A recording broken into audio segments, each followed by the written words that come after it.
Hello. Welcome to today's stream and happy Valentine's Day. Today I have something special planned. I'm thinking that today we are going to be making 4 games in 5 hours, and not just like that, giving equal time to each. We are gonna start by making a game in 15 minutes, and then we're gonna make a game in 30 minutes, 1 hour, and then 3 hours. So we'll gradually see an increase in quality. Alright? So I'll have to work really hard to keep up with the timer.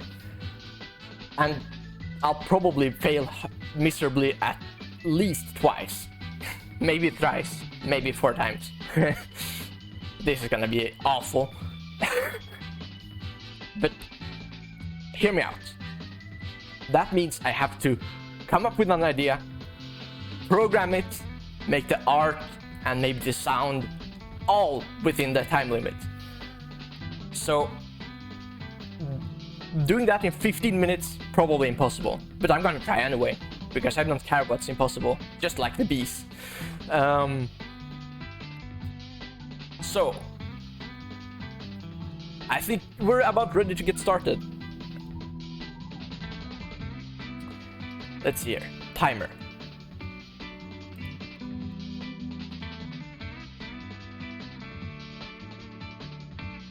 Alright, we're started. 15 minutes. I've prepped the project so that it won't have to load up. Okay. I think we're gonna have to go for a 2D game. Let's set the camera to orthographic. Good. Save. Add a player. I'm thinking that this game is like, I don't know, avoid the floating balls or something. Damn, I should get the... Actually, I really should just use the basic input system. Let's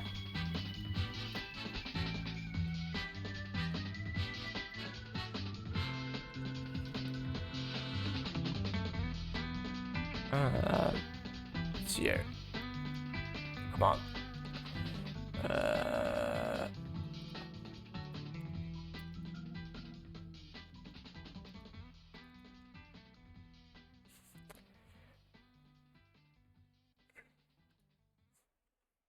Come on.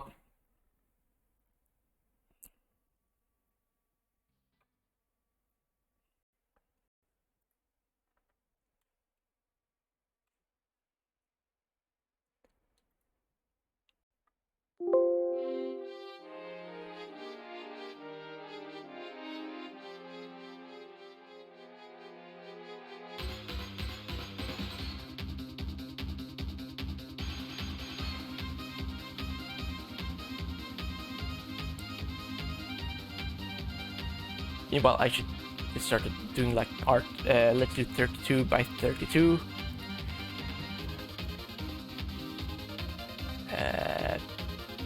Circle. Oop. I should check that, and then let's make a... Nah, that's too Kirby-like.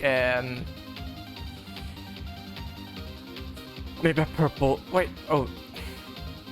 Huh? Oh wait, maybe it's... Yeah, there we go. We'll add some... Now that this is way too Kirby-like. I don't have time to do character design. Let's do something like...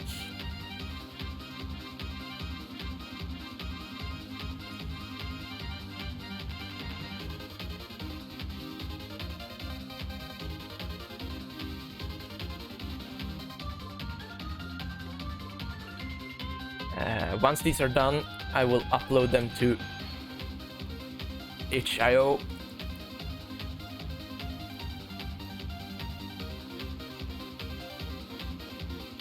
So you can find them there.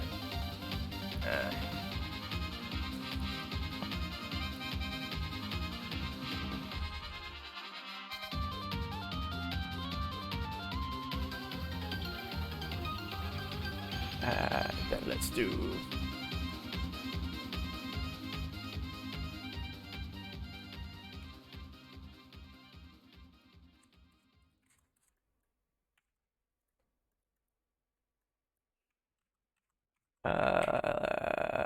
what kind of eyes do we do? Can do, yeah, let's do these eyes. Or maybe that should be like the death.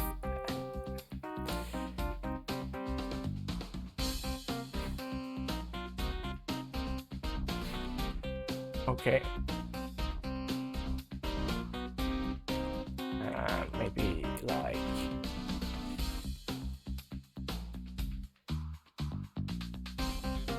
that looks like it's dead, but maybe that's the point.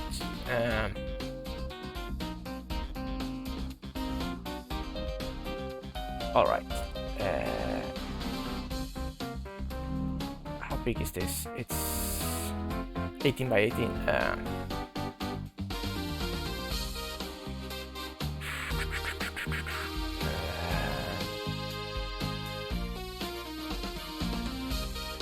Let's give it like new frame, or not new frame, new layer, and then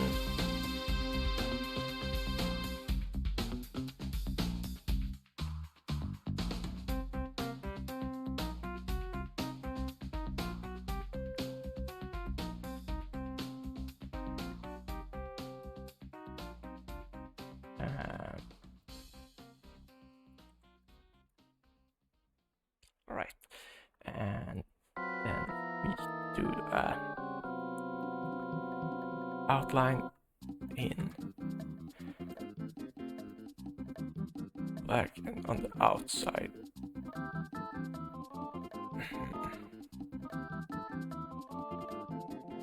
Or actually, let's do an outline in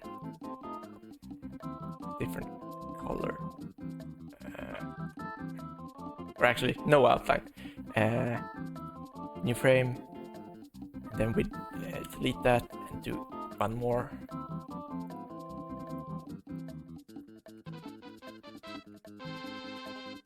Nine minutes left. I'm spending way too much time on this. All right. That we'll have to do, and then we export sprite sheet. Let's not add any padding. Okay, good. Let's see here. We need to make sure it ends up in the right folder. Okay, assets. Why do I create a sprites folder? Layer. Okay, export, and then a new. Let's make it 16 by 16, and then this is like the thing that you're supposed to avoid, so we make it bright red.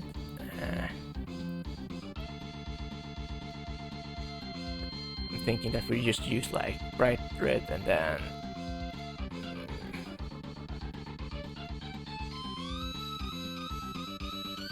like that, and we do another frame where we just I'll do that, and then take that and that. So now it's going like that. Good. And then export sprite sheet.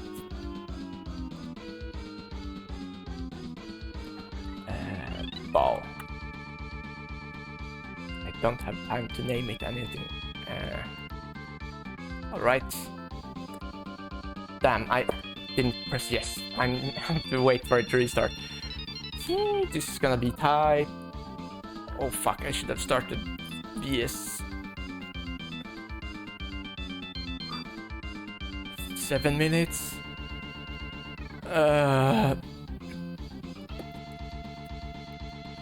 Come on. Start.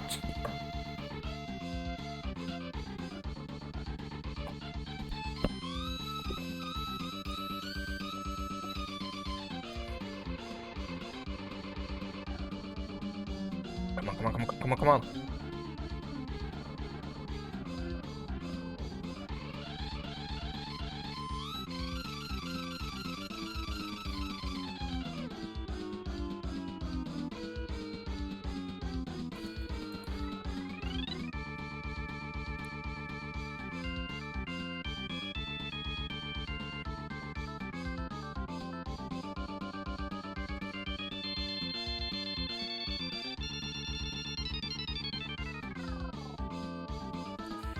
Right, let's open. Time to create input actions. Okay, so I need to be speedy about this. Okay, let's not add any control schemes. Just player, then move. Yeah, let's just have movement and have it be a value. Vector 2. Save again. Done. Player add player. Player movement. While we're waiting for that to get done, let's do that. Player input.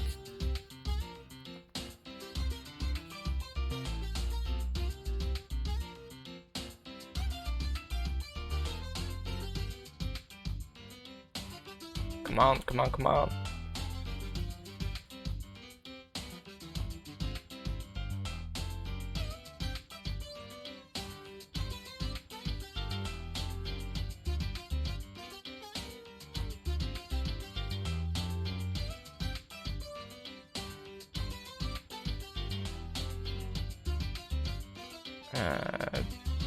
All right, player, and then unit events open like that. Remove that. Okay, so 4 minutes. Okay,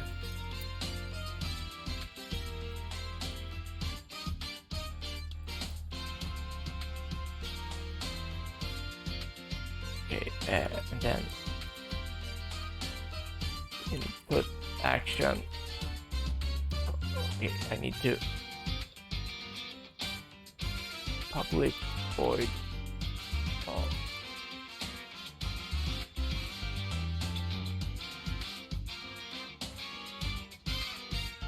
I should just have used the built-in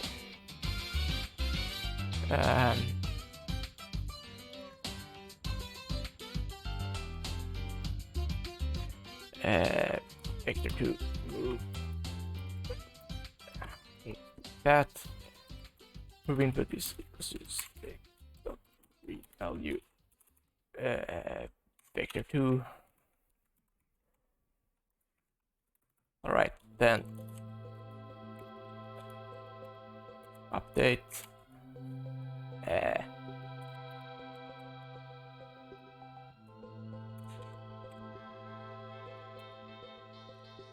is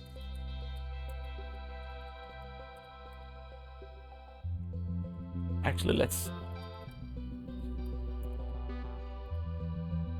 back and add a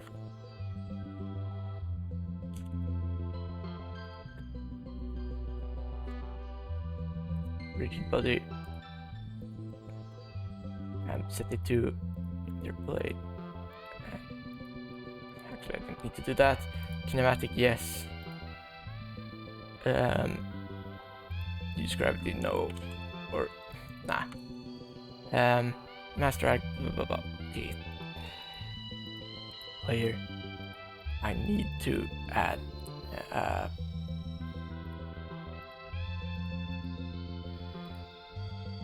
fuck, I need the sprite thing.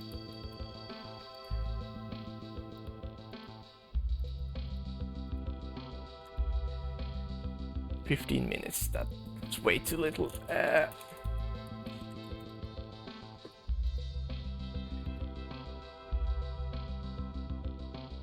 2 minutes left.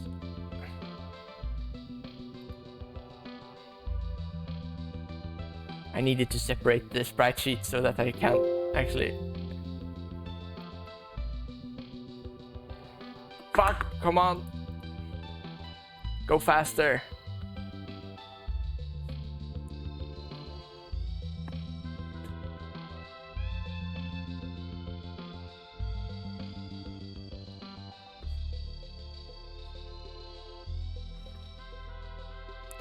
This is not gonna work out, is it?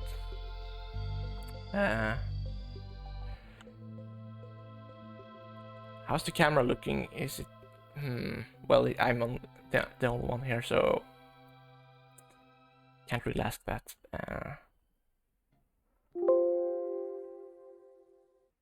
Huh? I guess I'll have to deal with that.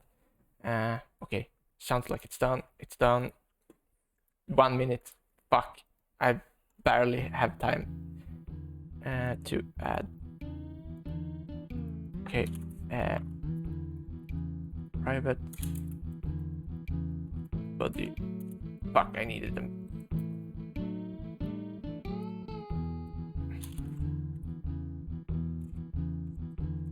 Alright. And then get component.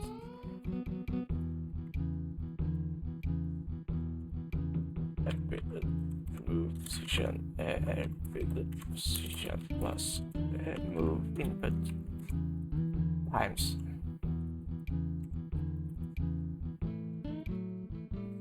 Okay, let's remove that. 2 seconds. Fuck.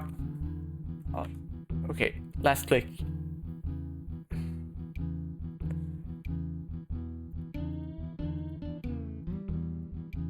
Okay, I'll give myself this. And then have it be kinematic. Okay. So, conclusion. Making a game in 15 minutes is near impossible.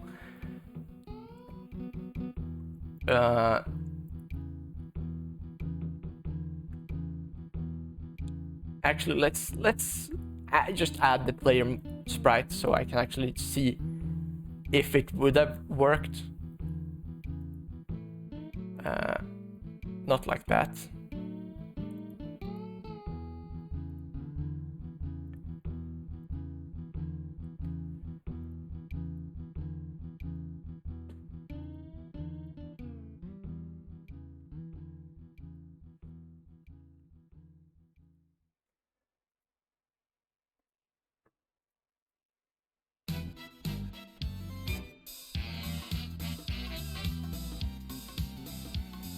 Alright, would this have worked?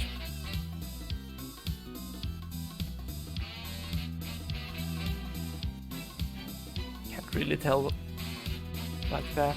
I would need something to have as a reference, so guess I'll do the same to this.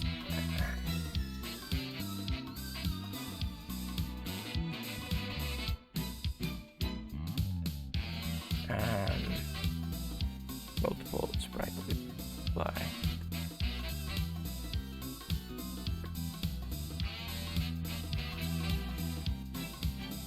Oh yeah, it's 16. Why?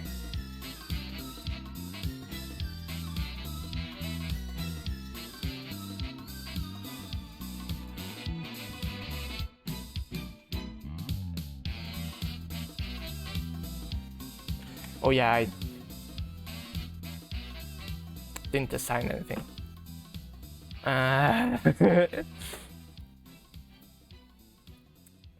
Well.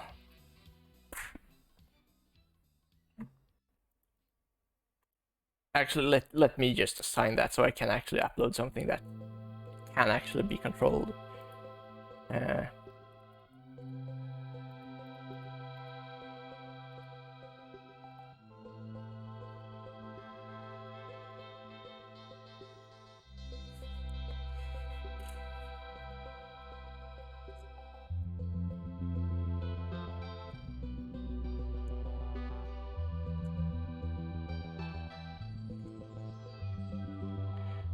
Save that. Now, let's see if it actually would have worked.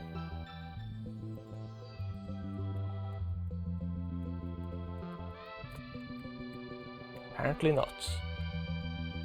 Or maybe just really slowly. Oh yeah, it could. Wow. Yeah, as I said, it's pretty much impossible to make one in 15 minutes.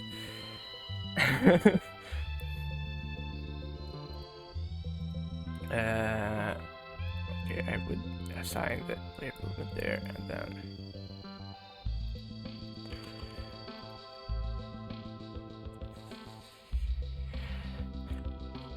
oh yeah, 50 movement nonetheless.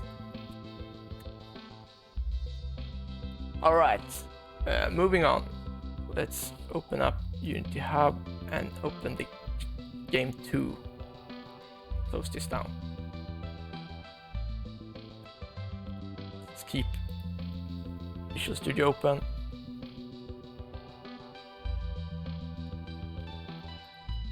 Let's close these down.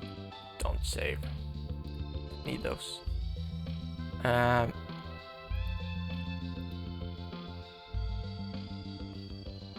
It would seem that the camera is a bit laggy. I'll try restarting the camera software. Just a second.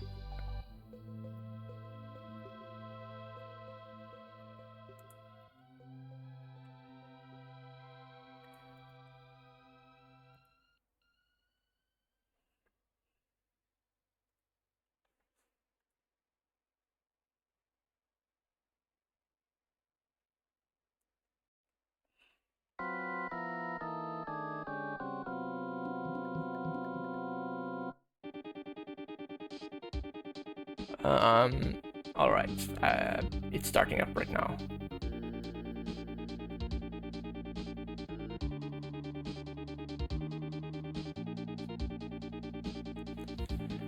All right.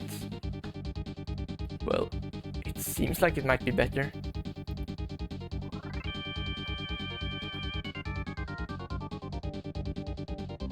Actually, let me see if I can do something about the sun.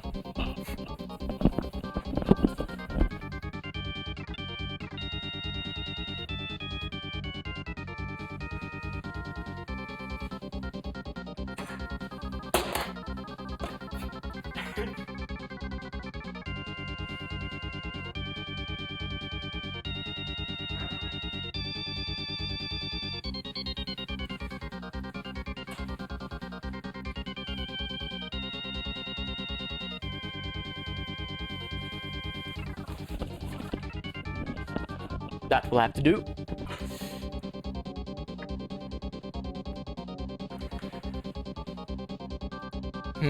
All right.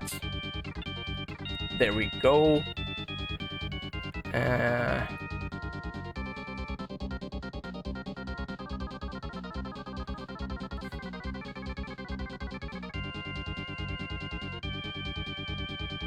All right, let's start the timer for the next game.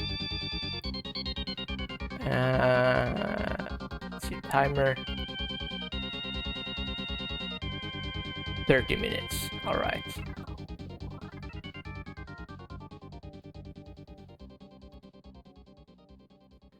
There we go. 30 minutes to start it. Okay, idea for this game. Let's do one where you hit a moving target, like you're supposed to shoot at the moving target. So things would need a target. Let's do a basic target like this. Foreign, and then there.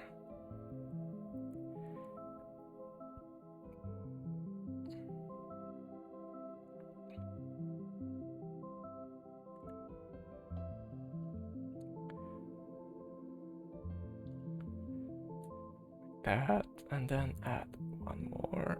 That is at.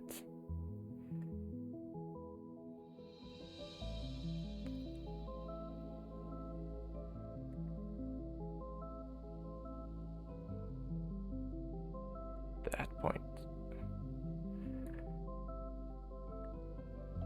Actually, let's swap the colors. So we take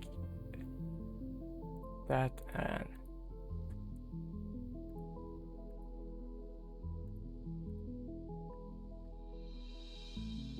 so I want the center to be red.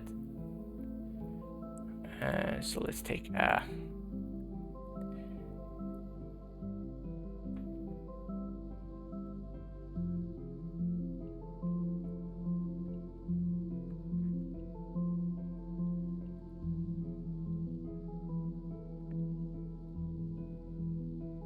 There we go.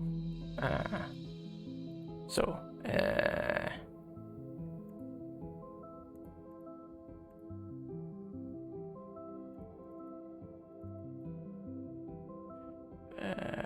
let's just target, and then PNG. Oh yeah, I should just, there we go, target PNG. Let's make it some sort of cannon.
That.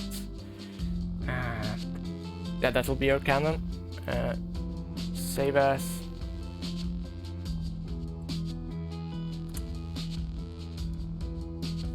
And then like a ball or something.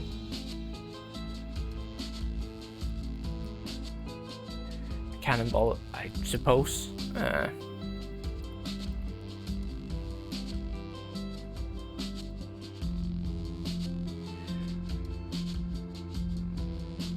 Yeah, let's just use.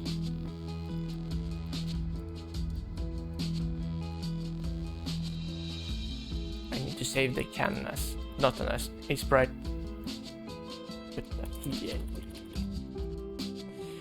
All right.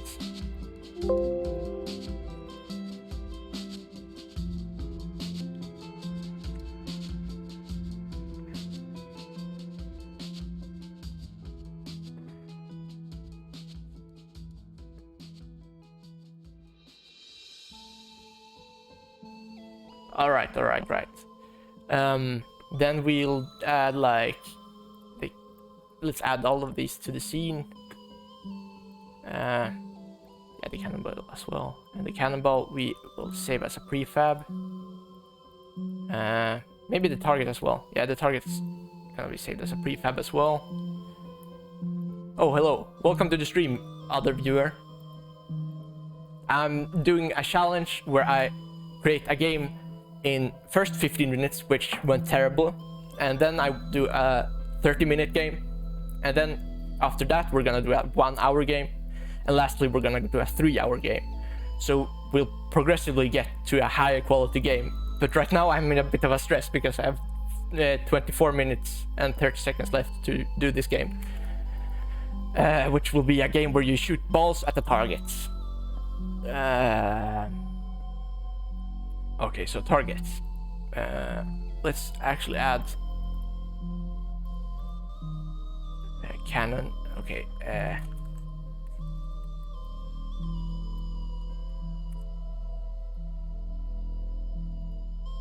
It's been so long since I used the normal input system of Unity.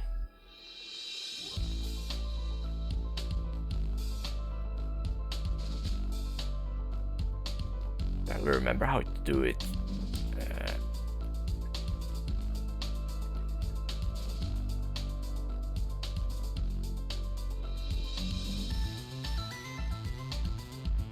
Let's see here.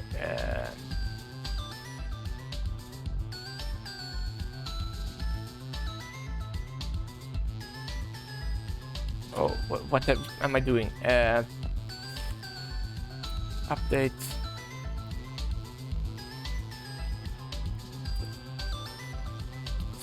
Plus equals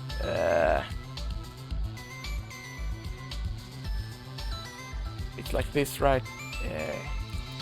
Get axis, I think.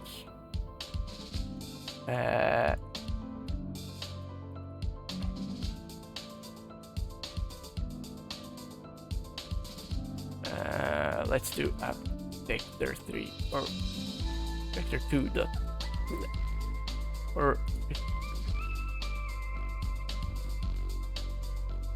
vector 2 dot right. So by multiplying that with input, we should get no. Oh yeah, it needs to be vector 3. There we go. Now movement should be done, and then we'll add a function that's called shoot.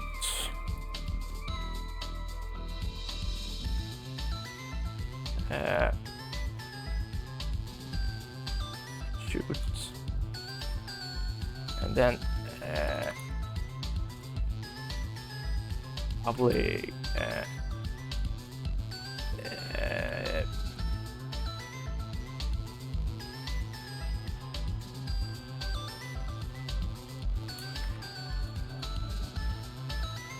all right, we're gonna go to the cannonball and add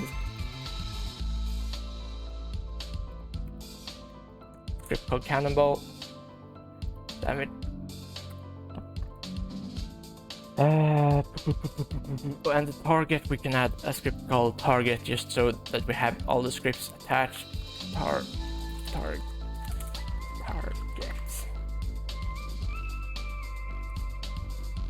No. I want target.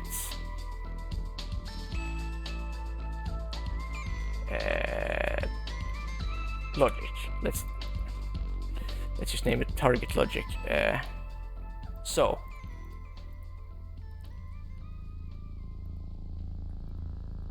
we'll do a thing where we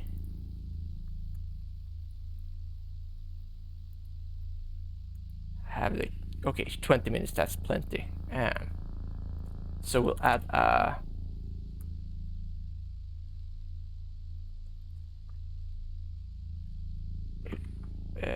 in the get button down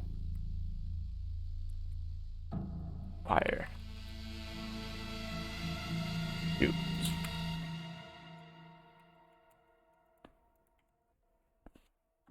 So if we press the button fire, we shoot. Simple as that. And then we instantiate cannonball prefab.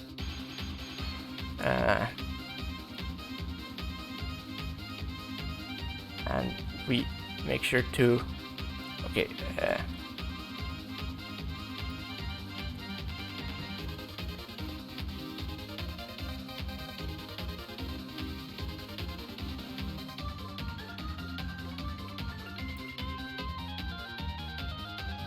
fired cannonball position is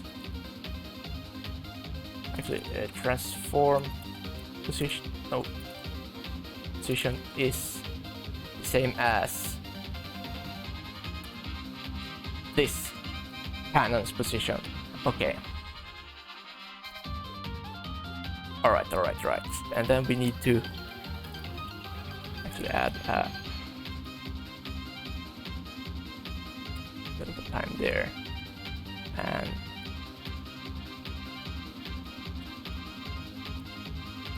we add a float for move speed so that we can actually adjust it.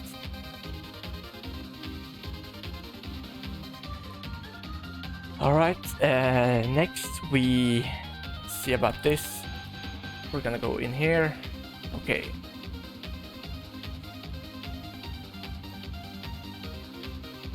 Target. Okay.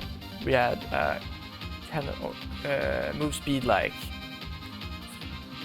let's set 100 to start. And the other thing we need to assign is the go to cannonball and add a cannonball script to that.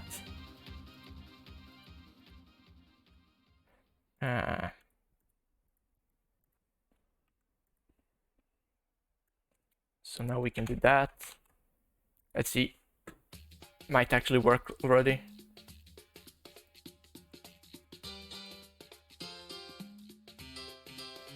Fire is not set up. Okay. Input manager.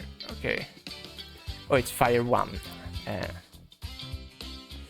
Yeah, I said earlier that like I haven't been using the basic input system for Unity for a really long time now because they added a new thing that lets you do it easier.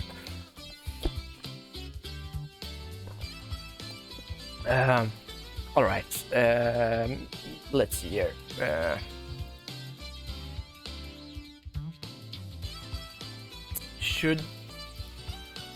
Oh yeah, I can fire.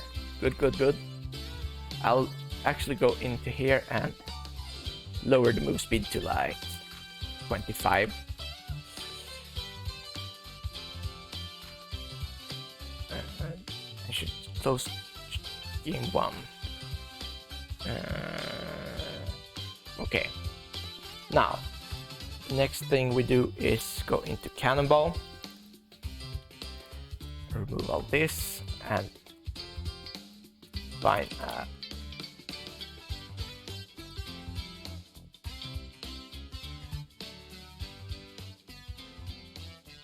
projectile speed, and then do an awake. Or actually, we don't need an awake. We just need to do this.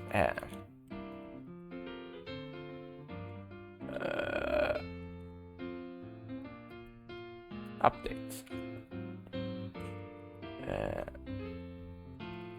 Maximum position is plus equals vector 3 dot up times projectile speed times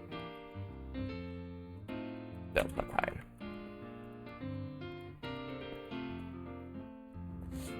And then what we want to do is go into here, target, let's add that, and then let's add a power spawn.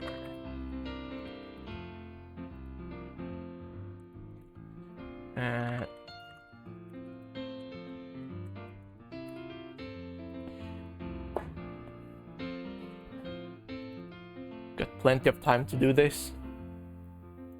Oh, shit, I haven't been having the right scene on. Oh, god damn it. Well, shit happens. Let's see here. The position of this.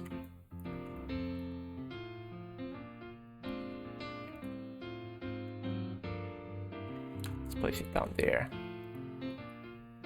and then the target we can remove, and then target spawner.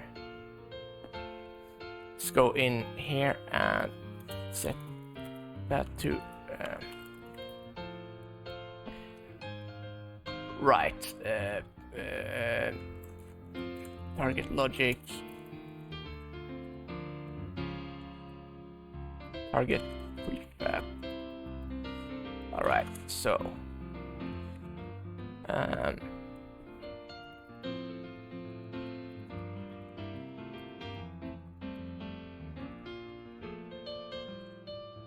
actually let's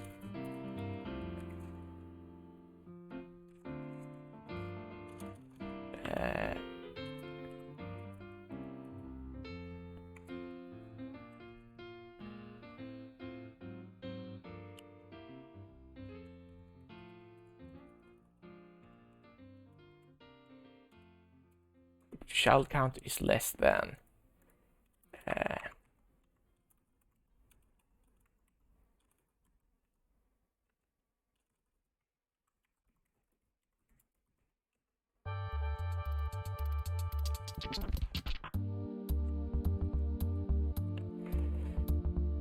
that's more than max targets. We set. We do something like this.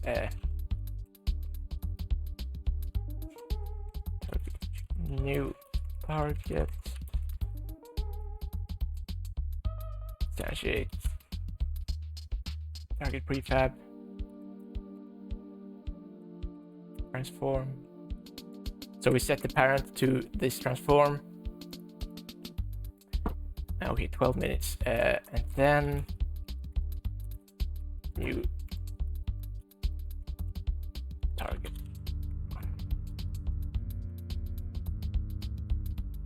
Transform the position equals to transform the position plus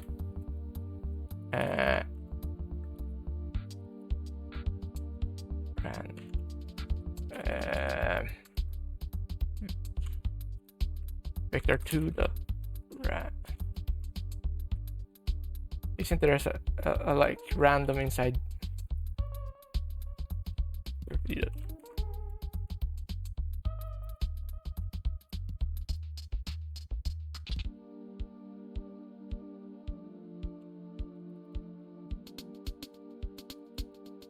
Whatever.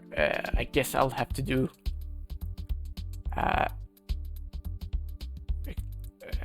vector 2 or not. Yeah, vector 3.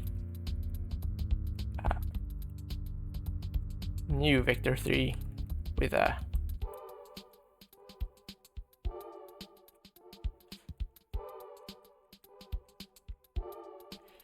how big should range be?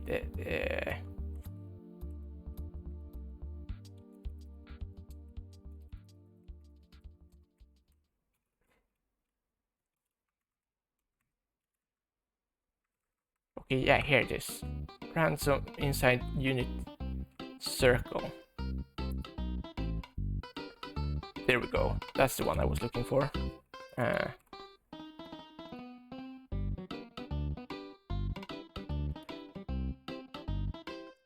that gives us a vector 2, which we will convert into vector 3 after multiplying it by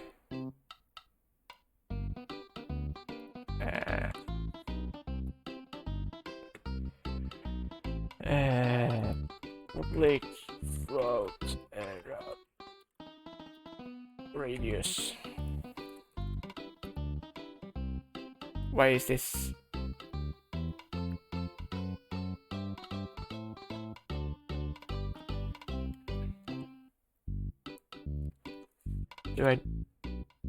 Okay. It's not a function. Blah blah blah blah. Okay.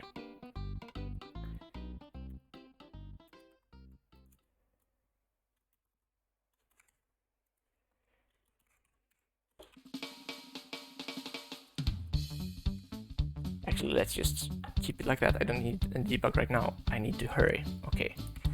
Spawn like that if child count is less than 90 targets. Alright.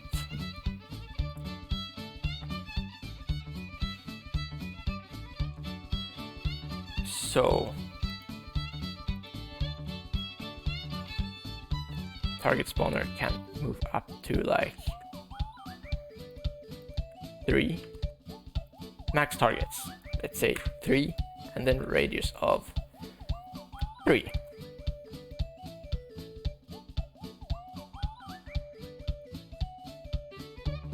Will this work?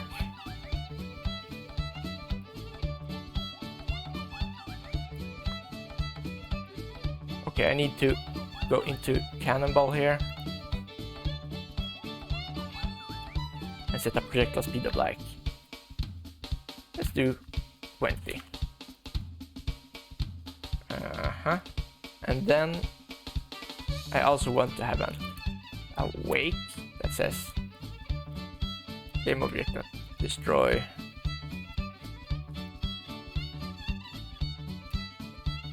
game object after, say,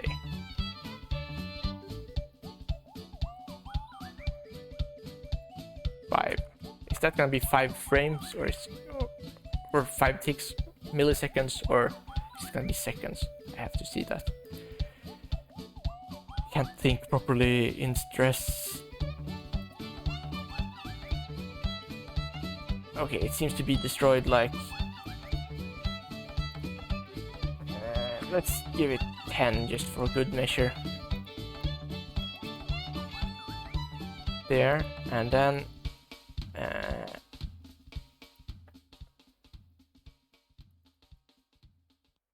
Alright, target type, actually cannonball, I need to...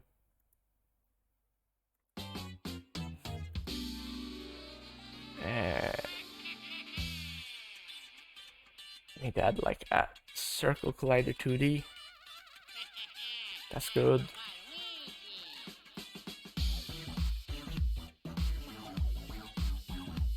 And then go into target and add a circle collider. Let's keep it to be that size.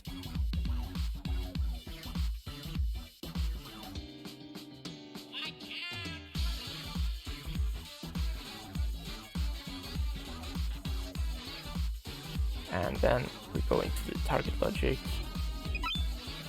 Oh, hello. Welcome to the stream. I'm working on the second game right now out of 4. I've given myself the challenge of doing it. So the first game was 15 minutes, which failed miserably. And this time I'm doing 30 minutes. And next game is going to be 1 hour, and then it's going to be 3 hours. So I'm just finishing up this. Let's see here. I have to do on trigger enter 2D. Destroy.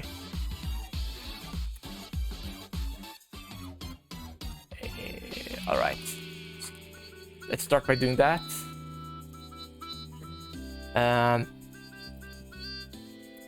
So I'll be trying to comment on this and rushing. I want to be able to like explain everything since I'm in a huge rush, but like I'll try to explain some stuff. Okay, so doesn't seem to be destroyed.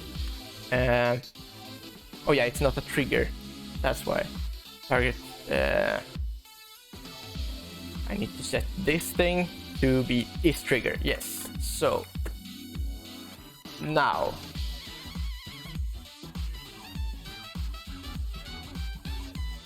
still not.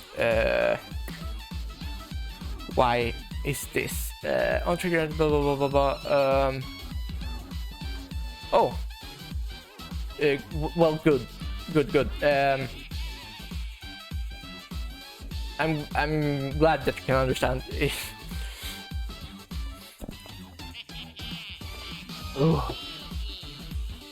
Okay, so let's see here.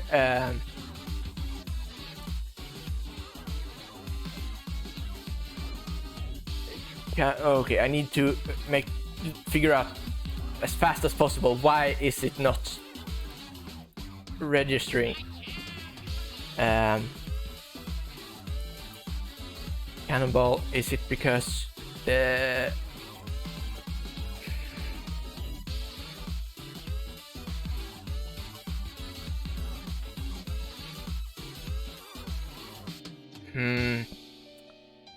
I think it's because like, or actually I have no idea, but like it's not registering the collision. So the cannonball might need to be okay, 4 minutes, about 4 minutes. I'll add a rigid body 2D, which rigid body is usually used for physics, but in this case I'll use it for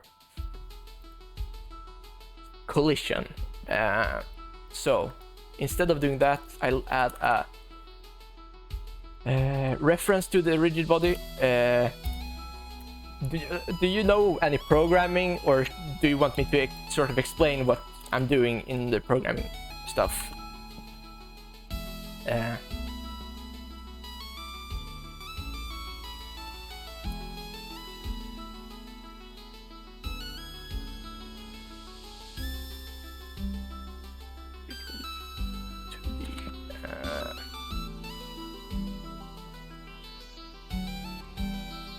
Rigid body 2D there.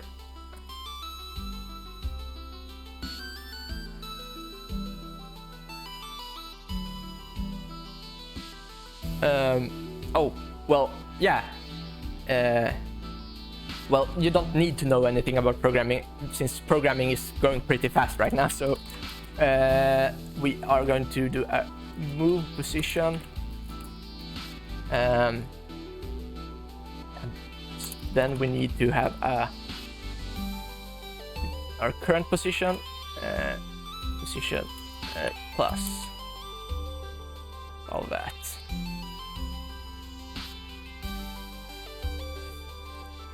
Huh?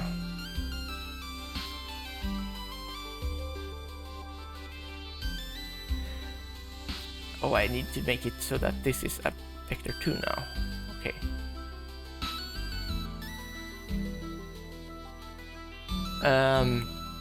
All right. Okay, good. Please work, please work. Woo.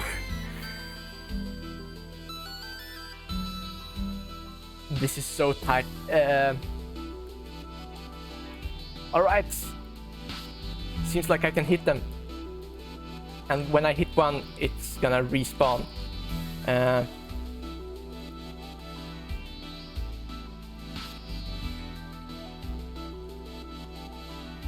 All right. Yes, it's actually working though, which makes me really happy. While I still have time, I'll go and do something like select that, and that, and then set compression to null point apply. That will make this pixel art look more crisp.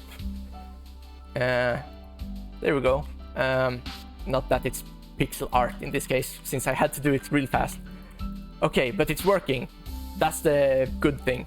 Let's actually set the main camera to, instead of a skybox, solid color, and then I'll pick, let's do like pink with Valentine's Day. Okay, that looks shit. I'll do something like dark blue works. 20 seconds. Okay, that was really bad. Actually, 20 seconds, that's enough to add a outline to that. Okay, 2, 1. All right. It's a pretty bad game. It's not very much fun to play. Okay, it's kind of fun actually now. But it's not because it's like, yeah, okay. Second game complete. I will be uploading these games to itch.io later, and it will be accessible to pretty much everyone. I should actually link my itch.io to my Twitch profile, but I'll do that after the stream or something. All right. This project is finished. Let me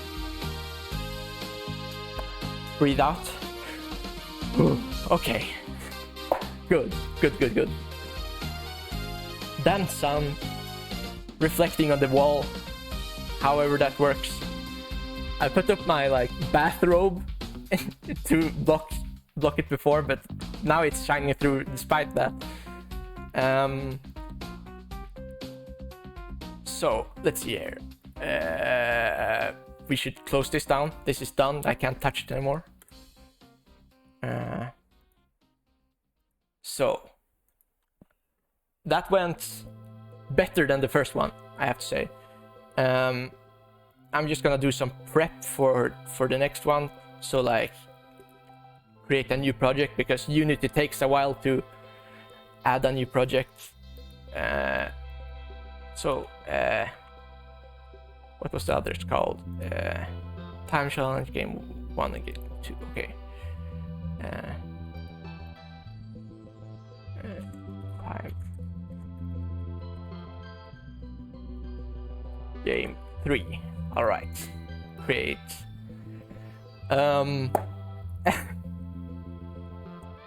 So that was fun. It kind of worked, and I'm happy with the result for being 30 minutes of work. It's like, I feel like I got far. Considering that, like, doing art as well in those 30 minutes. But it's kind of fun to, because it kind of motivates me to keep pushing on. Like, I have to get things done in those 30 minutes, so then I'm not gonna get stuck on anything. I'm not gonna keep drawing for too long time because I'm displeased with the art. So it's a good motivator to push myself forward at the same time as it's a fun challenge to do, because yeah, actually, while it's loading, I'm gonna see if I can get the sun out of the way. I'm gonna block the sun.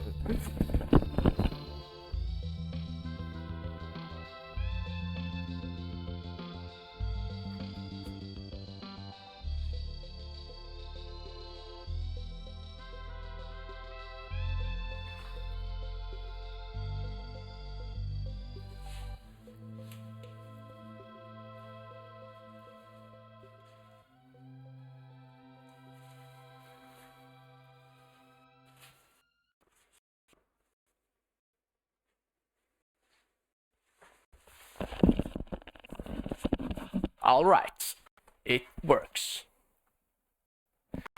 Sun is gone.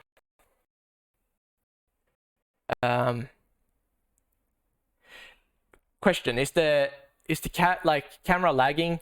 I'm really not sure if it is. Because like it seems to be having like some sort of weird stuttering and like slowdown on my end. So it would be really good to know if it's actually happening. Seems like it's really having problems actually, or maybe not. Okay, now it seems good.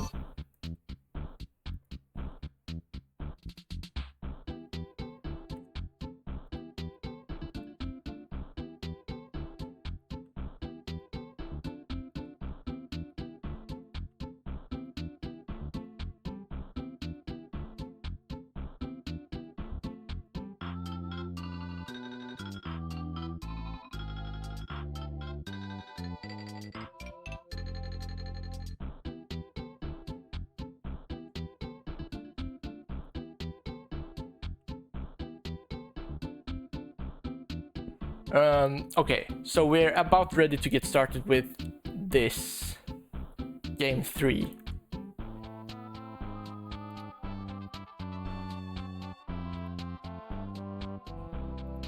All right. I'm gonna get ready with the timer. Last time I forgot to change the camera like until halfway through. Or not halfway, but like a long time. Okay, so now we're gonna enter the phase of doing 1 hour.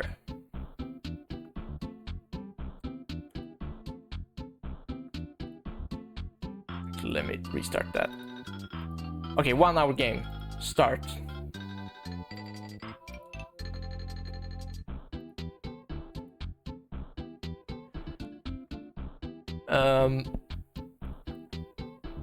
Let's see here.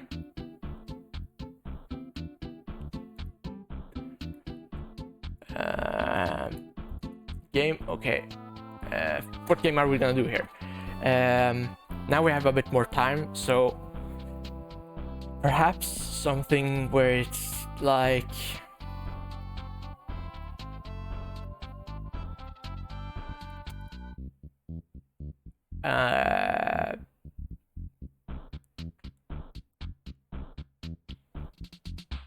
maybe something with an endless like jump game where it's like yeah, let's do that. Let's get going with that.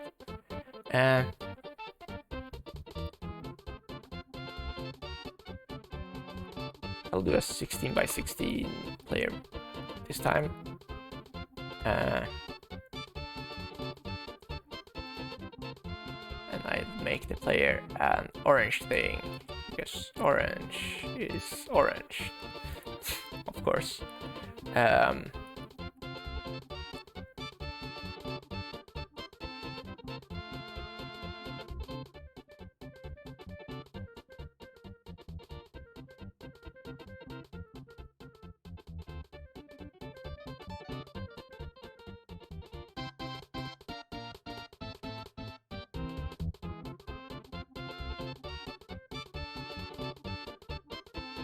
I think that's its nose.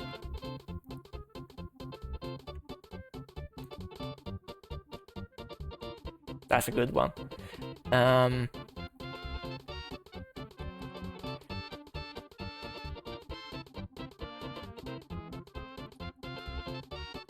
Let's give this thing a pair of feet.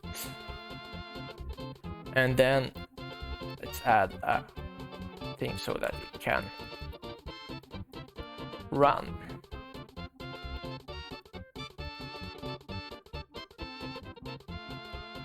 Actually, let's move the feet closer to each other so it's more like a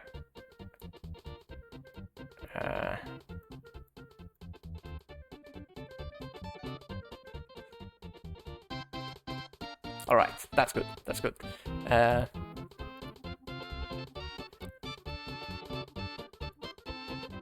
Game 3. Let's go.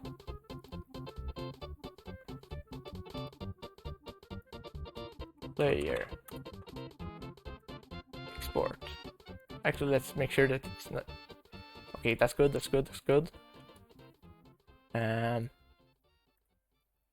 For now I'll keep that as the only thing, and then let's get to... Where's the... Didn't I save it in...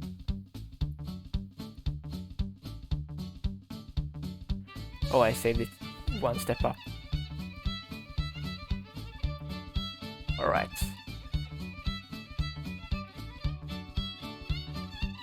So, now this time around I will actually use the package manager and get input system.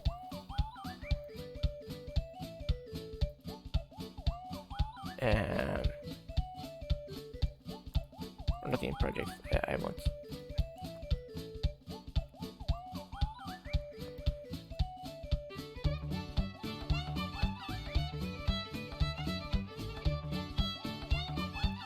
Sprite and input system.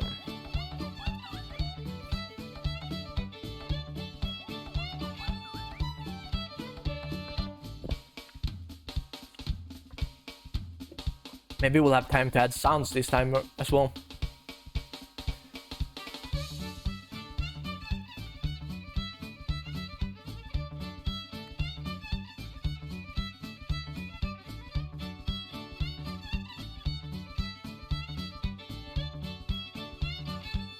Alright, let's get the input system.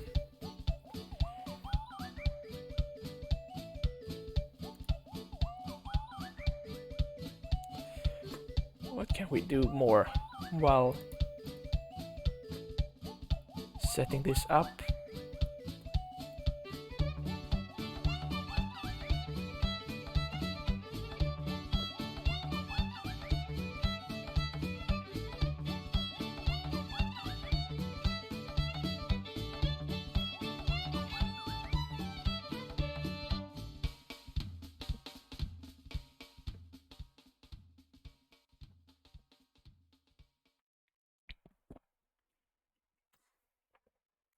Stay hydrated.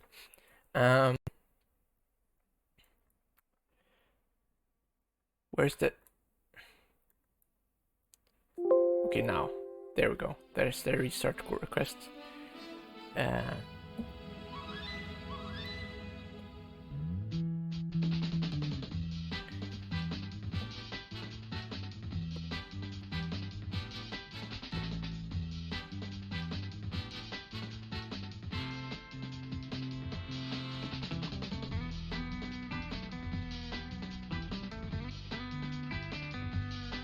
So it's going quite well this, like, so far. I'm really happy that I got to finish the last game.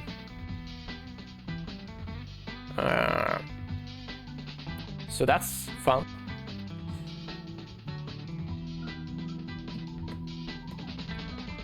And this is gonna be uploaded to YouTube later.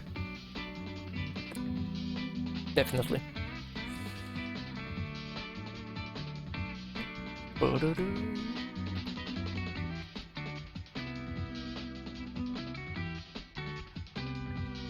Let's actually do that, and then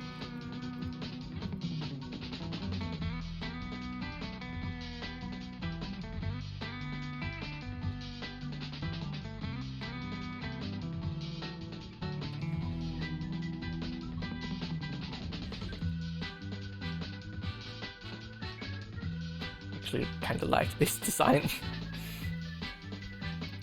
All right, player, and we set that to sprite, multiple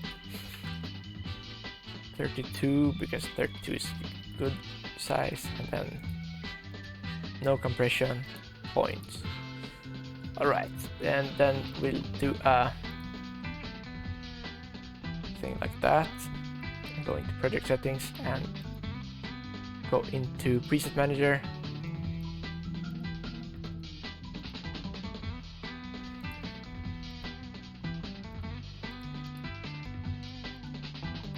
There we go.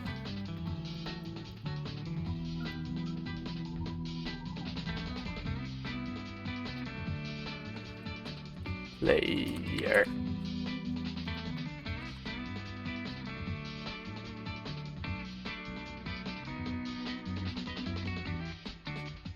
Oh yeah, I need to do slice 16. Apply.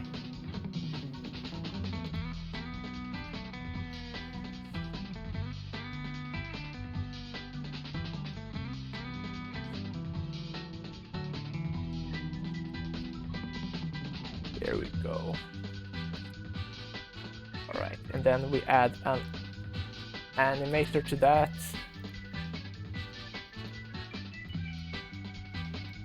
Animation, create.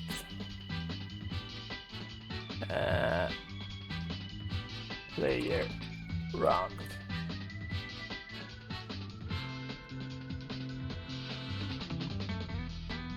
Only needs these 2 frames.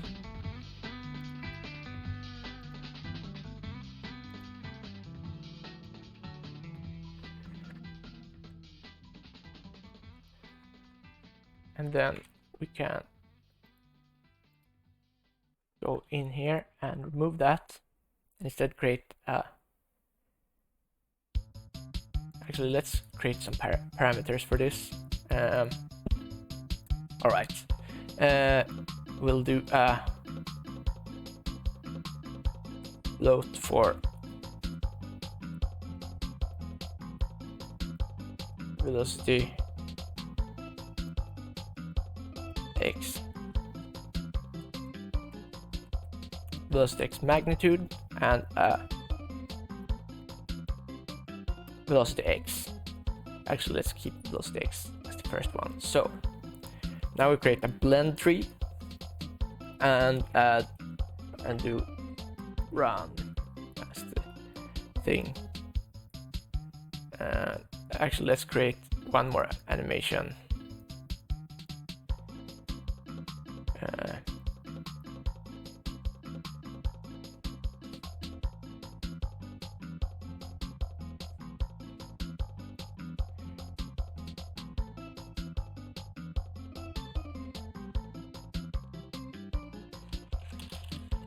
Idle, which will just be this one, and then create a new clip again.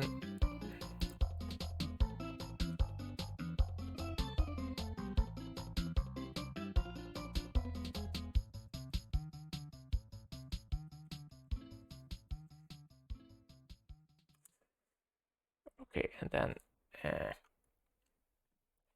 right left goes into sprite render and says flip X.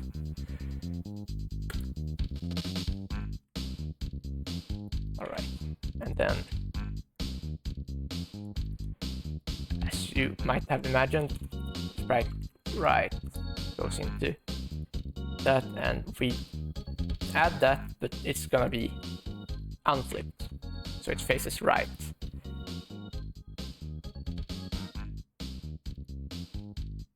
And then we take those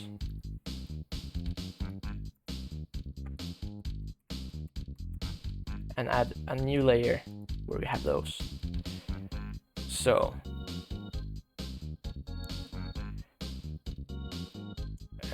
let's do a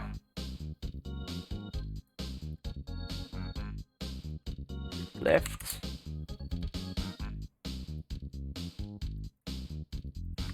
right. Oh, okay, so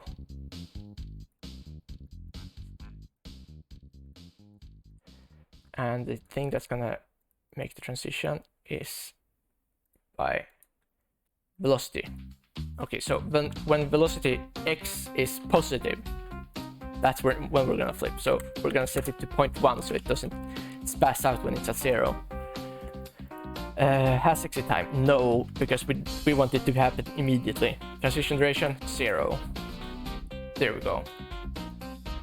And then we do the same for this. So it's has exit time? No. 0. But we add velocity is less than minus 0.1. All right. So that's done. Now we go into this blend tree here and set the thing that's focused on is the magnitude of the velocity. Add 2 motion fields, one that you set as the idle and another that you set as the run. So and then we can add one that is run. Let's not have automated thresholds. Run, but like 10, and then we set 10 times the speed to that as well. And this will be 0.1 and 0.1 of the speed. All right. So there we go. That should be all for that. Now we'll add. I just have accidentally. Yeah.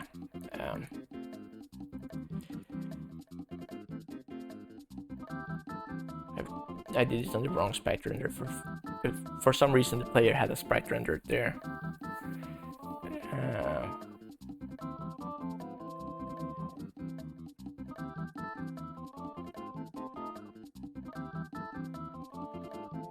Right. So like, let's destroy that. Okay. And this is.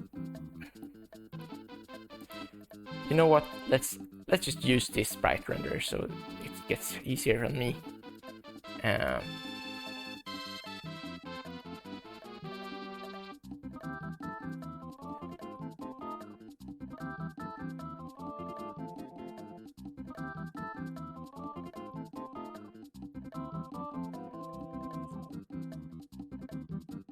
We can actually delete that.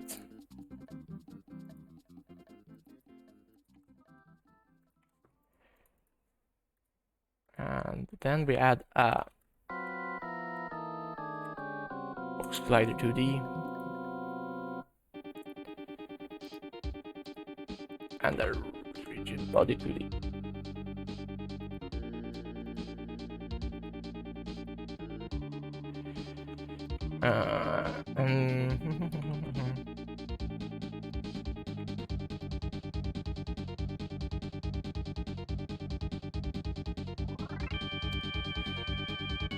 So let's create a floor.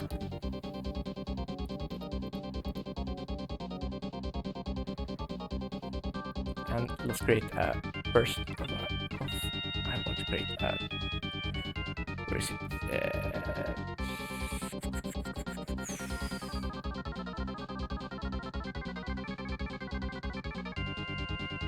Why can't I find sprites there? Square.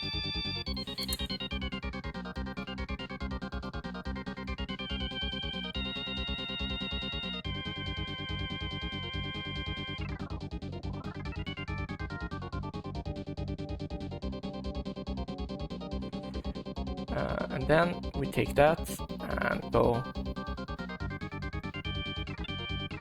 box collider.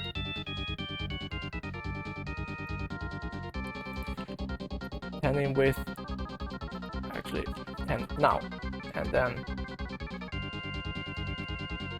let's move it down,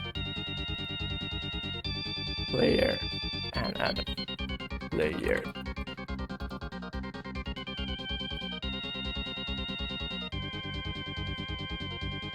All right, so this time I'll add the stuff first, and then I'll add the controls, because that way I won't forget it, and we might actually have like complete stuff here.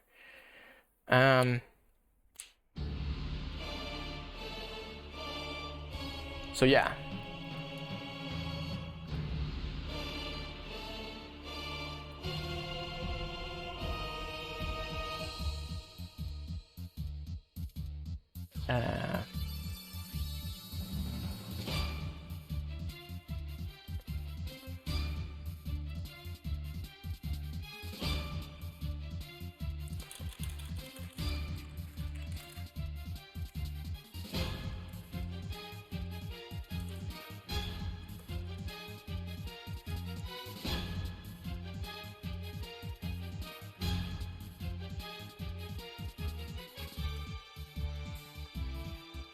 We get the rigid body, and then in or actually fixed update in this case,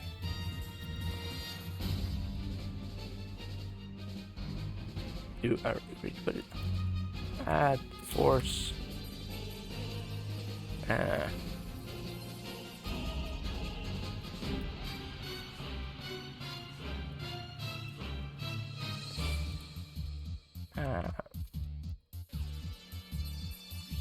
move input times move speed times time dot fix delta time. Actually, we need to have effect to the right. There we go. And then let's add Unity engine input system.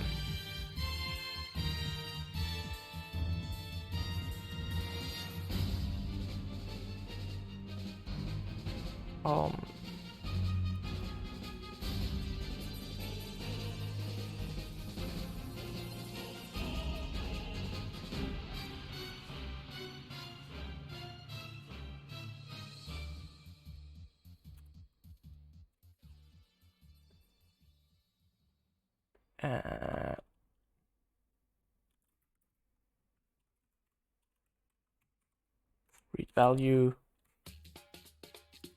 float. Suppose. Yes. So there. And then we'll do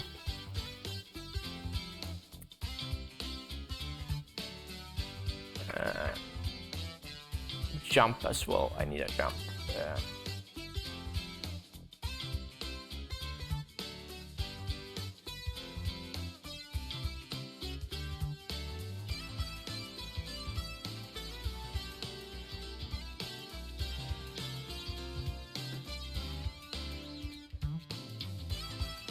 In this case, I won't do a proper thing. I'll do a easier way of doing it, where I can't extend it. So it'll be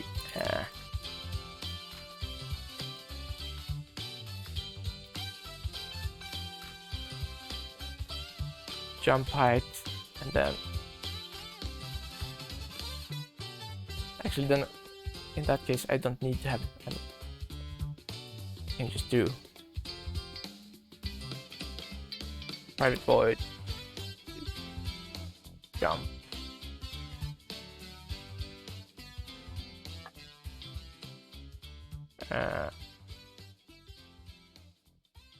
And then make it so that RB add force and have it be to up times jump height, and that will be on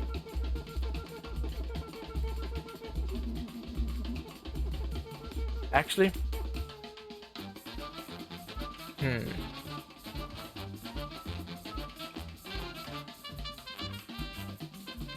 yeah, let's make it a manual jump.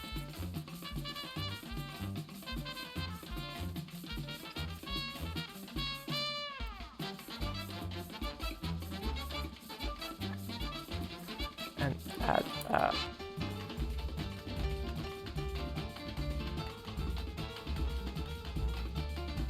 ground check.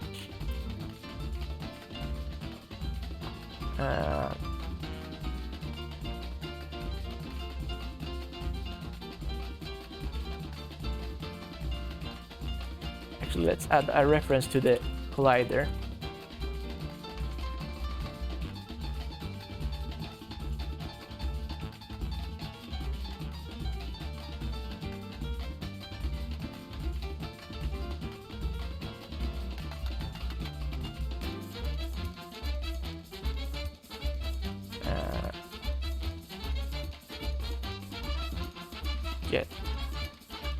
Get components.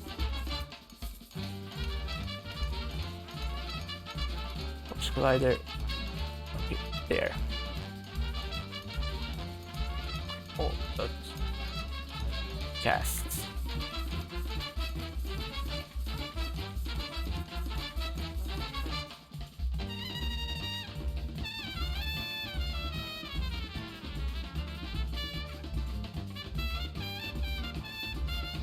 Okay, there's no version that takes in array, so I will do a to the down,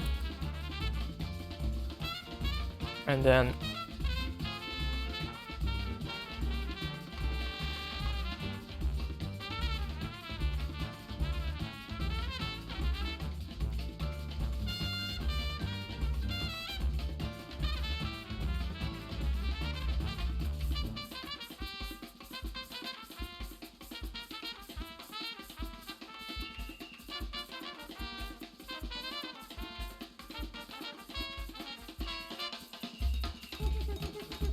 distance. Okay,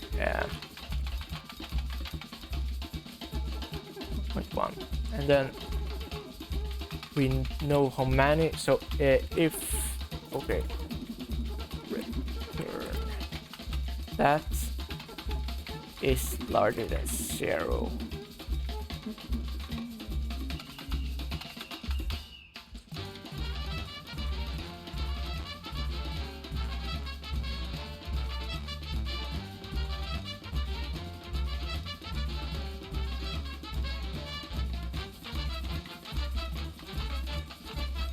Alright, so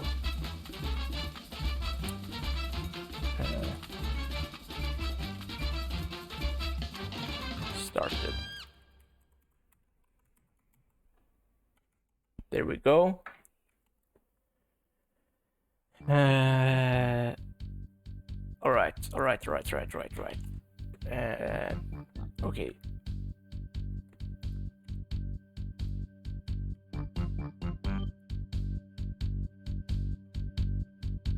Let's see here. How does it work so far? I think I haven't set the jump height, so player move speed 10, or actually 100, maybe even 1,000. Jump height also 1,000. Actually 100, because that one isn't scaled to delta time.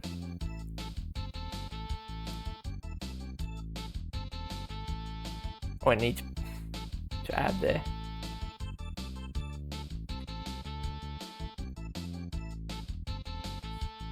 input actions, controls,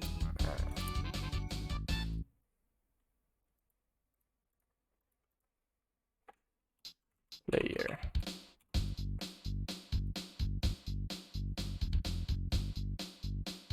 Delete and add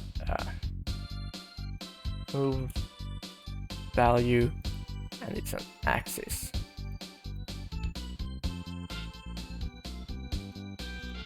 Add one, okay, there. We listen for A and B. Save asset, and then add a jump, which will be spacebar. Let's be nice and add yet another one that is left arrow, right arrow. So good. Player and player inputs, and add controls, player unit events, player move,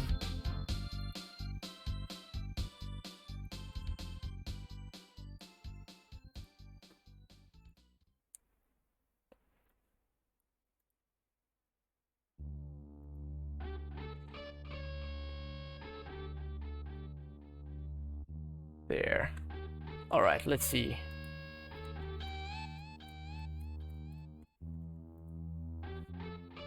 This definitely works. But let's do jump height 1000 just for the sake of it. That's a bit high.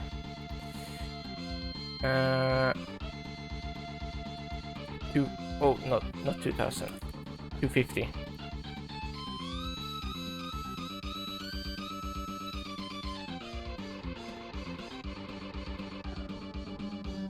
All right, I haven't put any restrictions on the rotation.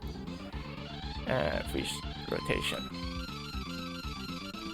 Interpolate. There we go.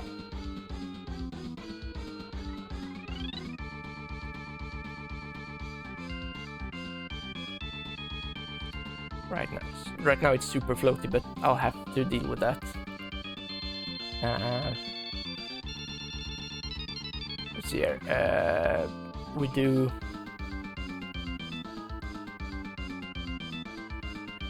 Oh yeah, we need to have a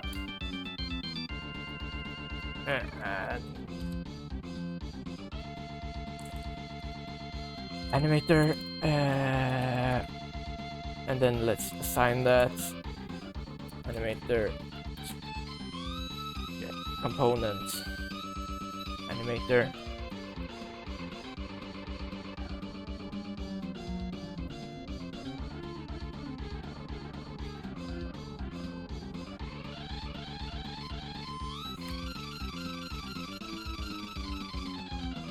Oh yeah, void. And let's add that to the fixed update. And say that set float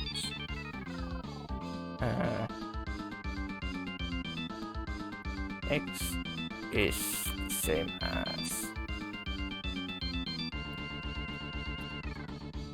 Alright, there. And then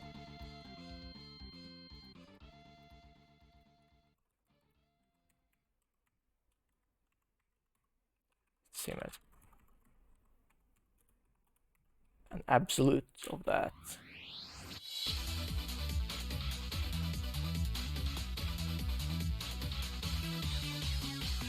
Alright, let's see if it works. It animates properly and stuff.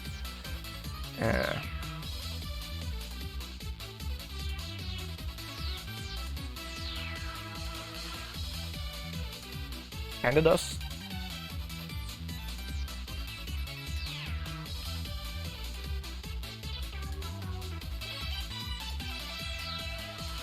let's do a thing where it's like I attach to the camera here.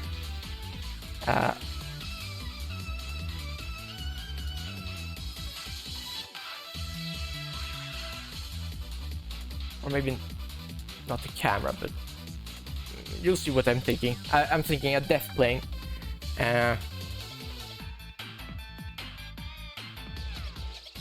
Okay, so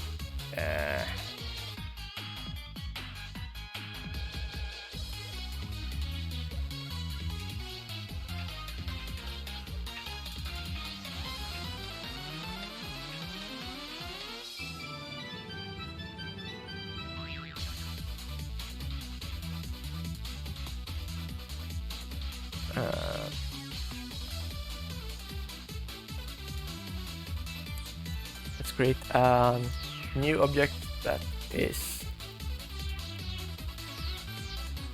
that, then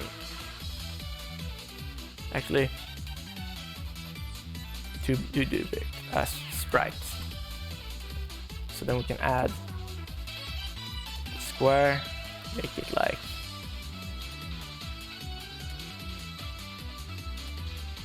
0.25.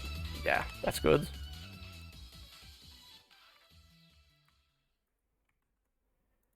Then add a box collider 2D.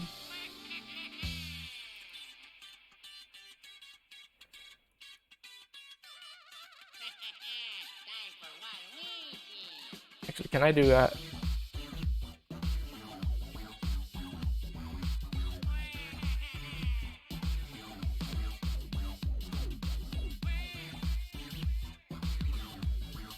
used by effector? There we go.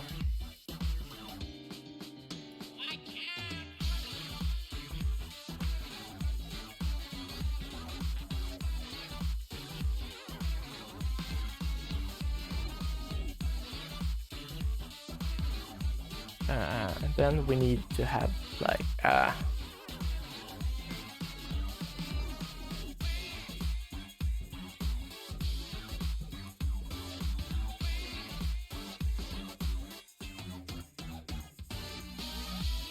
camera controller, something that makes the camera follow the player. In this case, I'll only use make it so that it follows the player in the vertical space, not in the horizontal. So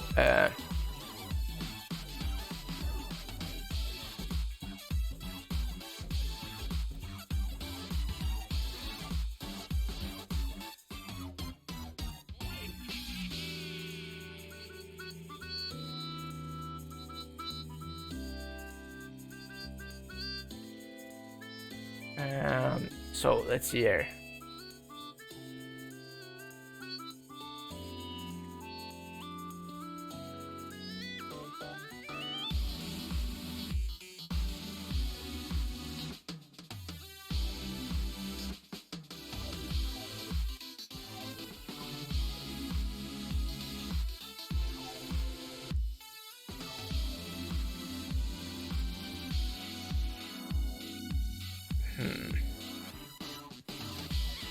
So let's do something like this, where it's like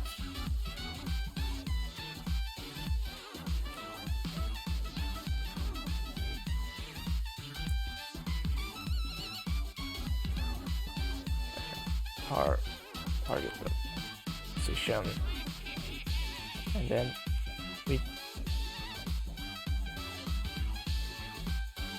so the average between two, but we should make it so that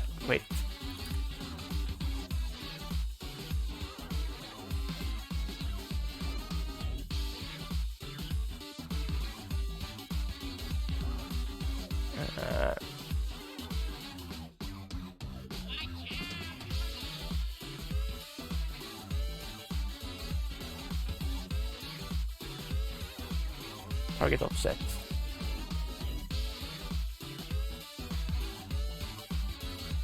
Target position, and let's make that its own thing.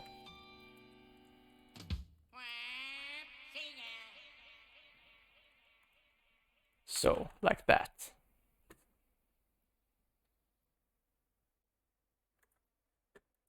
And then we'll set that to -10.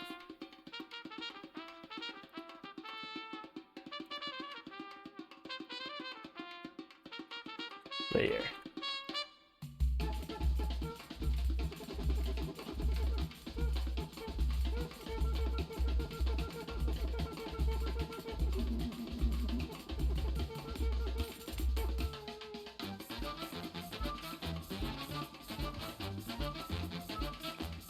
Let's make that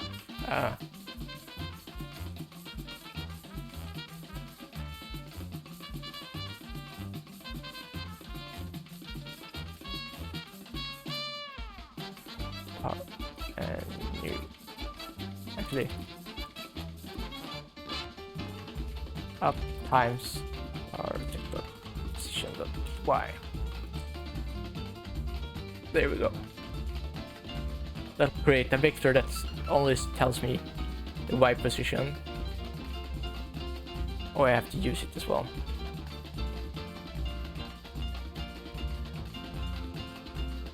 There.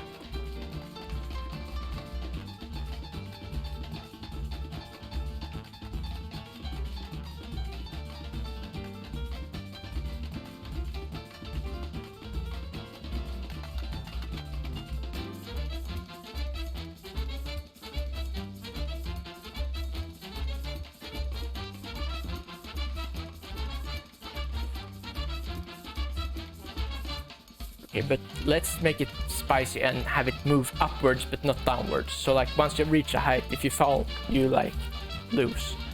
So it moves up, but then it doesn't move down.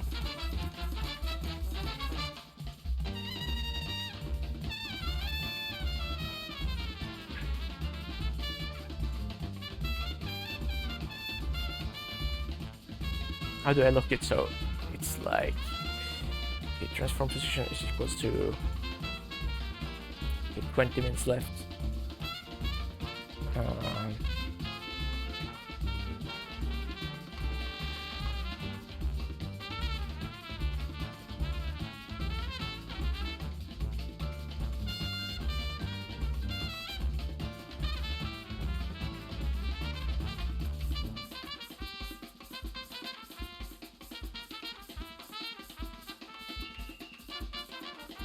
Actually, let's do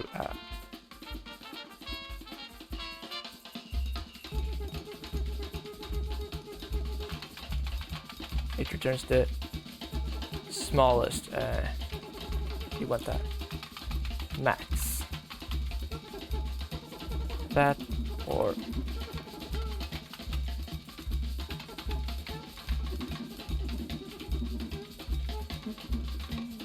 so now it will never go down. Meaning we want to put the main camera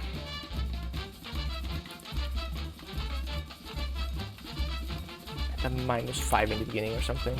Player. Let's start at -3.5 or not.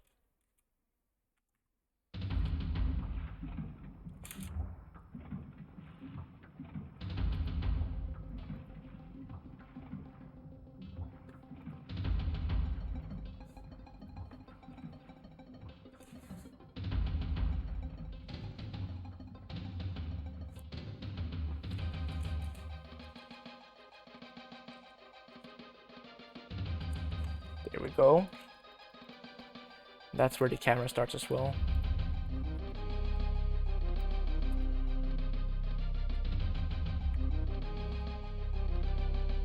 There we go.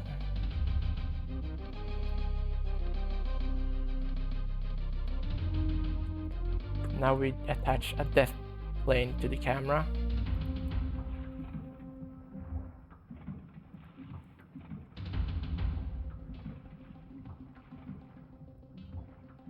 Whoa, what?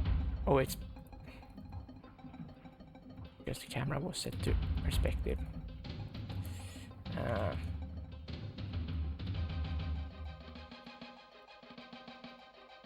let's do 16 by 9 ratio so we can actually see what it's kind of like.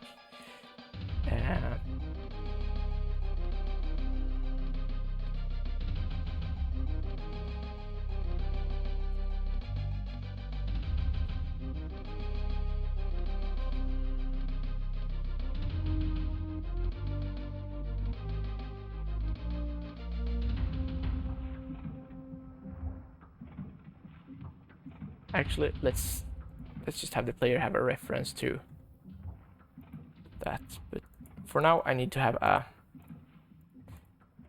Let's attach it to the main camera just because it's easier that way.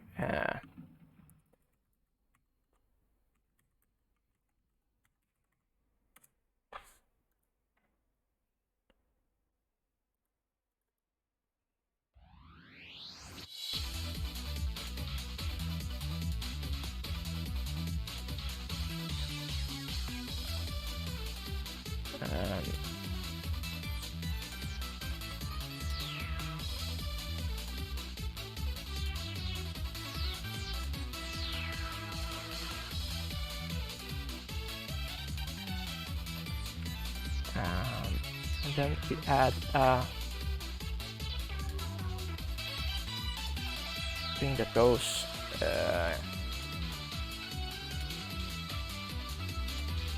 if you have. Okay, so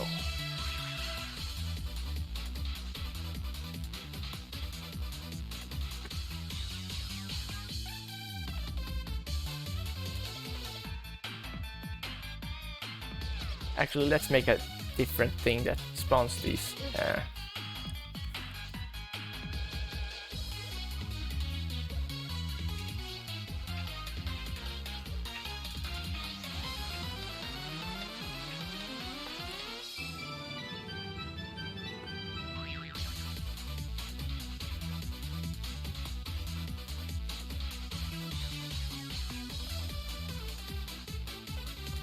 And then let's have a reference to the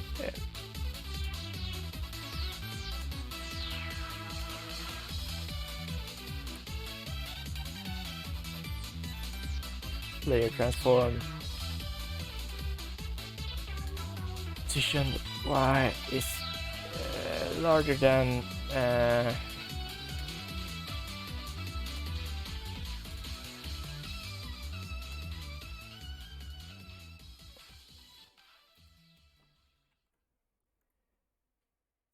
okay, so then we do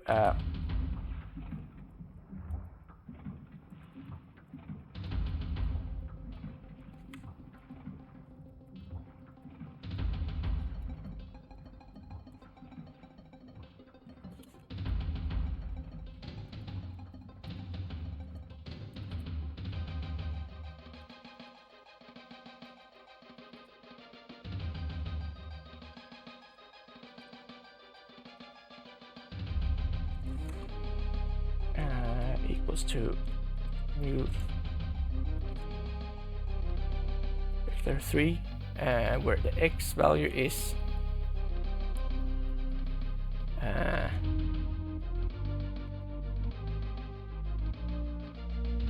actually random dot value times 10.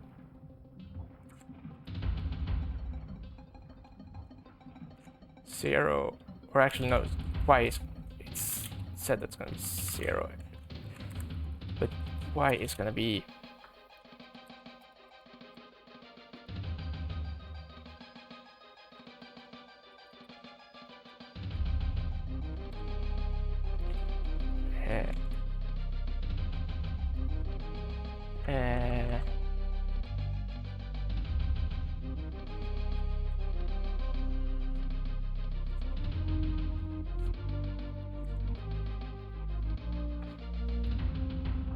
public float.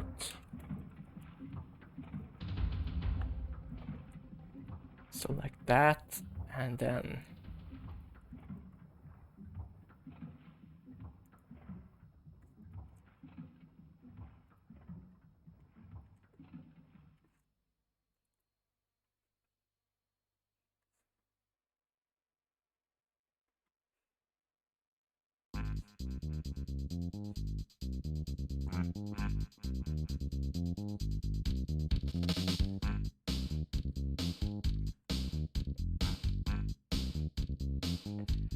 see, does it work?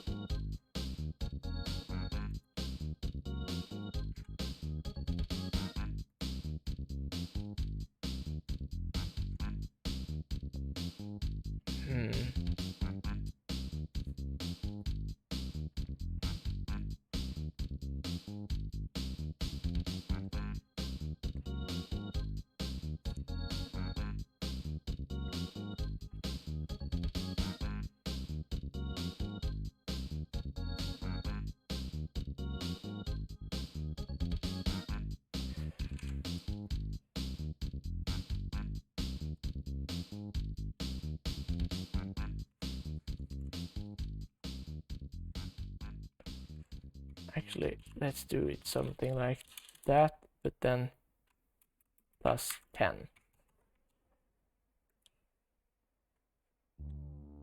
I think it might work now. Come on.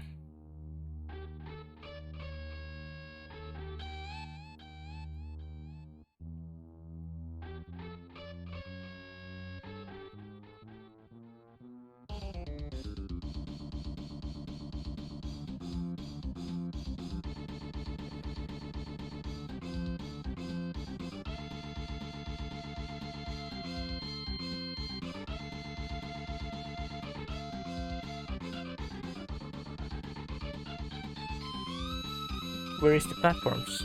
What?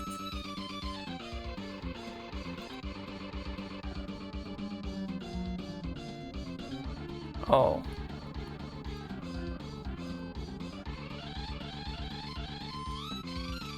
And that's the wrong one.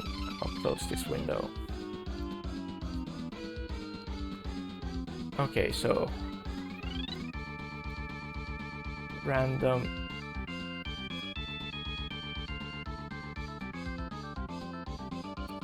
range. So -10 is max and min is 10.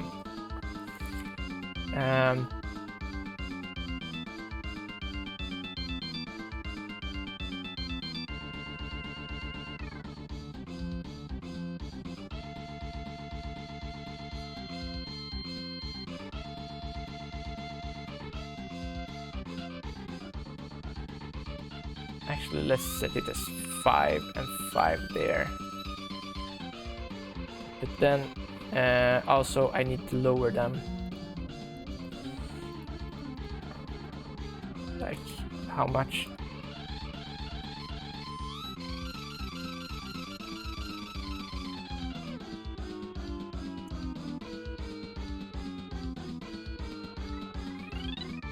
Okay, 10 minutes. I should be able to get this.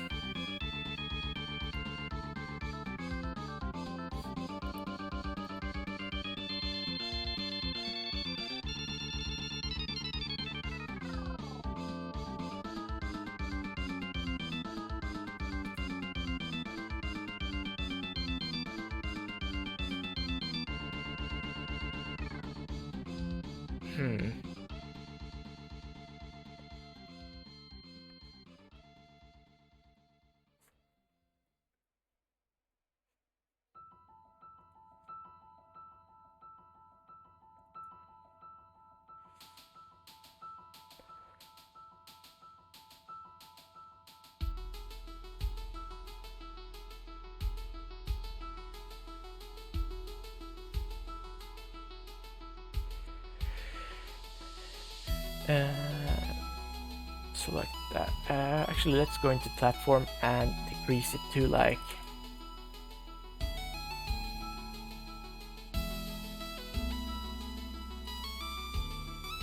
an even thinner thing.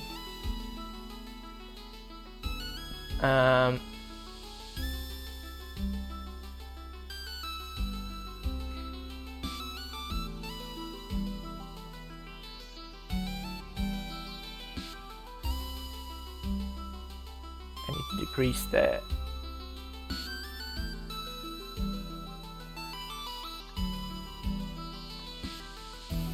distance between them. in height at least. To like 1.5.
Oops, I didn't mean to click Google Chrome, I meant to open this.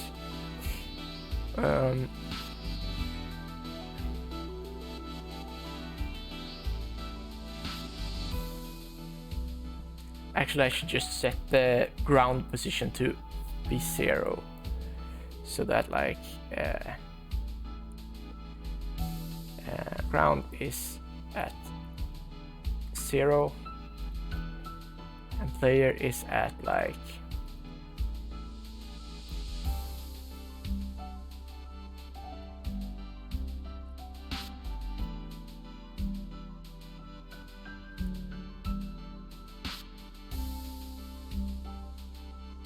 0.75. Not minus 0.75, actually it's 0.75 there. And then I won't have to use this.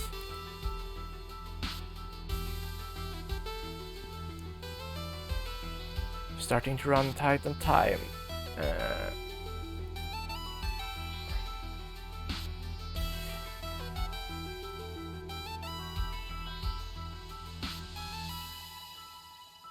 Maybe increase the player jump height slightly to like 300. That's gonna increase it a lot, I think, but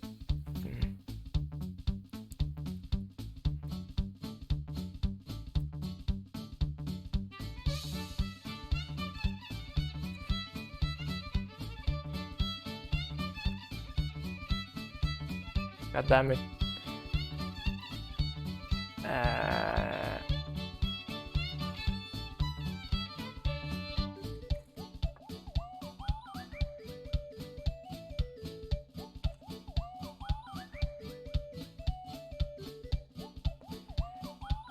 5 minutes.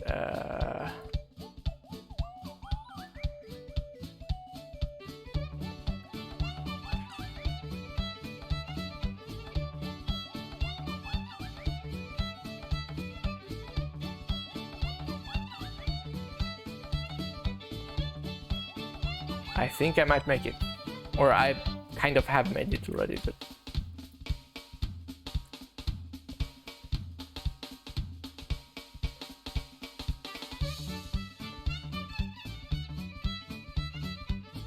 isn't the platform effector? Yeah, it is working, but like the edges are still collision.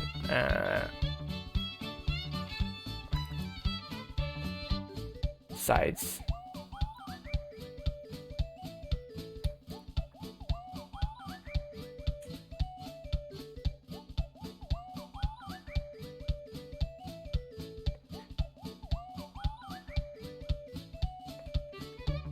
I'll give the sides. I don't even know what that thing does, but like I'll try that.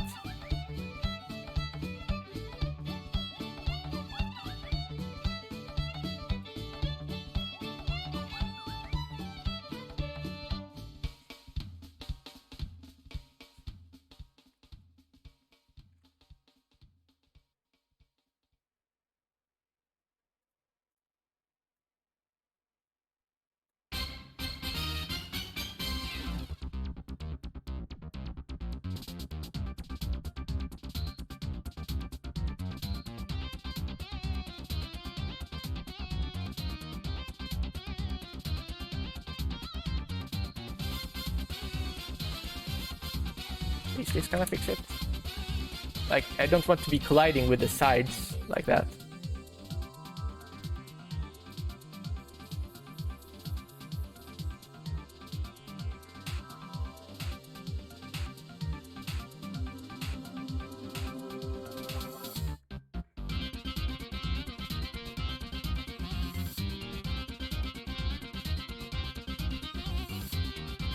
Seems like it's working.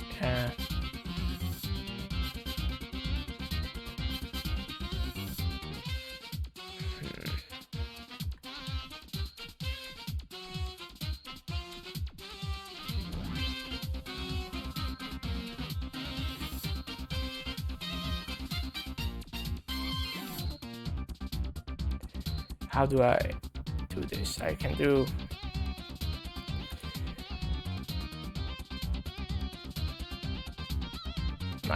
speed.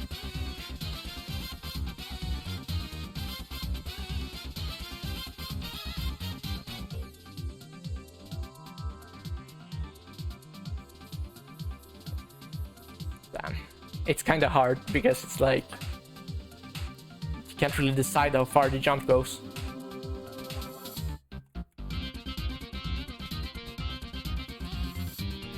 Ooh. Oh. Oh. Damn.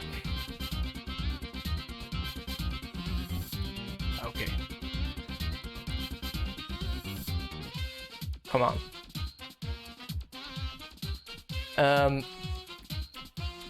3 viewers, welcome to the stream. I'm at the end of yet another game. So far we have made... This is the third game. So after this we have one more. We have done it in a format where it's like, first I did a game in 15 minutes, and then I did one in 30 minutes, and this is the one in 1 hour, and after this it's gonna be a 3-hour game. So it's been gradually like improving in quality. And now it's about time to stop. 45 seconds left, so I'm kind of in a hurry.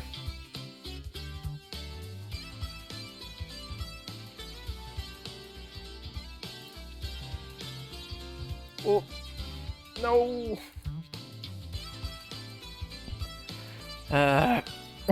I'm trying it out to see if it's any good, and it's a pretty basic game, but like works.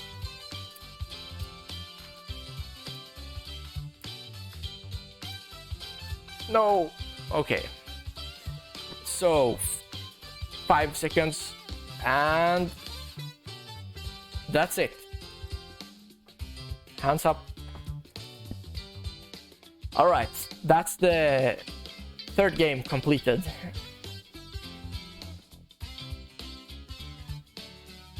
Well, so far so good. I think it's been going really well, actually. And this one was really fun to make as well. I even had time to add some animations, which I didn't have on the other ones. And I've said it before, but like I will be adding these games to itch.io once the stream is over. So look for them there if you want to play them. Even though like the first one is probably not going to be that much fun since I didn't get anywhere with that. I'll upload it still though. So if you actually want to play it, it's gonna be there. But this one was a bit more fun though.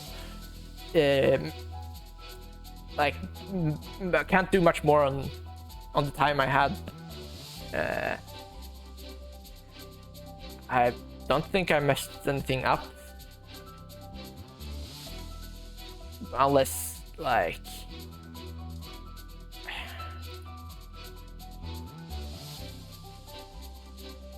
Unless the platform thing. I haven't used the platform effect too often. Other than that, it went pretty well.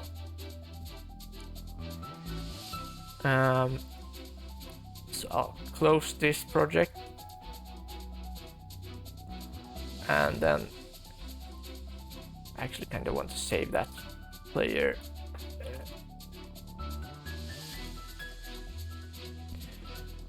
I'll actually just focus so you can actually see what's going on. So take that and close that down. Right. So for now, or not for now, but I'm gonna take a little break and be back, and then we'll start the 3-hour project. So I'll be back soon-ish. Actually, let me create some like BRB scene real quick.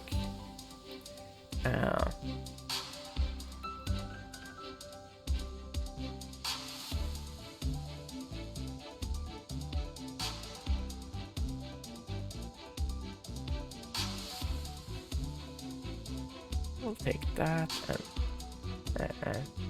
copy.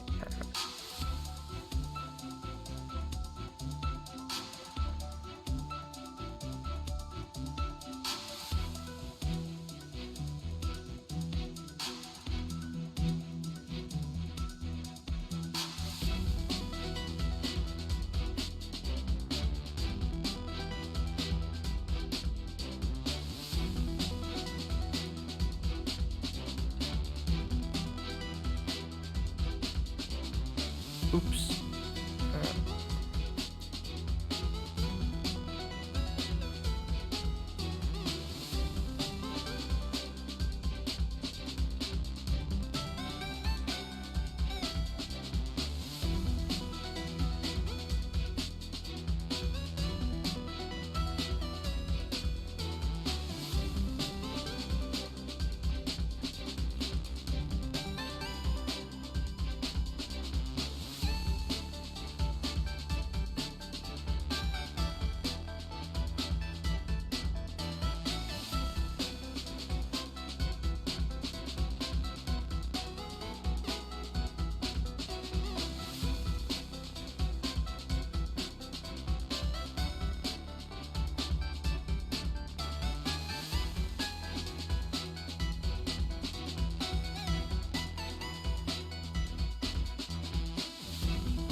Actually, I might just do this white there.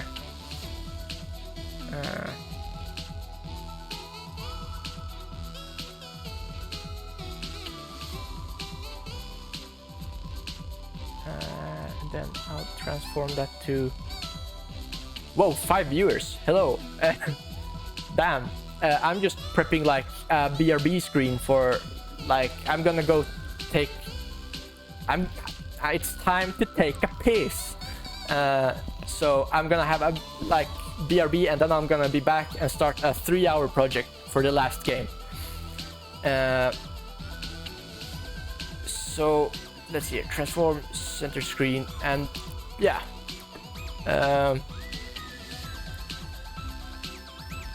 But either way, welcome to the stream.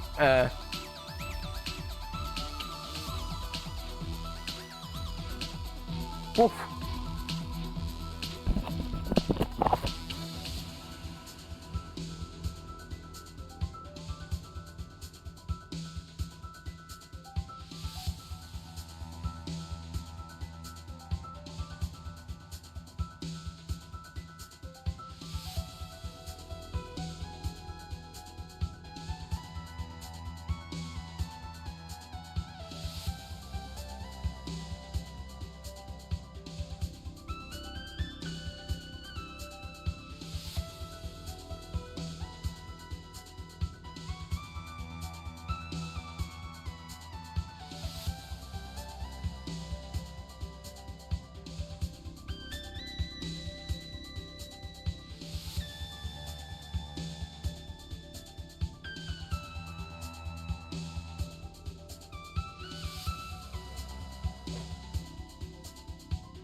And we're back. And everyone left. Of course. I mean, to be expected. Didn't seem like anyone was chatting either way, so... I mean, I'm still bummed out about losing those 5 viewers, but... whatever. What can I do about it?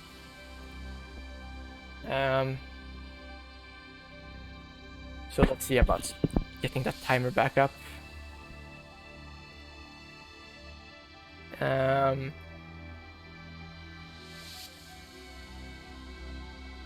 Alright, so the 3-hour project. Let's go.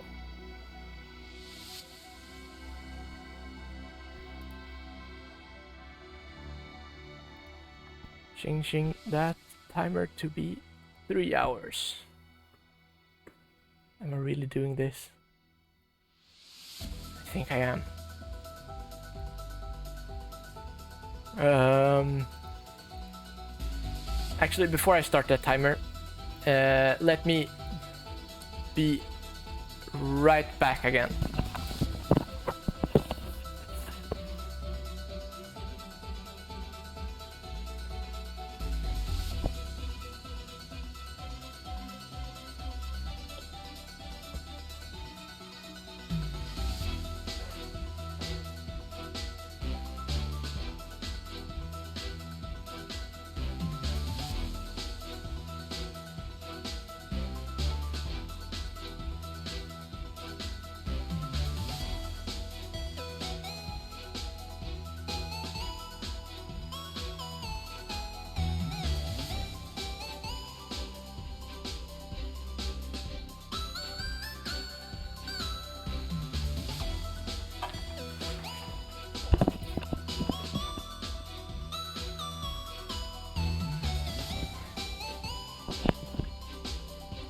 Alright, we are ready.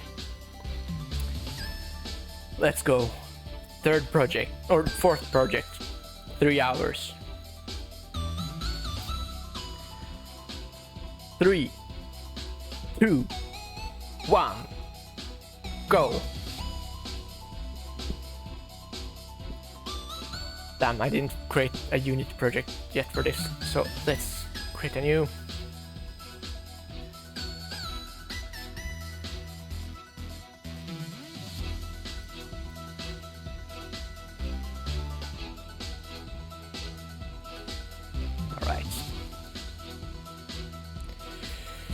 Got plenty of time this time around, so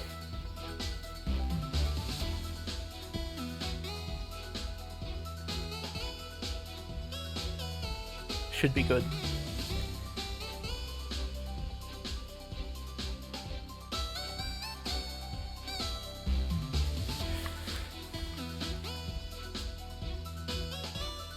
First time trying something like this as well, so it's kind of crazy.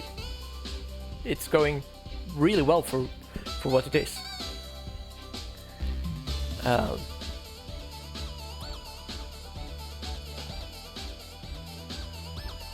Why did I close down Sprite? That's a bad idea. While that's loading, I'll open up everything up again. Do I have anything else that I need to open up?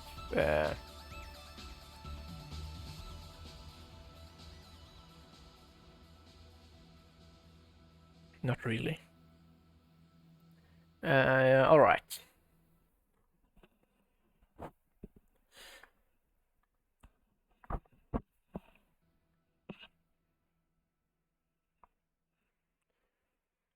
see here. Get the hair out of my way. All right. So, I mean, this is a time waster, but like.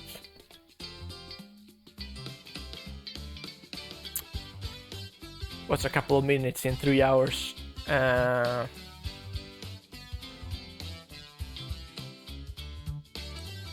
be more careful about this, and I'll try to make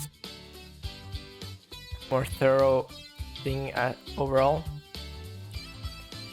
So let's create a scene, title it game, delete the sample scene. Oh yeah, I need to put out that and then delete the script there. Remove the tutorial info.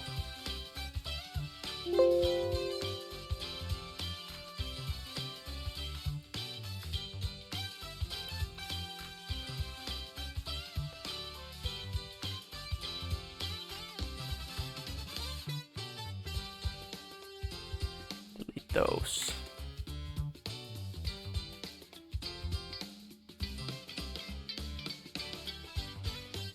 Alright, let's see about this now. What I'm gonna do first is actually go here and create a rendering 2D renderer.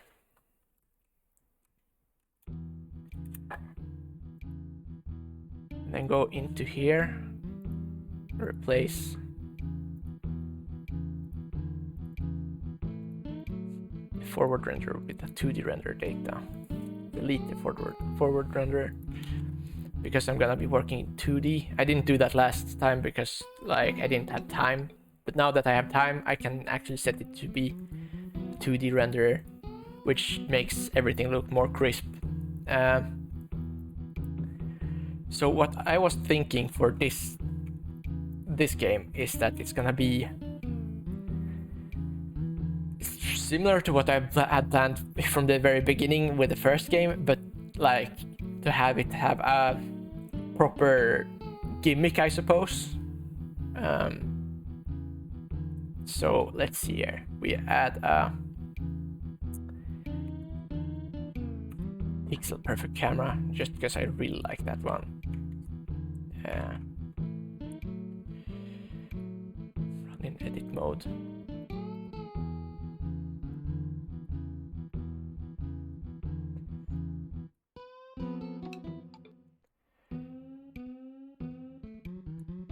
Okay, so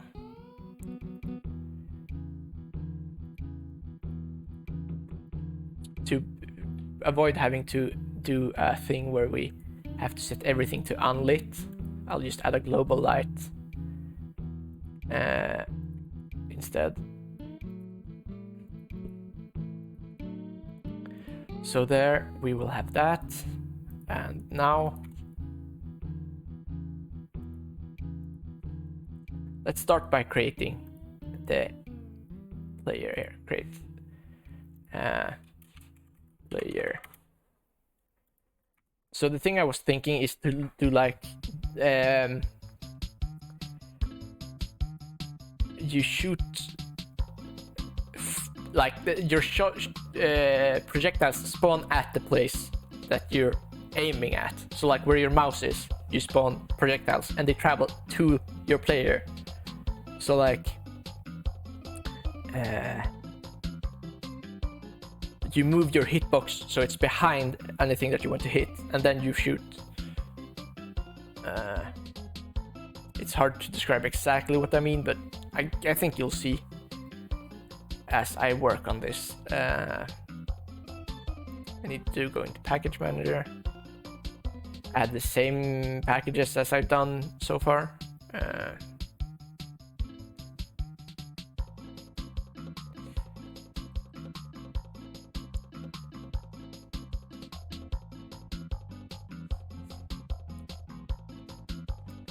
It's gonna take time again, so let's start working on the sprites, because I'm thinking that's probably what's gonna take the most time. And I'm thinking let's theme the last game around Valentine's Day, so let's make it hard. That's your projectile that you're firing. Oop. Okay, let's compress that heart to be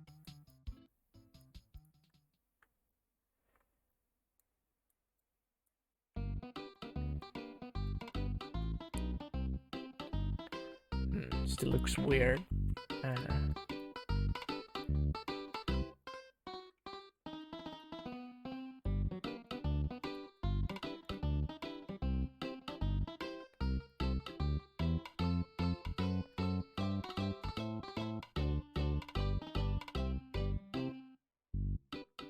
Yeah, that works. That works.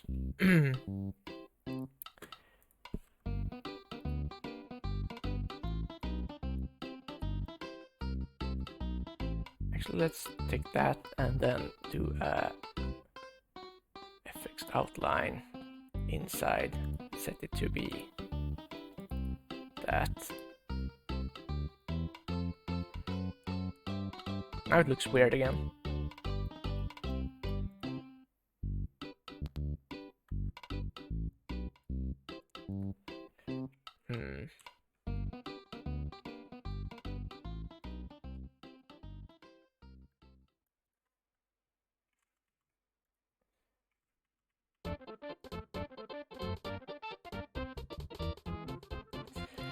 Let's see.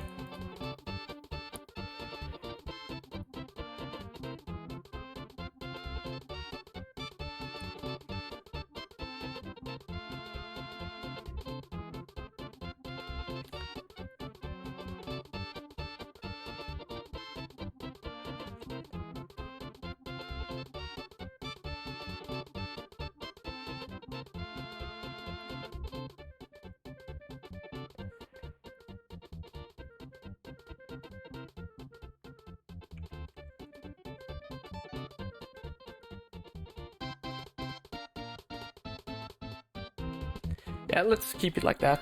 Or maybe actually let's do a 8x8 heart in a similar way.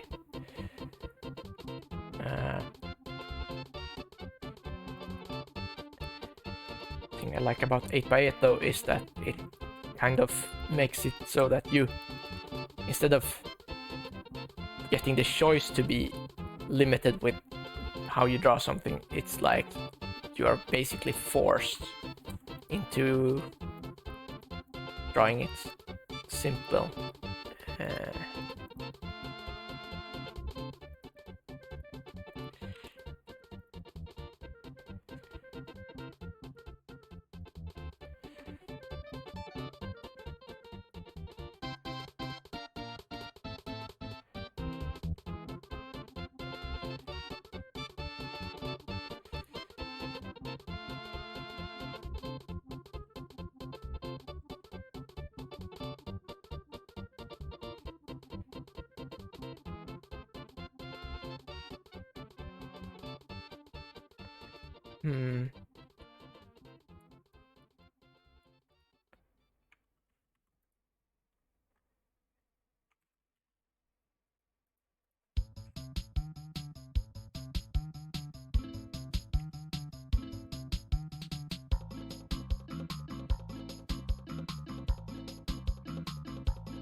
Yeah, that'll be it.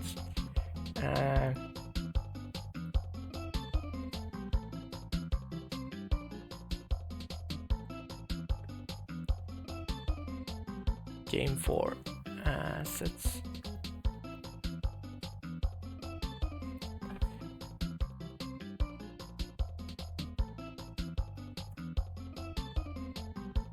Like that.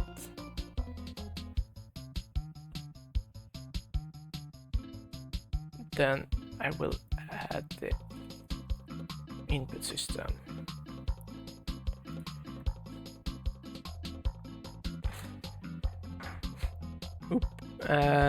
But by this time I'm definitely starting to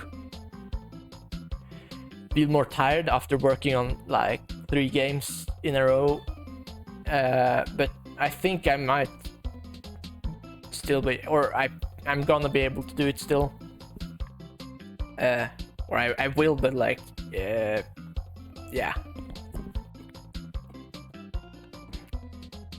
Not gonna be a problem.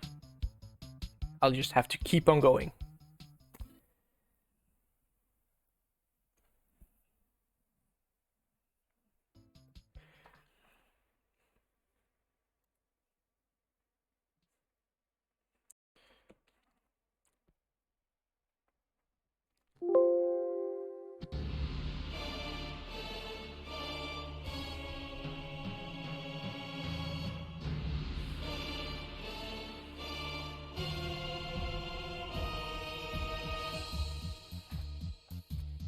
while waiting, I can do player as well. So in this case, we'll start with a square, and then yeah, let's just start with that, and then or actually let's see here. What can we do? We can take that and then move the corners. That's a rounded square. And a rounded square might be exactly what we're looking for.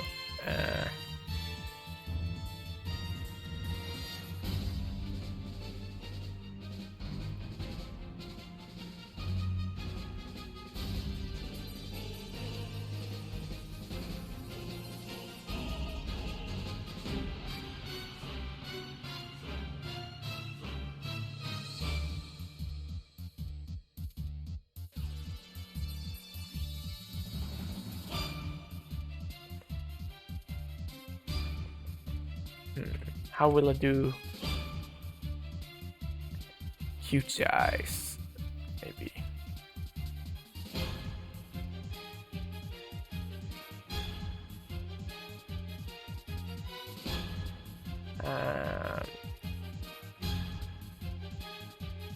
And let's actually like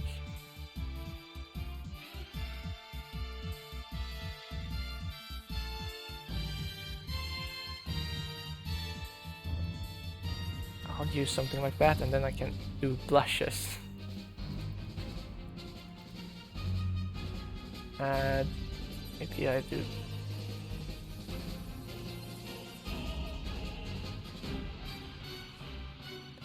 something like that, and then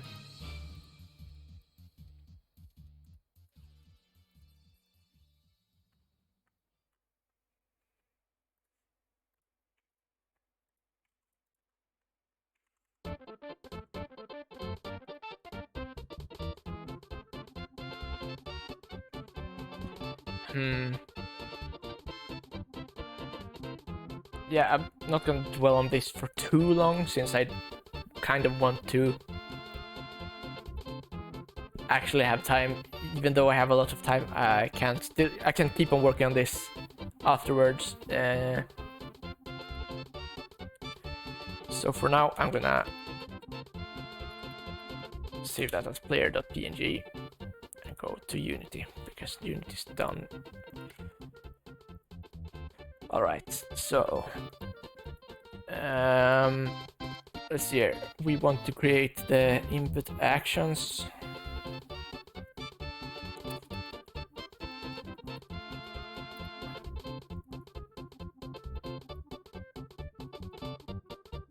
Player again, then alright, let's delete that and add a move, which will be having a... Actually, I need to set that to a value vector 2.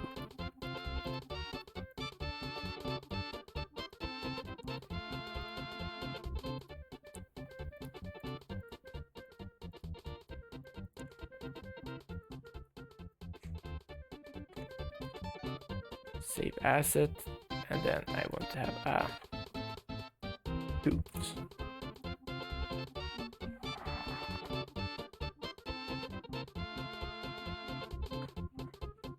And then let's see here.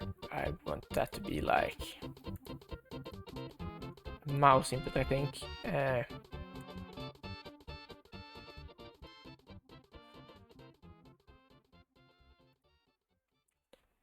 Aim, which will also be a mouse thing, where it's a value and it's will be a vector 2. Yeah, I think it's a vector 2, and it's the mouse. Oh no, mouse.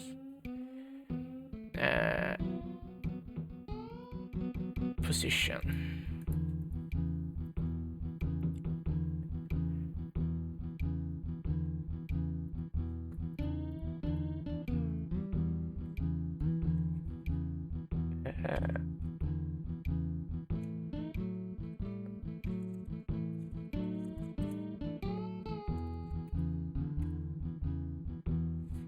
player movement, and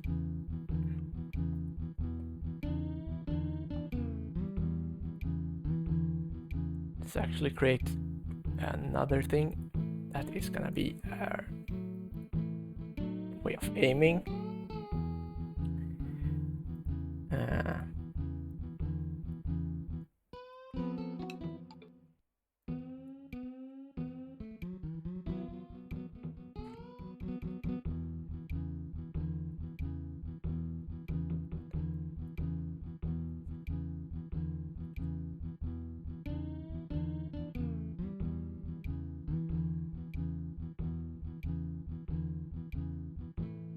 Yeah, that will be our.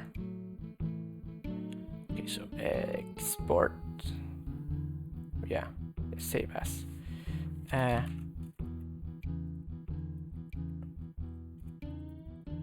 G.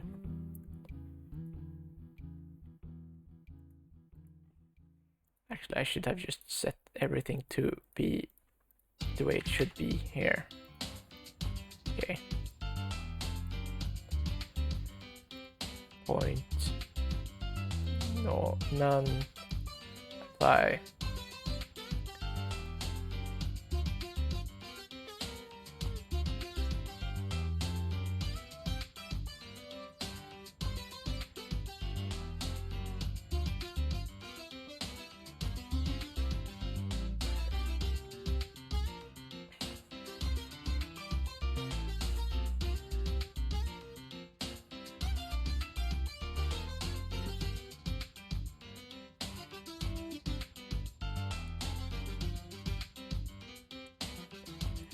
Okay, so the player will have a crosshair.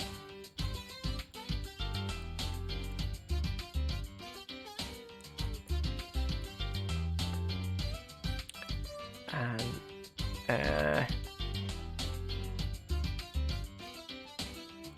character. So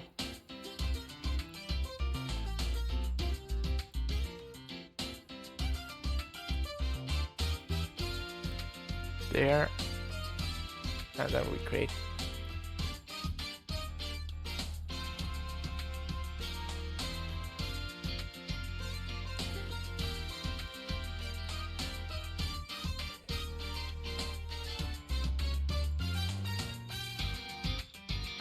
there we go.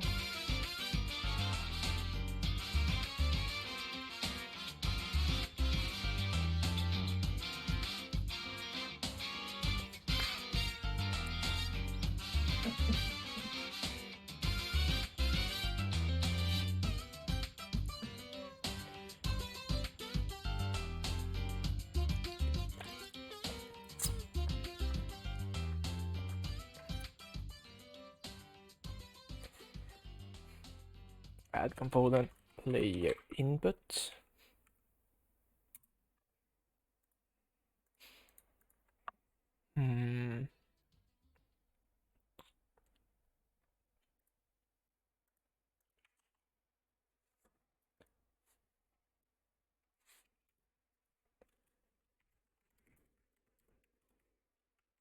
Can I just? Nope, I need Unity engine dot input system, and then do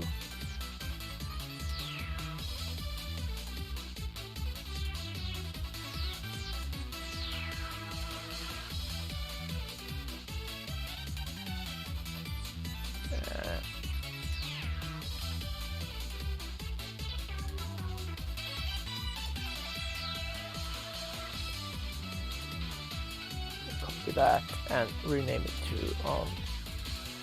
shoot input, and one for aim input.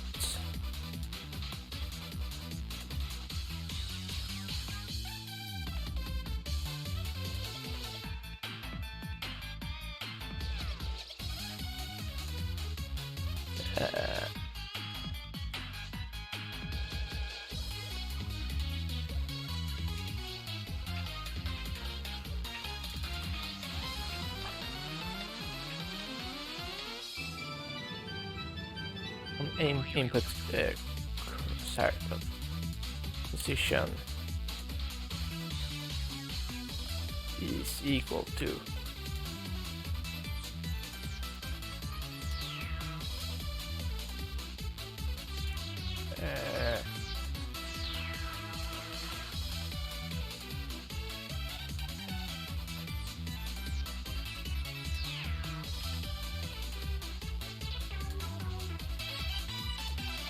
actually, let's see here. We do something like this instead, actually. And private aim input. Actually, I need to have a private vector2 aim input. And private vector2 move input.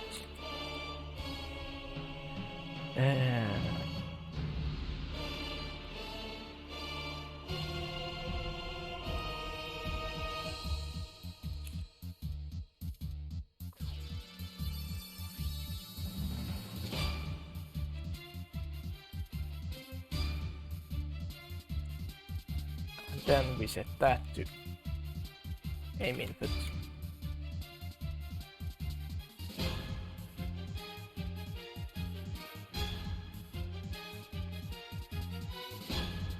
Then I will just assign everything.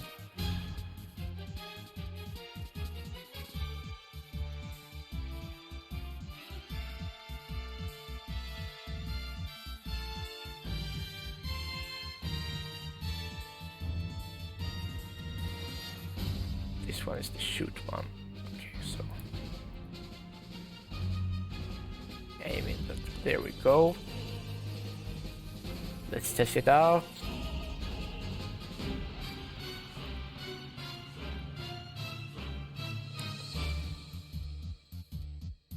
Oh yeah.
Actually, let's debug log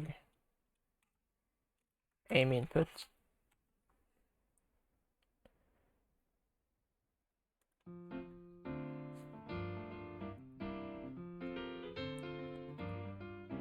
I haven't used mouse position from input system too much either.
Is it green? I think it's green.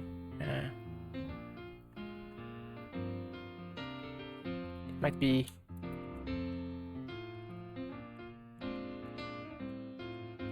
No.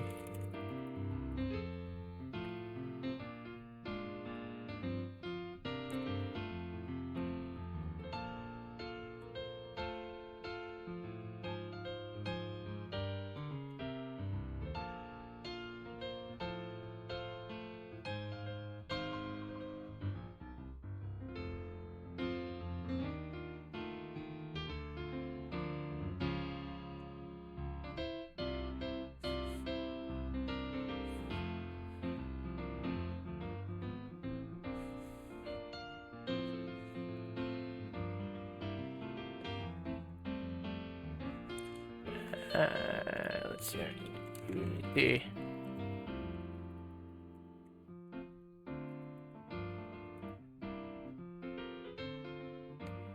Oh yeah, it's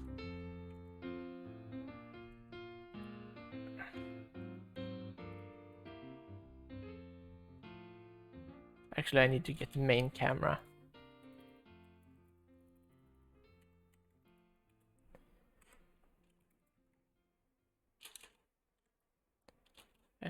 Camera.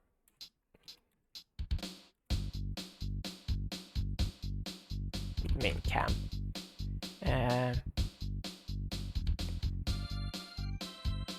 Let's have that be on awake. Main cam is equals to camera.main. We do that because it's a bad practice to have to call to camera main, so we instead assign it, so we won't have to find it every time.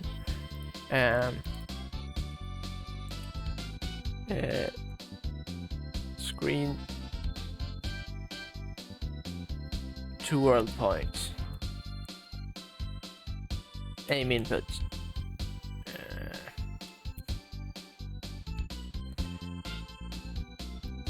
Let's see if this works. Hope it does. Might have to scale down the pixel.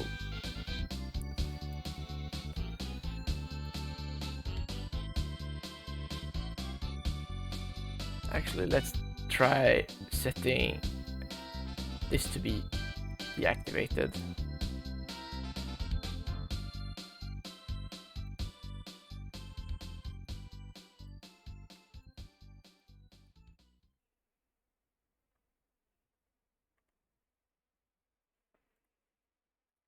Doesn't seem to actually move though.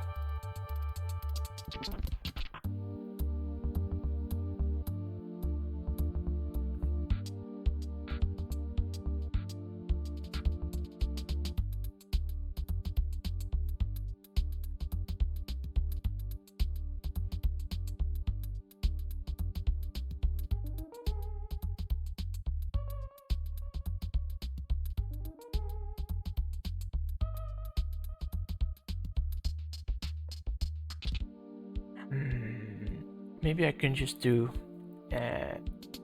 in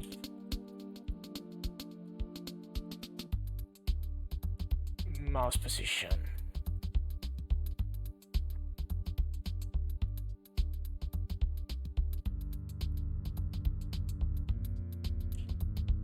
Let's do a late update.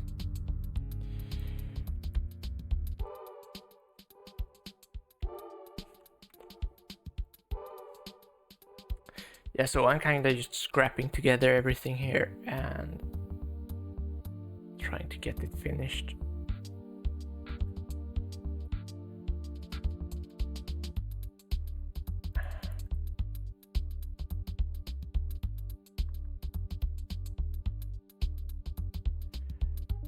But for some reason the crosshair doesn't want to move.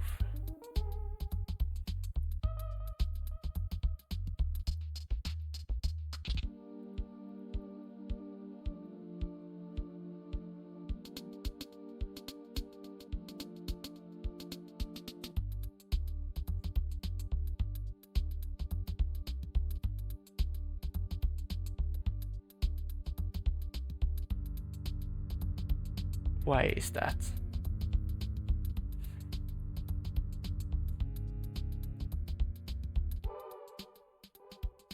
I did assign it right. Aim on aim input.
I have no idea why it's not moving.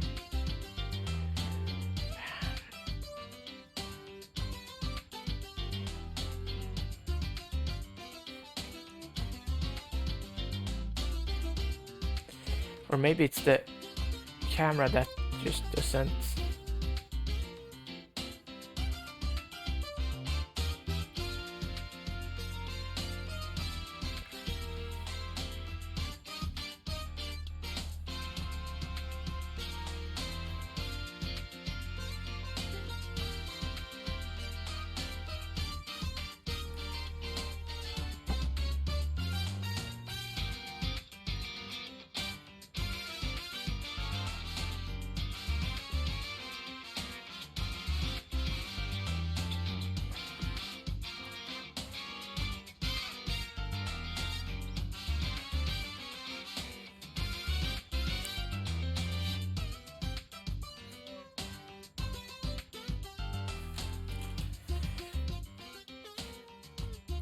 Remove that and just try this again.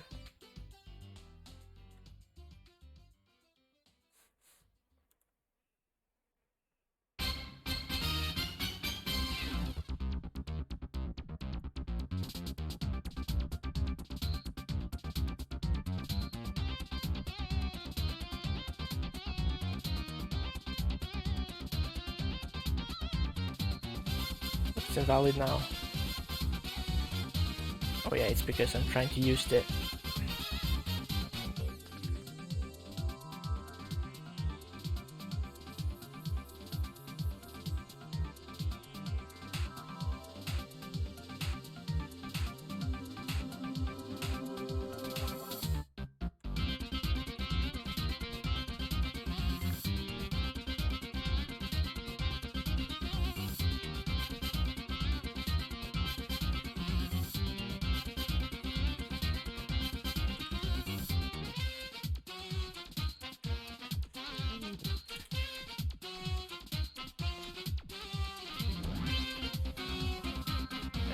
let's see here, we do it like that, and then...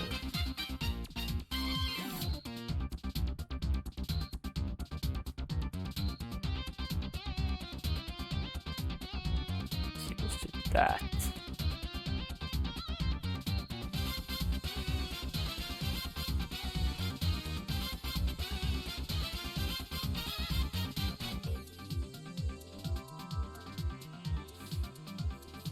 Now.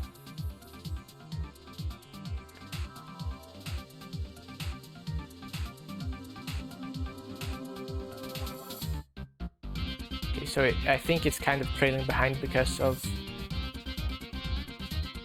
streaming while I'm doing this.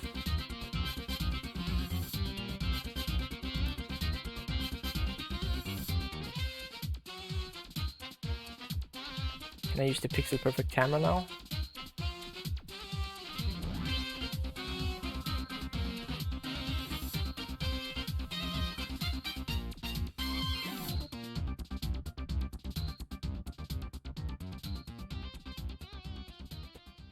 Okay, good.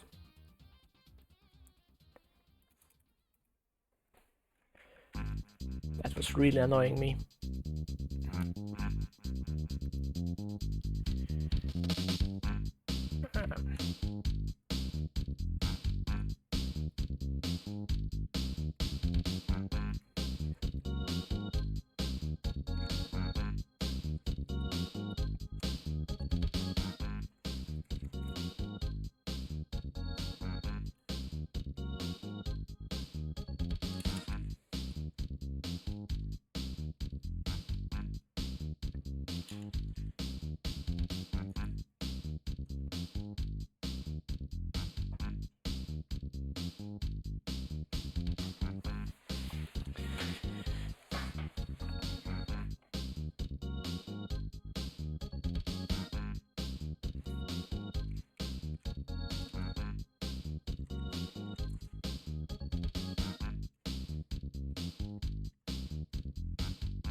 add a new script called projectile to that.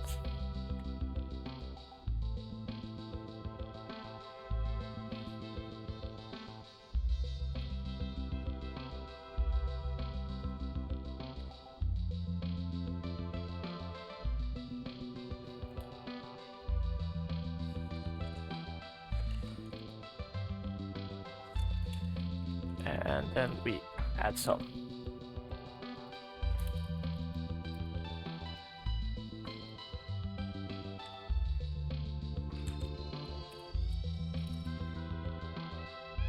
we need to have a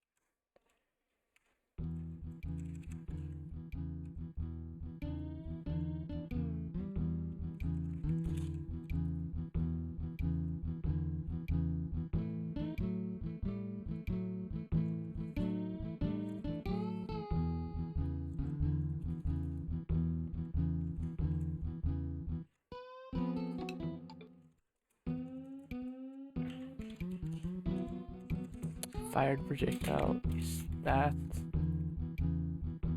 and then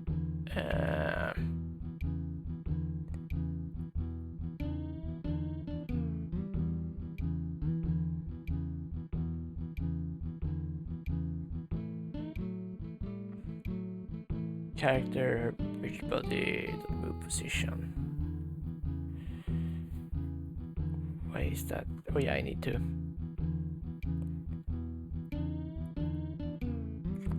Let's actually just wake up here, so that's like the first thing.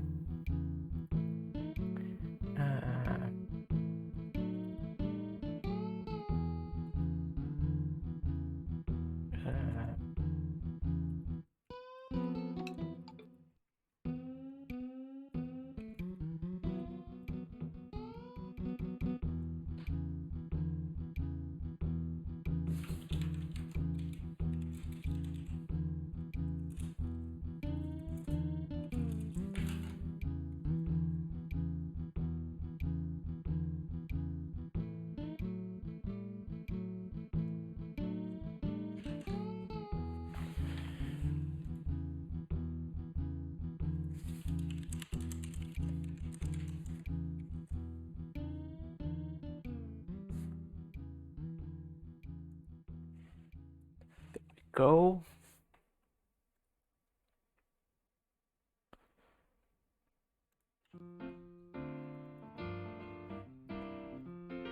Yeah, the character doesn't have a bridge body 2D yet, and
move speed can be like 10.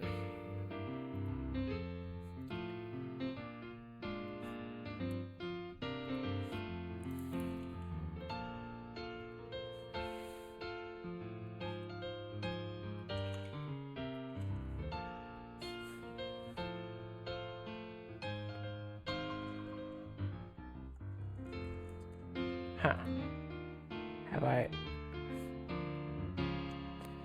Oh yeah.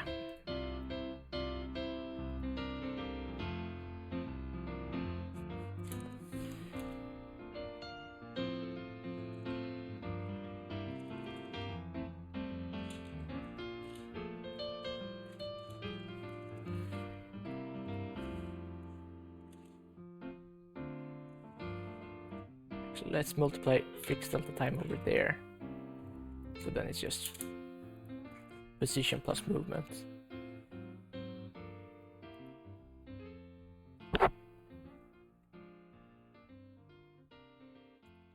All right, let's try this out.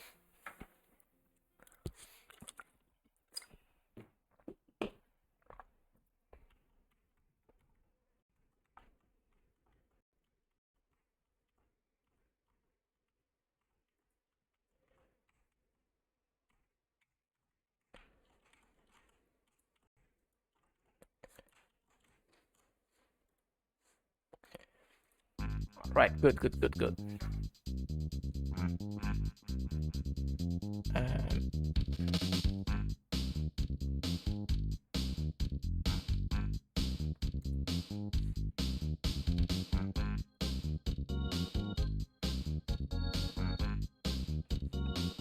What I'm now gonna create is gonna be like the borders, the edges of the arena. So we take that times 3 and that times 3, so we get 48. Now we are gonna add like, so that will be the background that you play on, and then we want to show, actually let's enable symmetry. Show grid, or no, or yeah, let's actually show grid.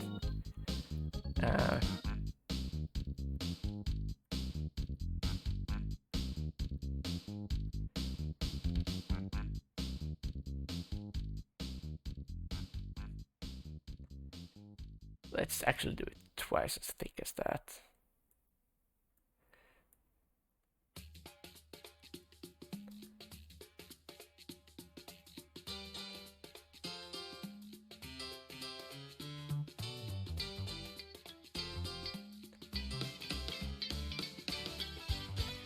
And then let's do a new layer. Hello, welcome to the stream. Currently working on like the borders for an arena in the game I'm making. This is game number 4 out of 4 in these 5 hours. Almost finished with the first hour of that. So right now I'm trying to get this just all like I'm gonna make I have here, it's gonna be sort of a top-down shoot, not really top-down, but like you're gonna move around, and then you, from the point where you shoot, which will be on the crosshair, that's where the bullet will spawn, and it will travel towards the player. So you kind of have to think in a different way to hit your enemies. So for example, if I'm up here and then the enemy is here, I can click here and it will travel back to hit it basically in the back. So that's the plan right now. And I kind of want to have a wall around the whole arena. So it's kind of gonna be a horde mode thing. I'm thinking. So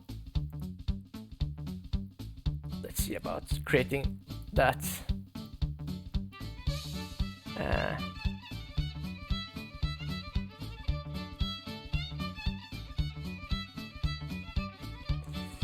So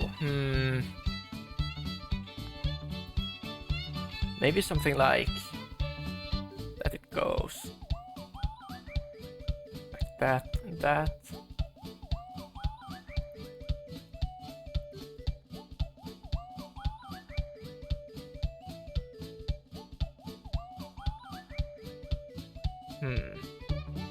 I'm gonna export it real quick, save as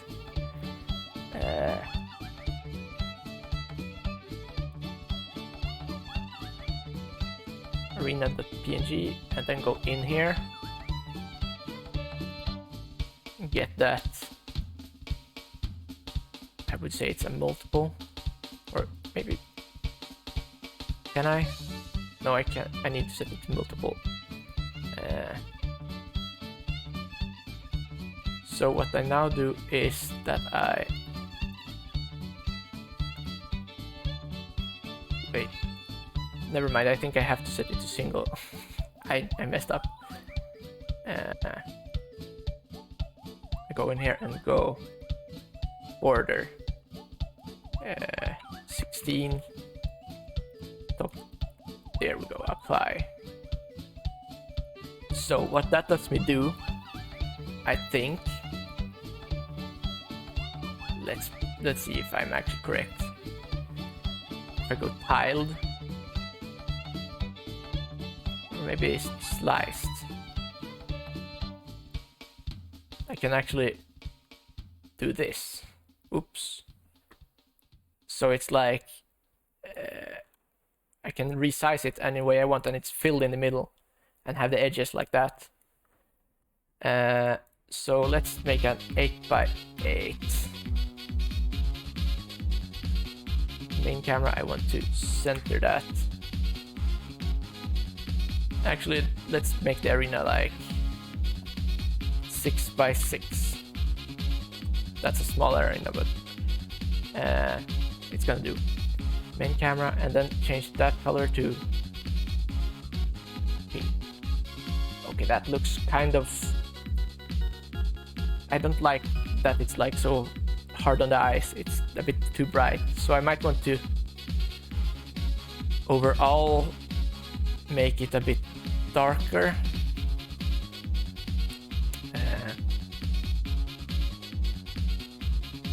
How will I achieve this?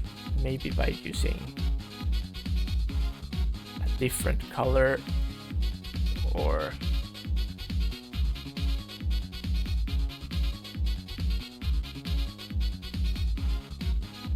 that could work.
All right, so next I'm gonna try to go here and maybe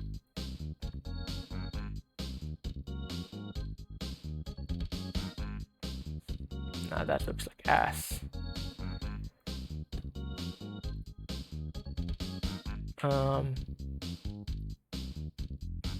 Maybe I'll just do that.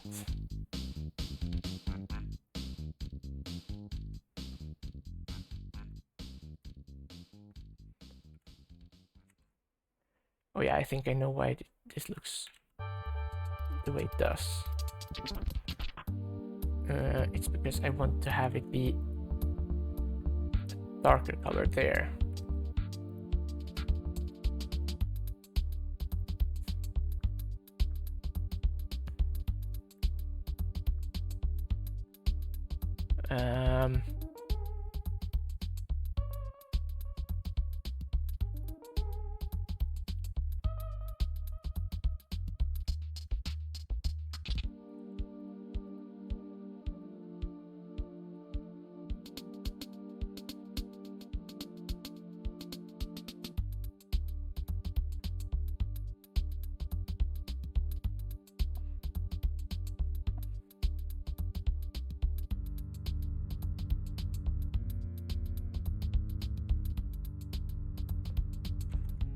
There we go. That looks good.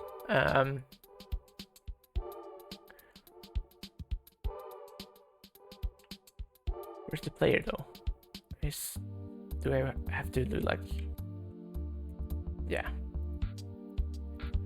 So let's add a sorting layer. That is... that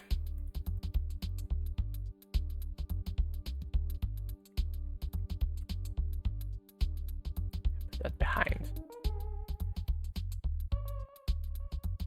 So then we can just set it to background. There we go. And then let's add another sorting layer for the crosshair.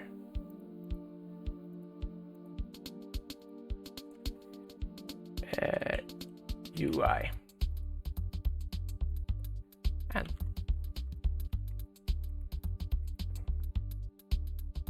there. But we want to use the UI layer in this case.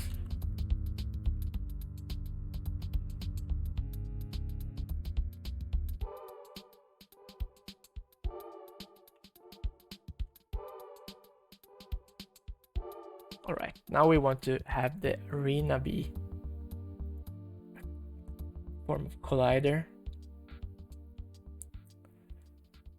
So I think we're taking like the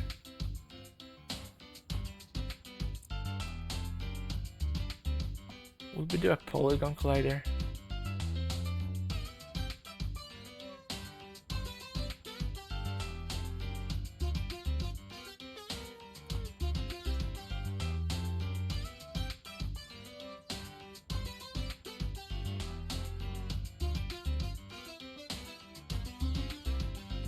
Yeah, I'll make it a polygon collider.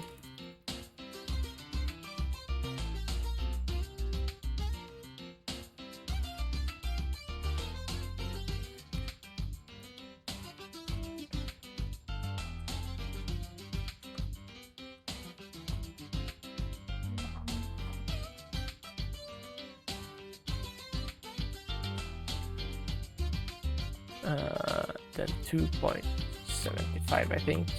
It's gonna be the magic number for that side.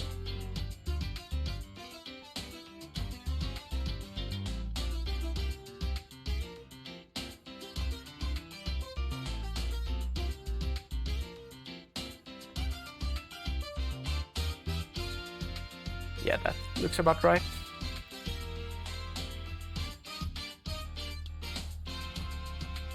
Will this even work? I have no idea if it's gonna be like the opposite of what I want.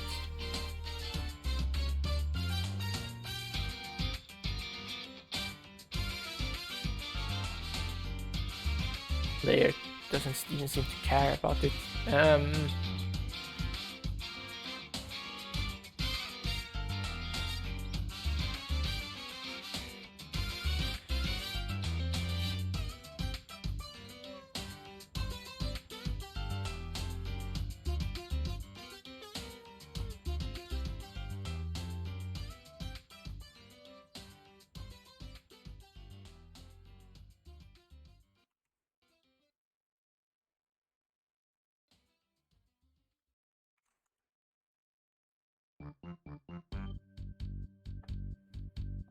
Yeah, I think I need to do some inverted version of this.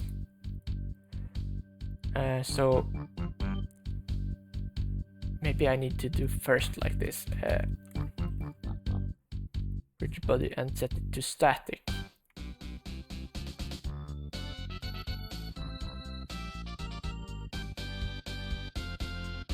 I feel like I should know this. Actually, let's use something else.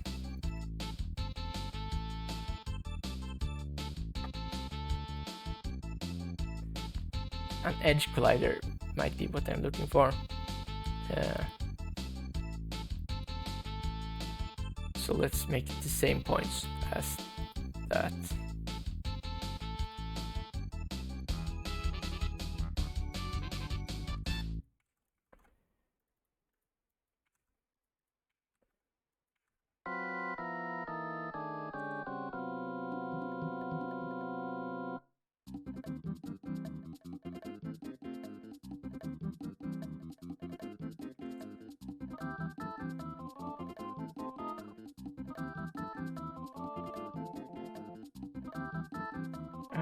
Do I have to like make one that connects back?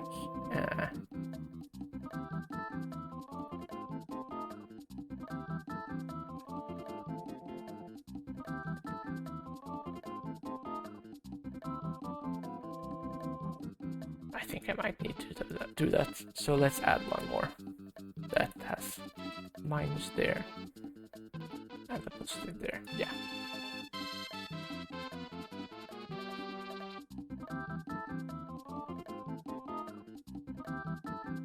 So now if we go to character, set the rigid body to dynamic.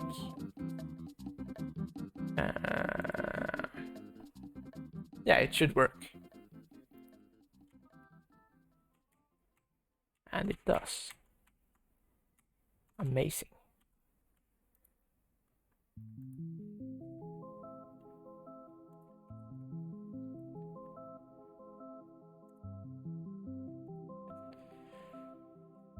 So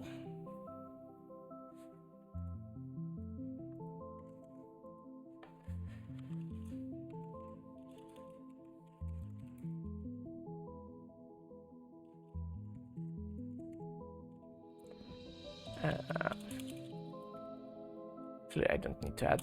I'm not gonna add any projectile shooting enemies, so I'll use this as only the players. Since I'm doing this real quick, I'm gonna do it like this. I'm gonna add a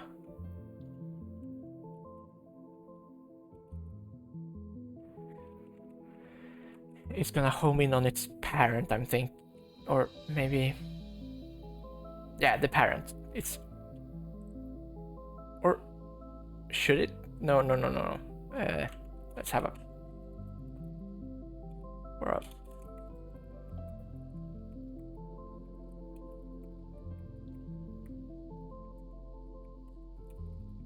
and then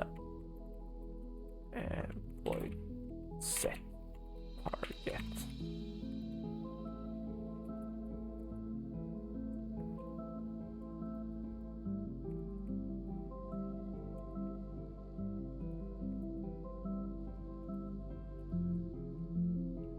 All right, there. And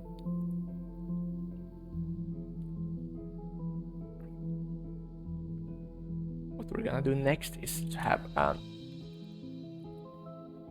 update, or rather fixed update, and we need to have a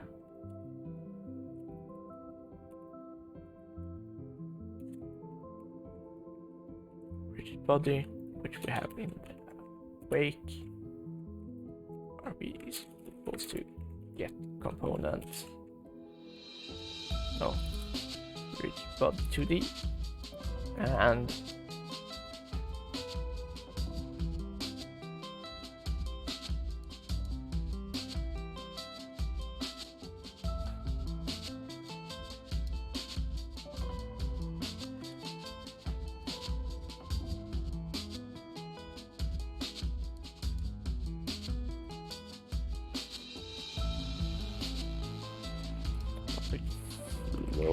move speed.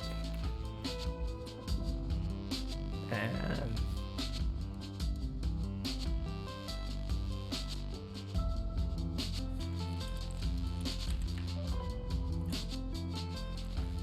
then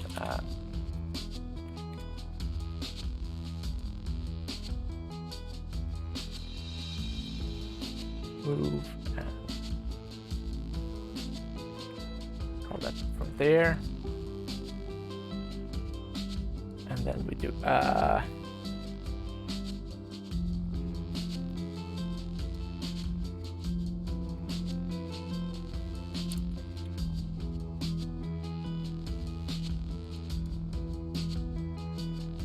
or not add force, we do move position.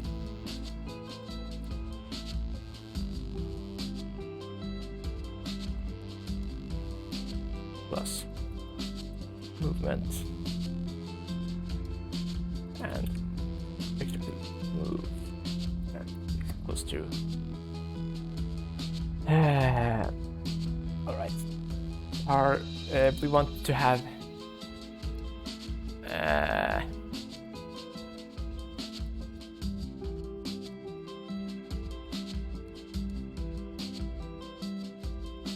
target direction is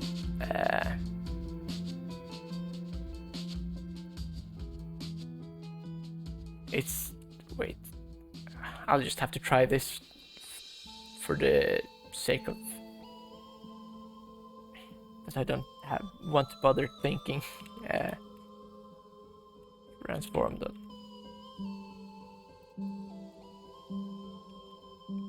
position mine, or rather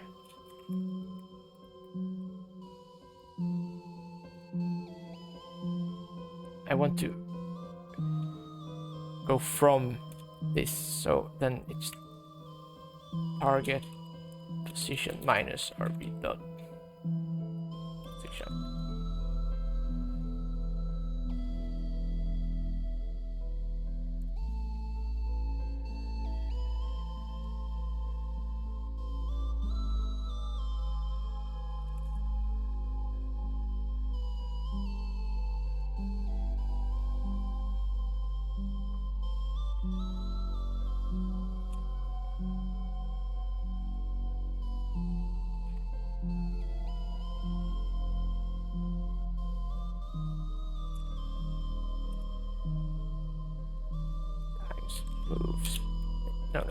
Move speed times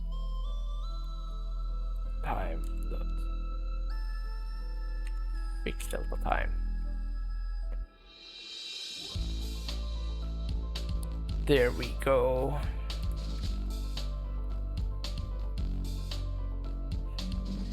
Yep. All right, should be working.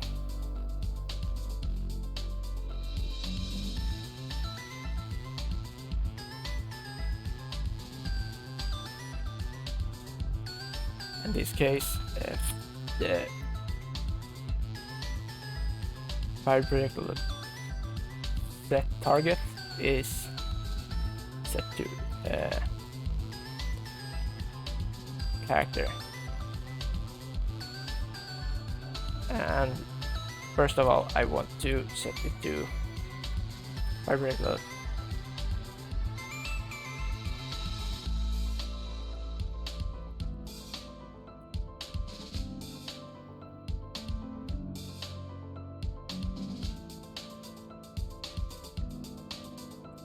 crosshair position.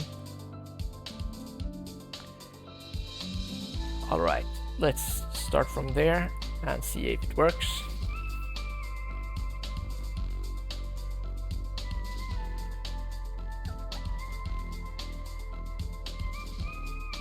Nope.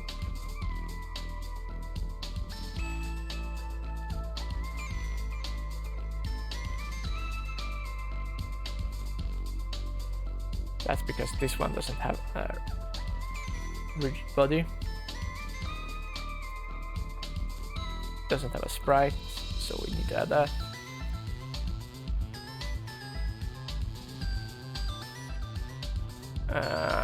We need to add a collider.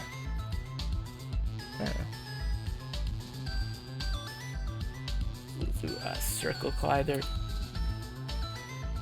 Move up, and that is a trigger.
There we go.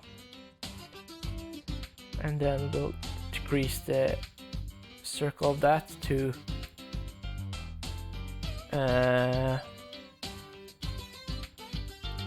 something like that.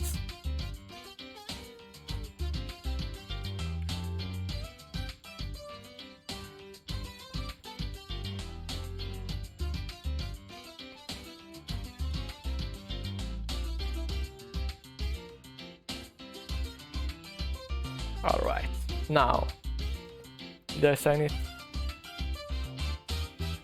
I did.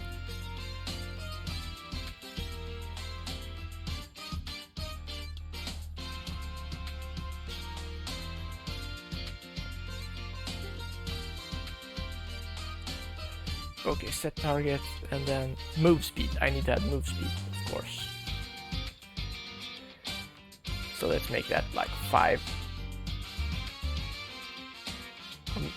Maybe we should have it higher than the player move speed so that you can't outrun them.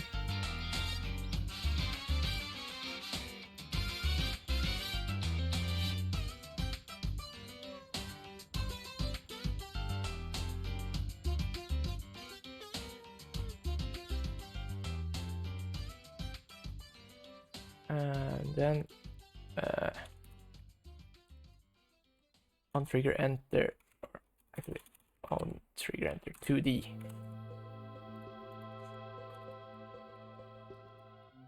Destroy game object.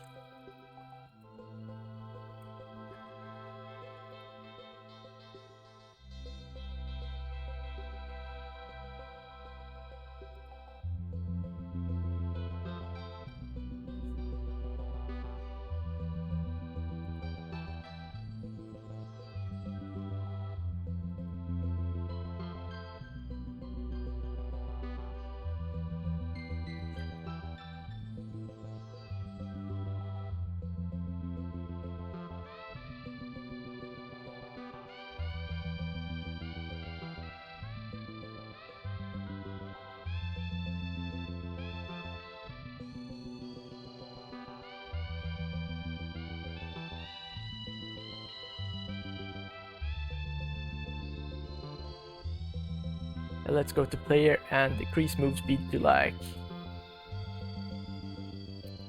5 or maybe even less. 4. Yeah, then you can basically not outrun the hearts anymore.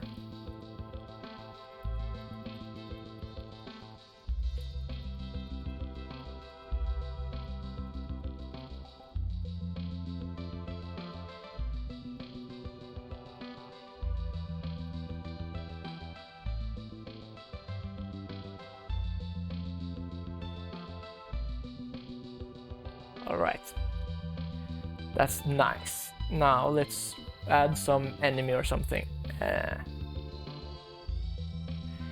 What kind of enemies would we want?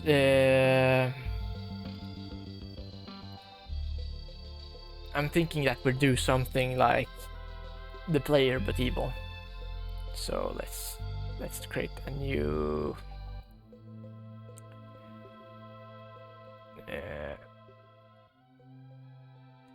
see, I think it was 16 by 16. So I'm thinking first we're gonna have like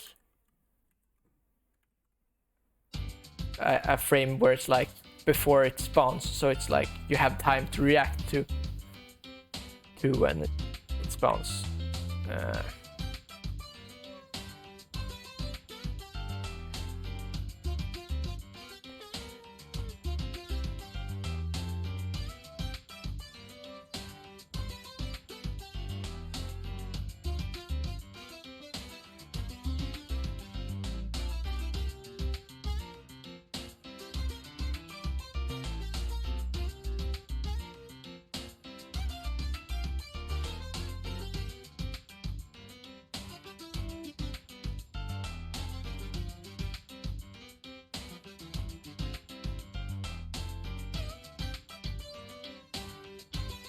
These guys look angry.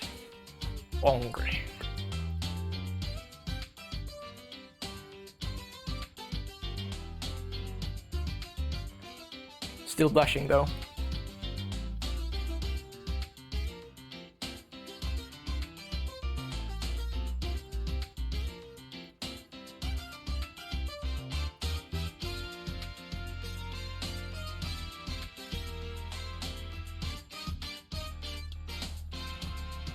So now let's start by making it so that it has like a respawning look. So I'm thinking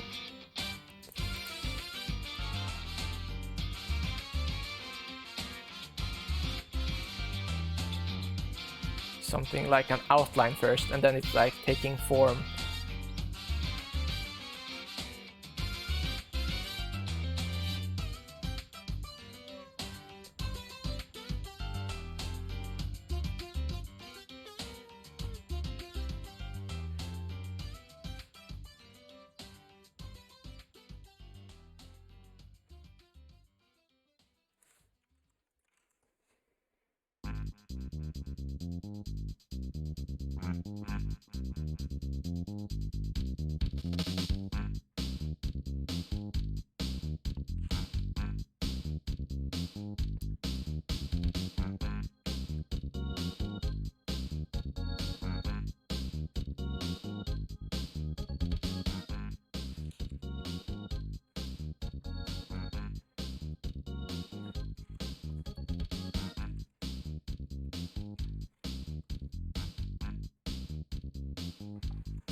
Let's exclude those so we can do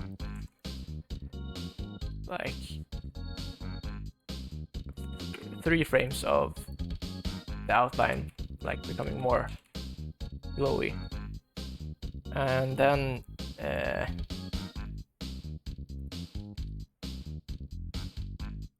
we'll just have the outline becoming full.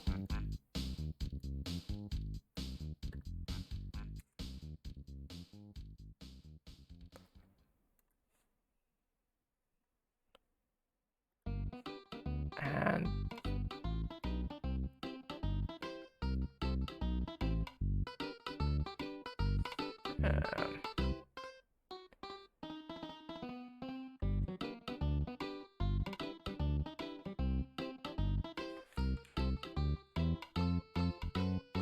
then we'll make it so okay, yeah, I have time to spend on this.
let's do an outline on this.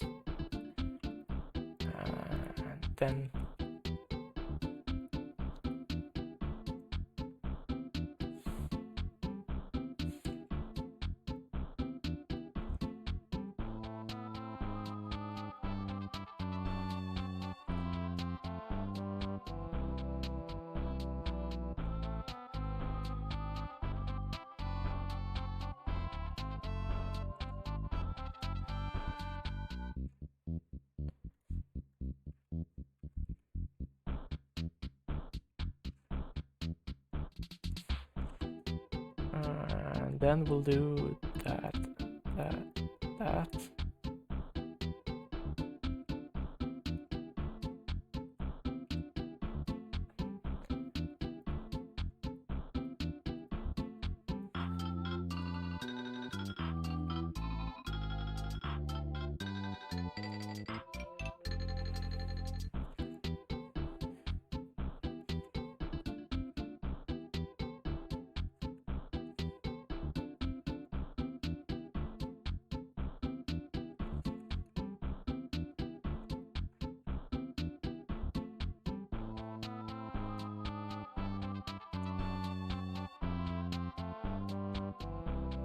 And we can make it so that the whole thing goes red, and then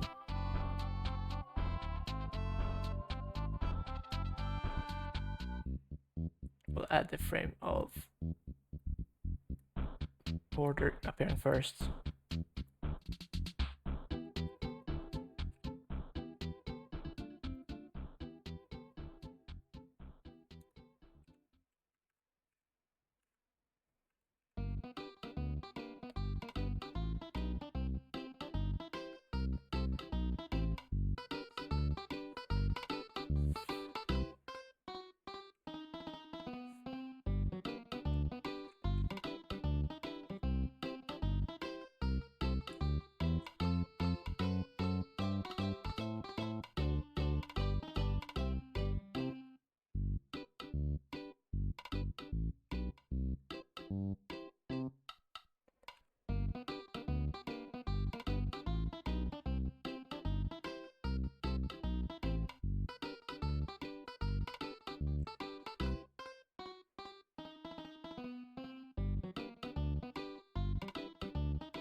Let's actually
maybe something like that.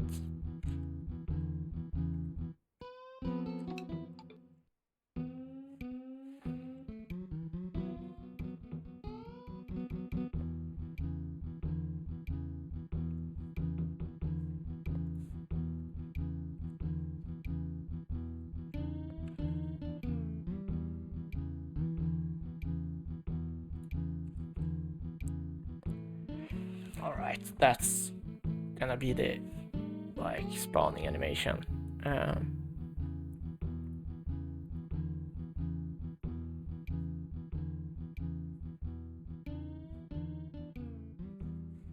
actually.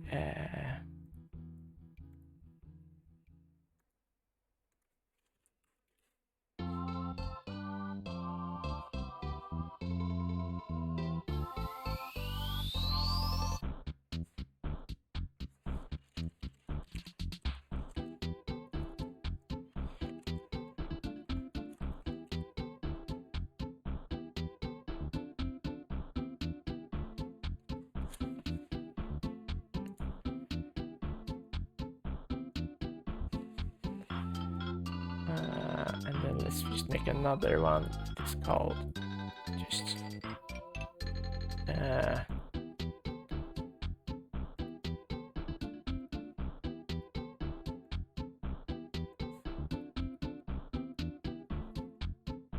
anime.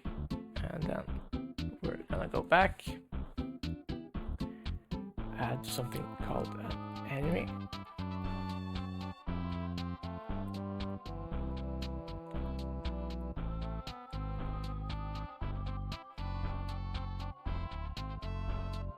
Make that a prefab.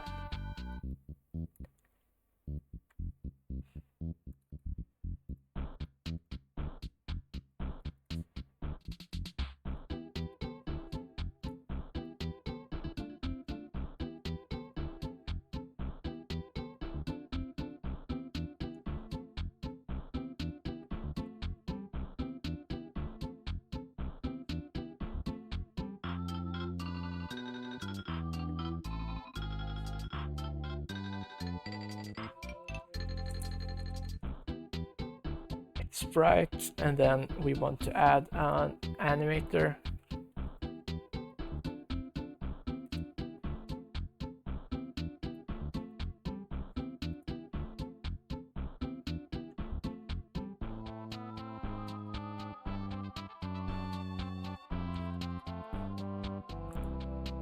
Animations, and then we add an anime bound.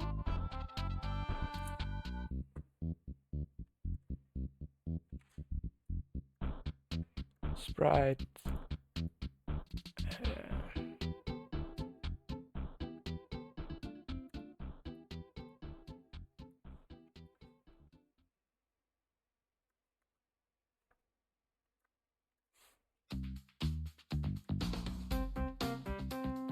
Maybe, okay, I need to select all of them.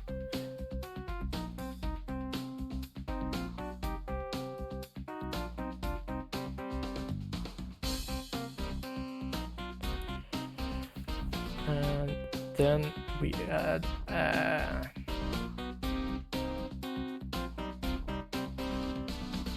after that we just go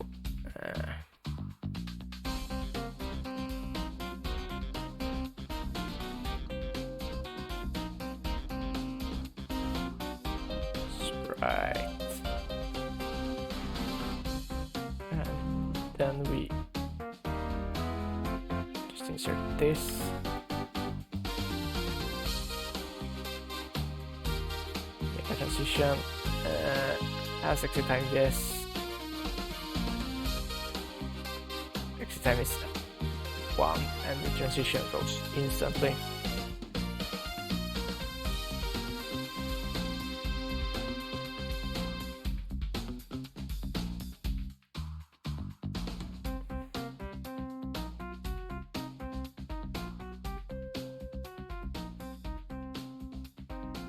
But something else that will be added for that is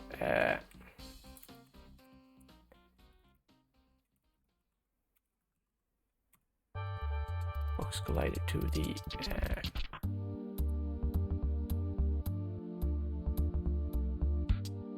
And that is gonna be accompanied by a rigid body 2D.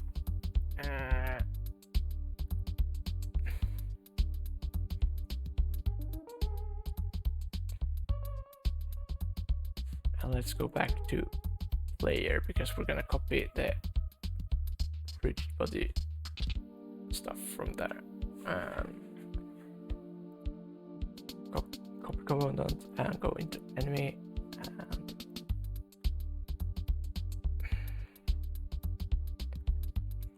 paste. But then we want to also have like 0.4, I think it was. Yeah. So during the spawn animation, the box collider won't be enabled. So off.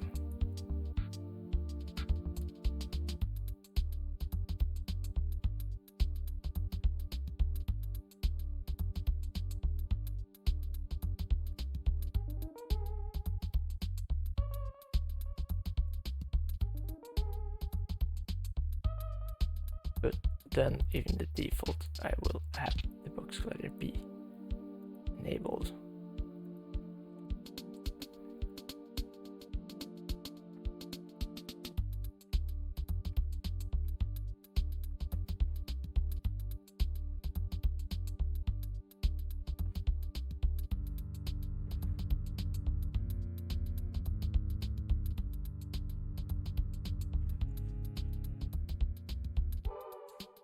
Maybe I want to slow it down even more.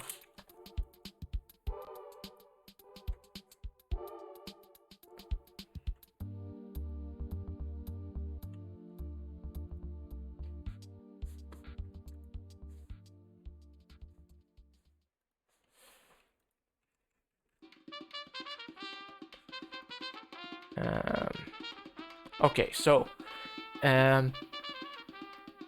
now we're gonna change it so that we have the enemy animation here. We're gonna change the thing to be, instead of being seconds, I'm gonna change it to frames. Actually, no, let's have us in seconds. So how many frames were that? It's 10 frames. So the standard is 24 per second. So 10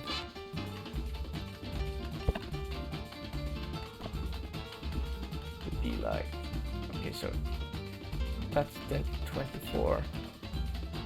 So then 30 would be 12. And 15 would be 6.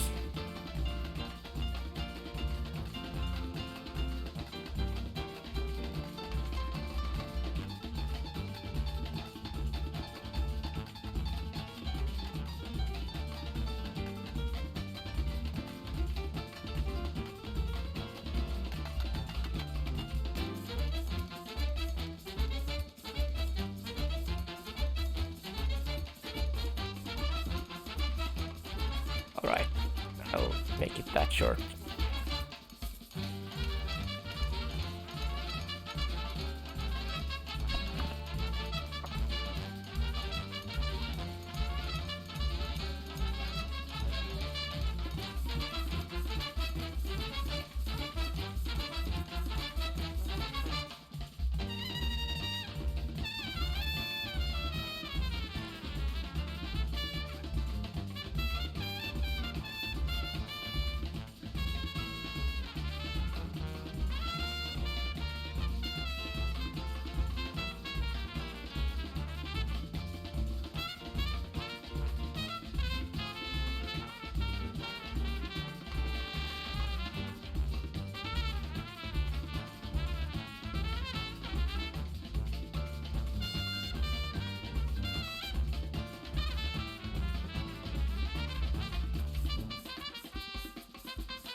then we move away from that animator and go in here and add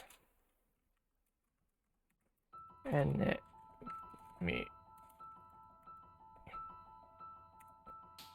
logic.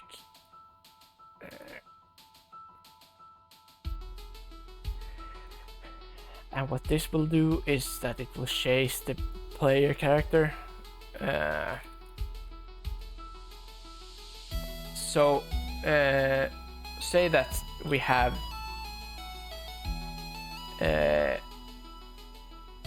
like the enemies are spawning in, and then they need to find the player so that they can chase the player. I'm thinking that like as soon as an enemy touches you, it's game over. So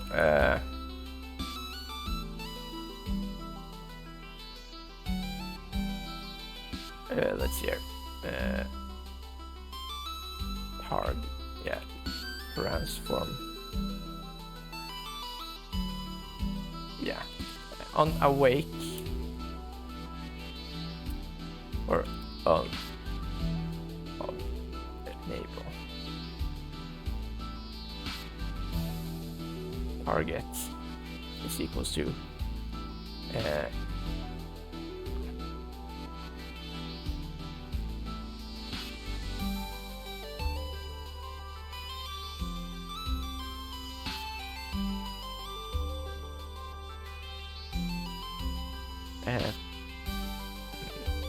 actually let's, yeah,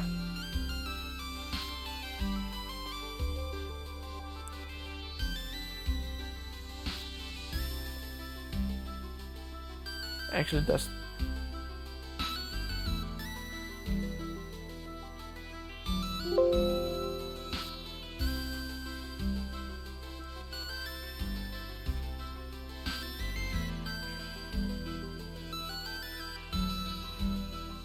since that's yeah player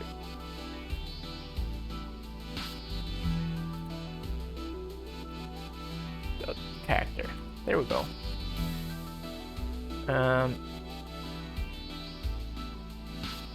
Fixed update, and then we need to add a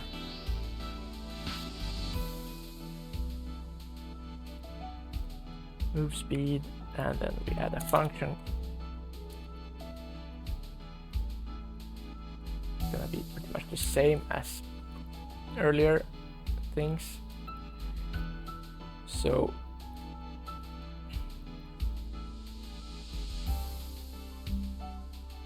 we need to have a reference to the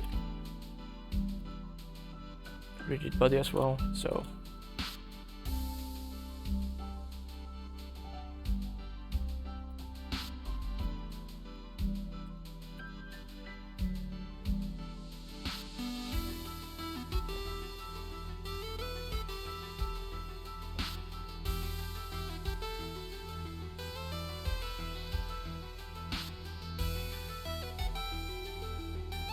there, and then we take the move, just move.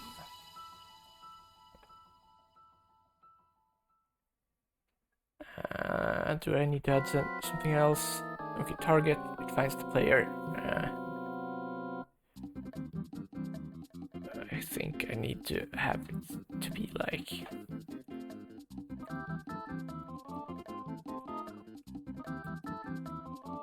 if target isn't null. All right.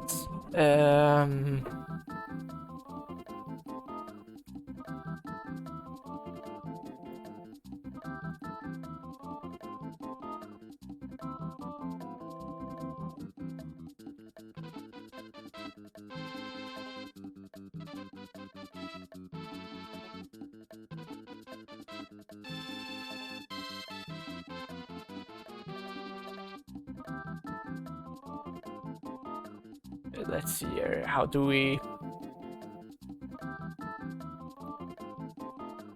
I think we want to have it be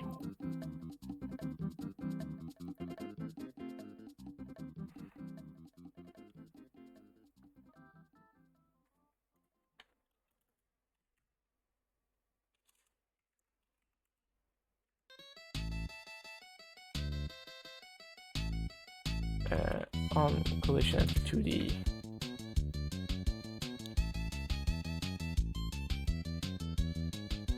Or rather,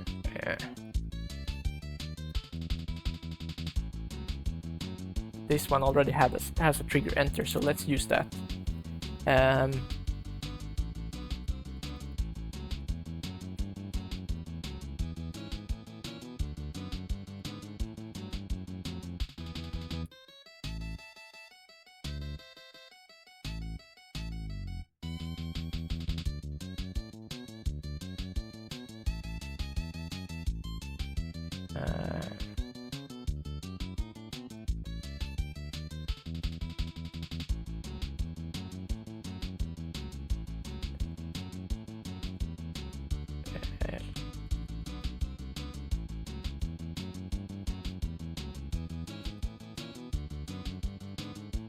All right.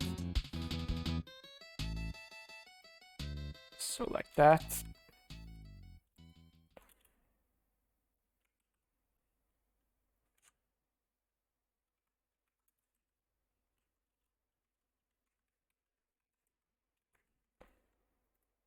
Let's add a function to die in the enemy.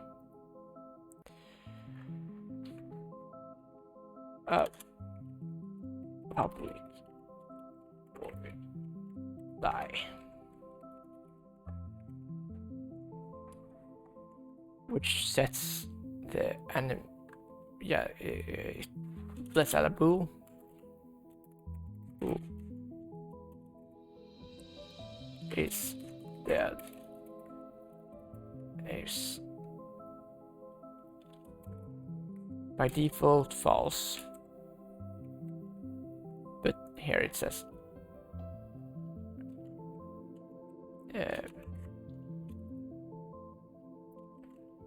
is that equals true, and then we set this destroy game object in say 5.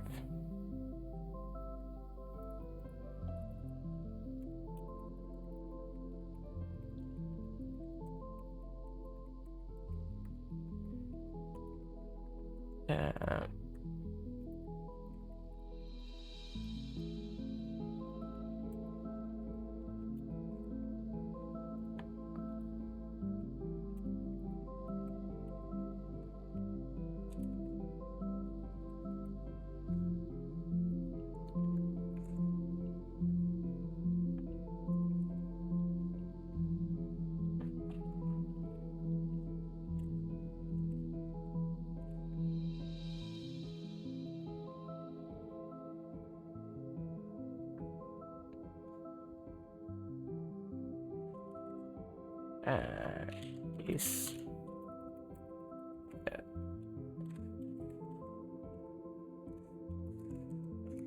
so there, and then we go like that. Okay, animation set bool is dead. Yes.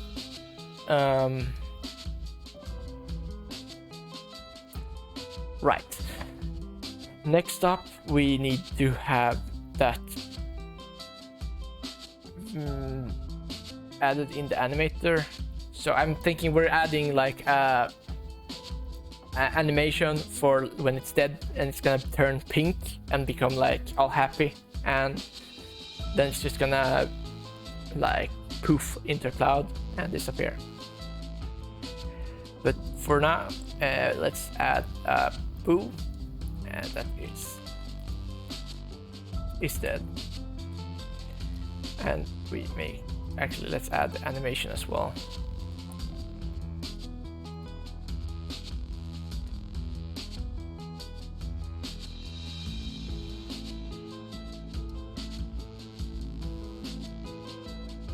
Enemy, yeah, death.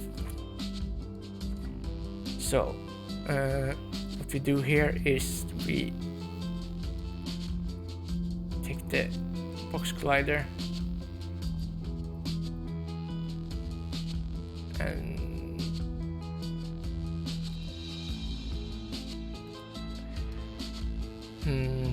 Or do we need to...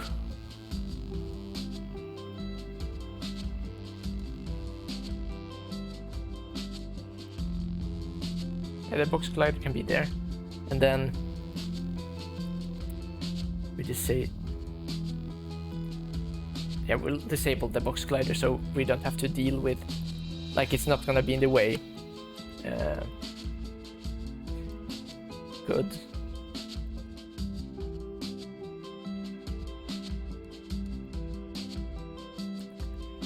Make transition from default to instead if the condition instead is true.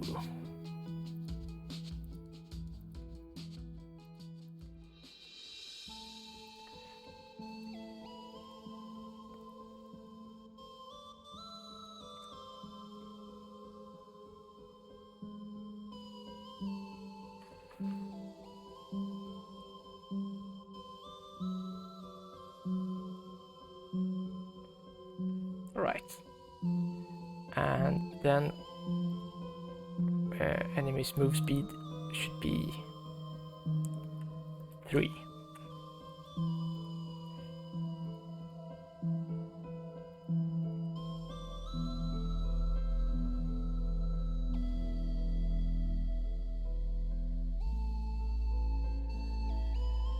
Aggressive fella.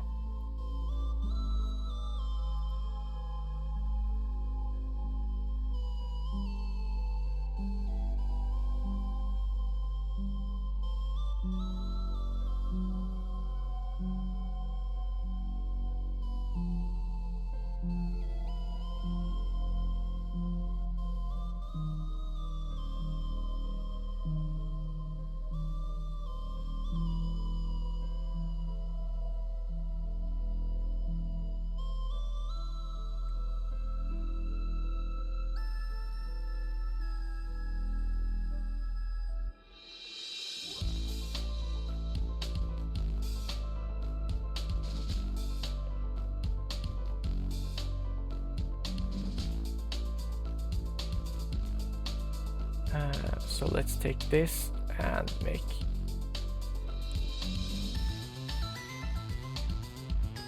a thing for when it dies. So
okay. Oh, hello. Welcome to the stream. I'm almost finished with this game, but I've got an hour, so I have a lot of time to polish. How great that you wanted to join. So right now we have this game here that I've been working on, and you move around and you fire hearts from where you're aiming, and so you have to like kind of move your character and give love to everyone else, the angry red boxes. So right now I'm trying to make like death animation for the red boxes, because like they turn pink and happy when you give them love.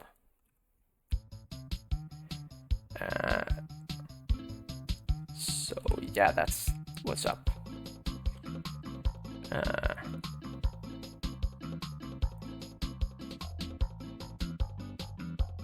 Then we add something like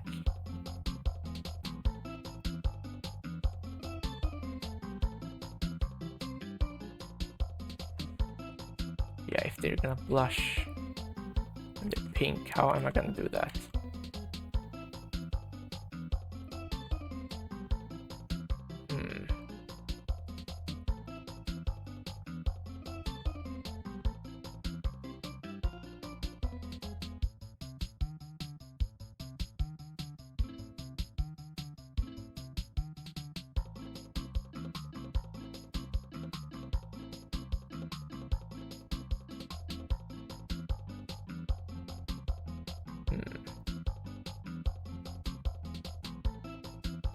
Maybe they don't need to blush when, but I kind of want it.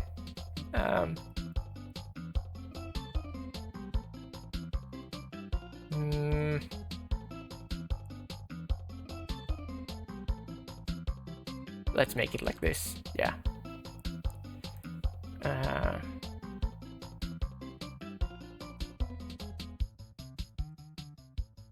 Yeah, that looks good. All right, so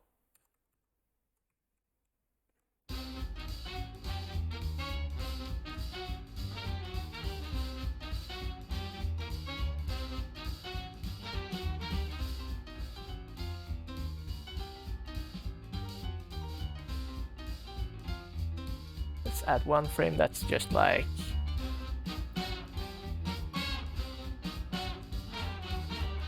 that.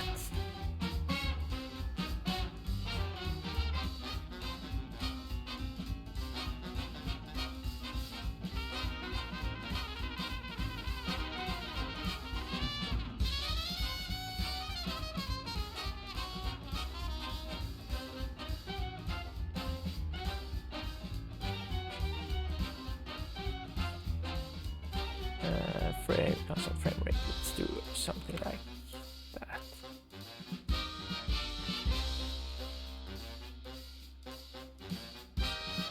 All right.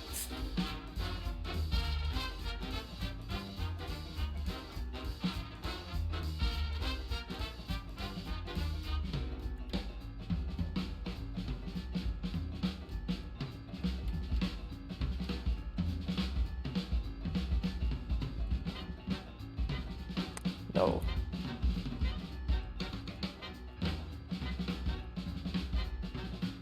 That's not what I wanted. I want to save a sprite sheet. That's more like it. And let's remove enemy death sheet. Just enemy death. Okay, export.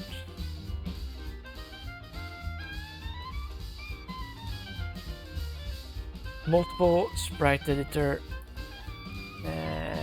Slice 16, apply. Then we go here.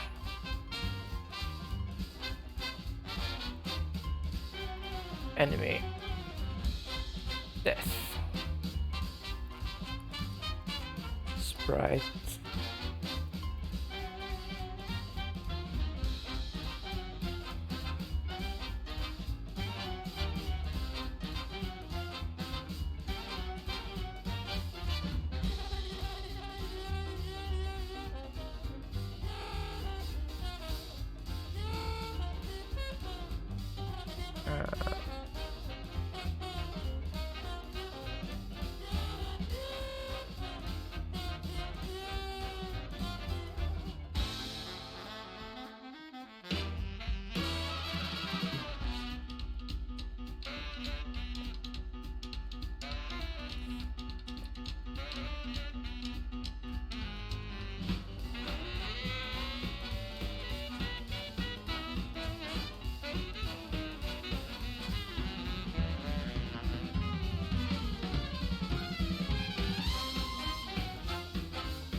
Okay, so I've been quiet for a little bit now. I'm pretty focused, but overall, the animation is gonna go something like this.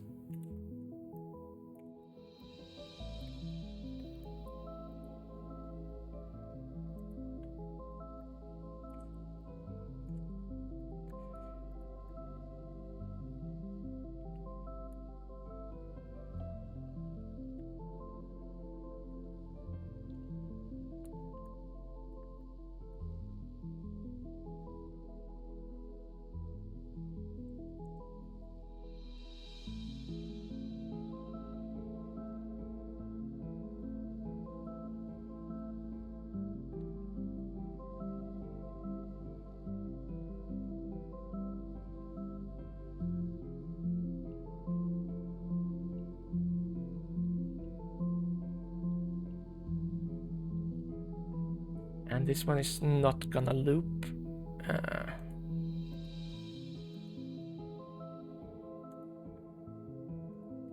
So we take that and go don't loop.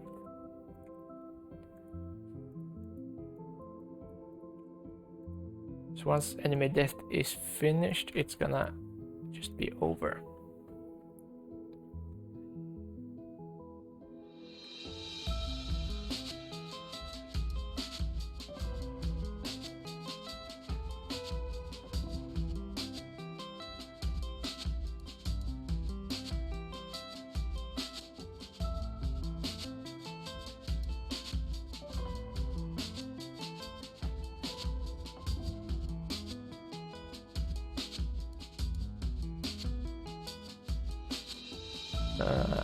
So I'm thinking that we add like some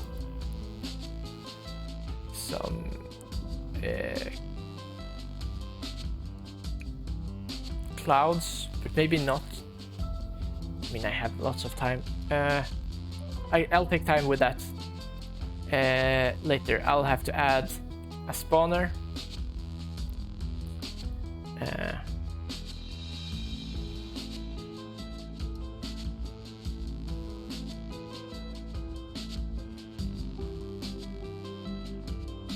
Enemy spawner.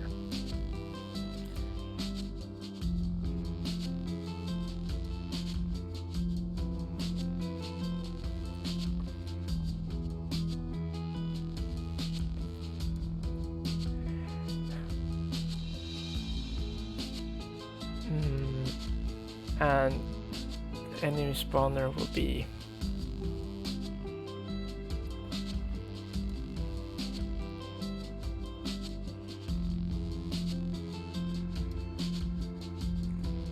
something defined like this. Public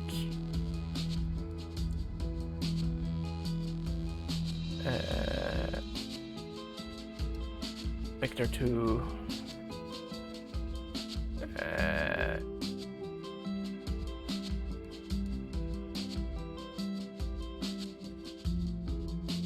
or scale, and then position is defined by the thing's position. So draw gizmos, selected.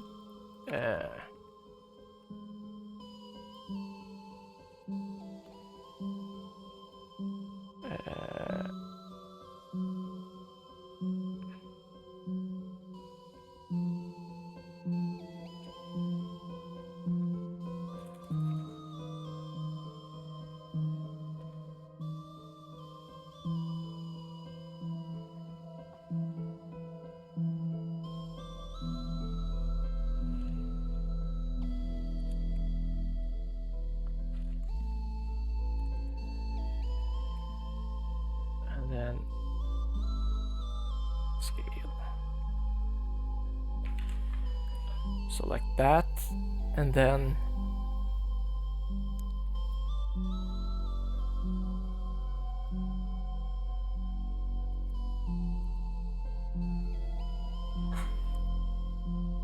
we would like to have something along the lines of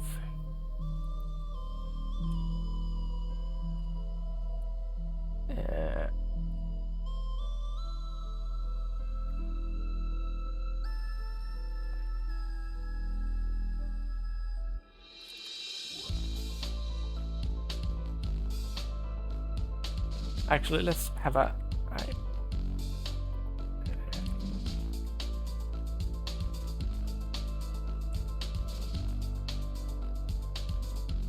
spawn cycle.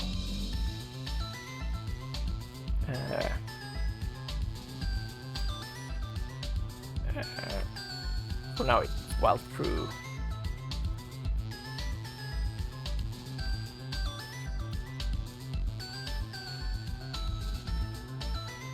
Return new wait for seconds. And let's say 5 seconds for now.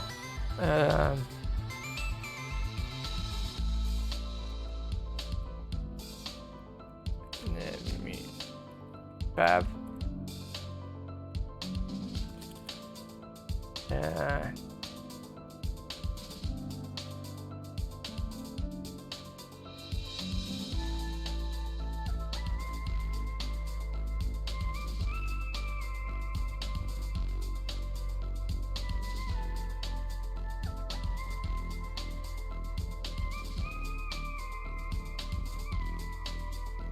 There.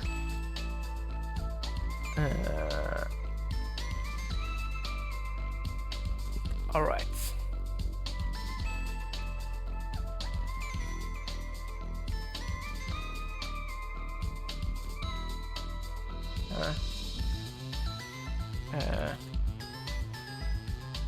Or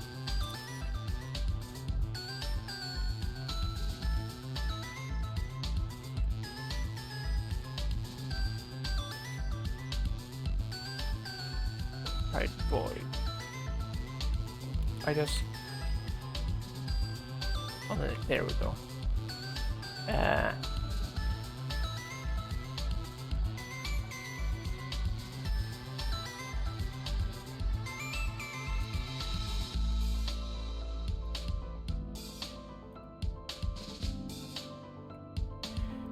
Actually, I don't need to have.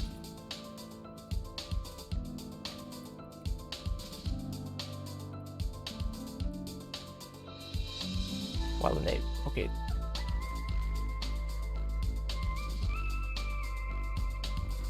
Like that.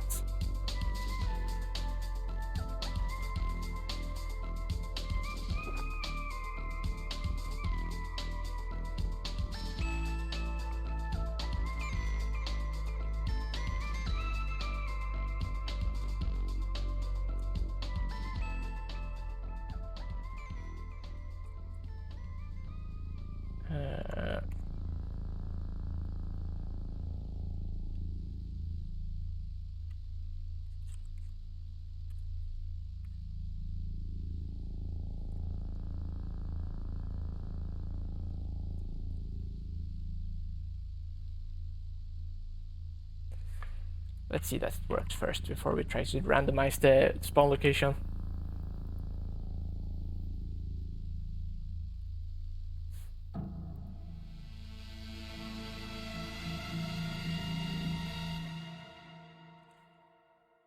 So about 5 seconds, I think I will have to wait before one should spawn.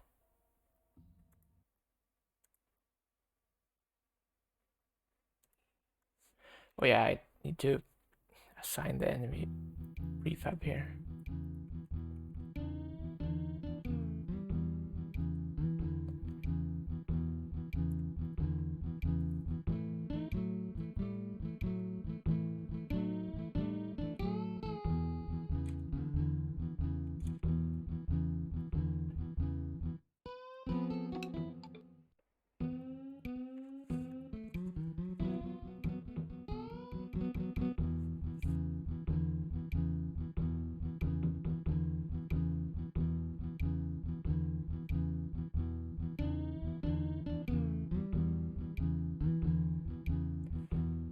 go into enemy logic and set the time for it to be destroyed to be like 1.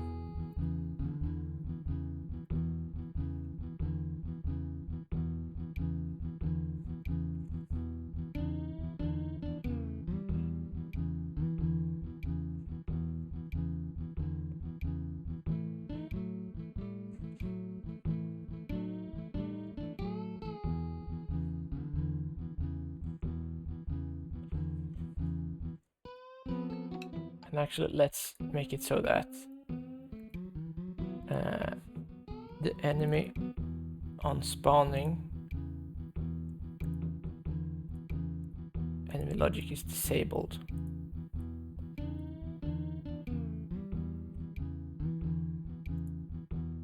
And then default enemy logic is enabled.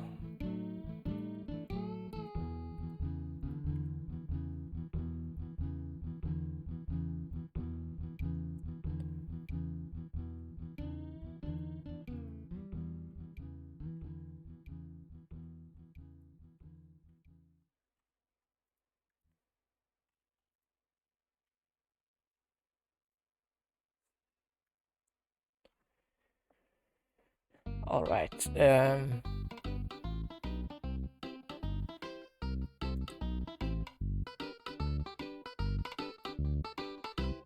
So I kind of want to make it so that it's random wait time. So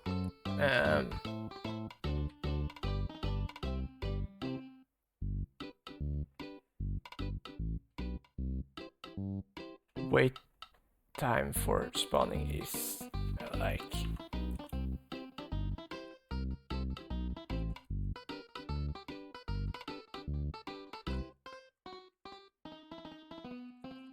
random range 1 to 5 or 0.55.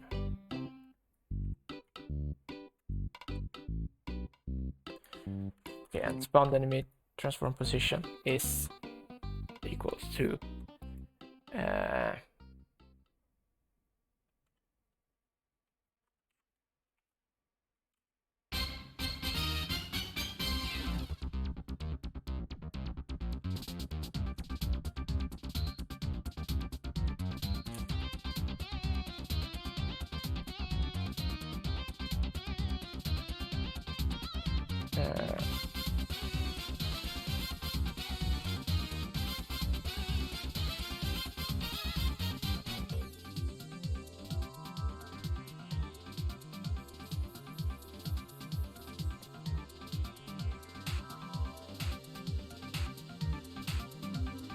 will I have to halve this or not?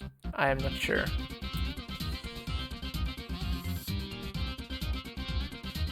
Scale X.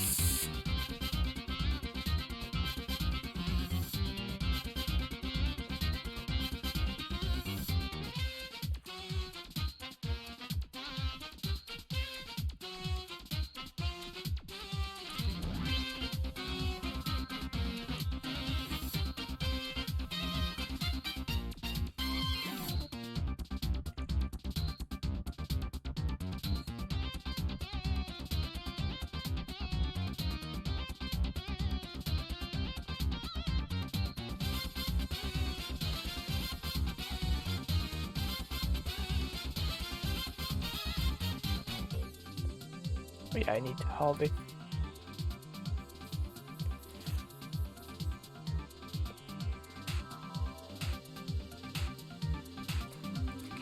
So I'll do like that.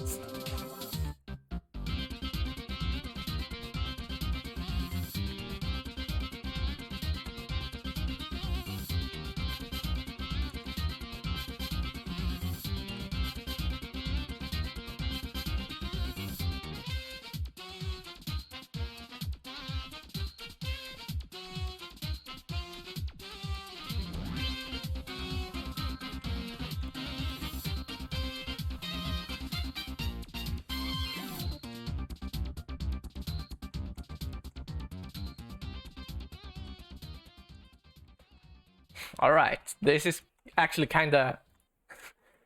It's starting to look like something.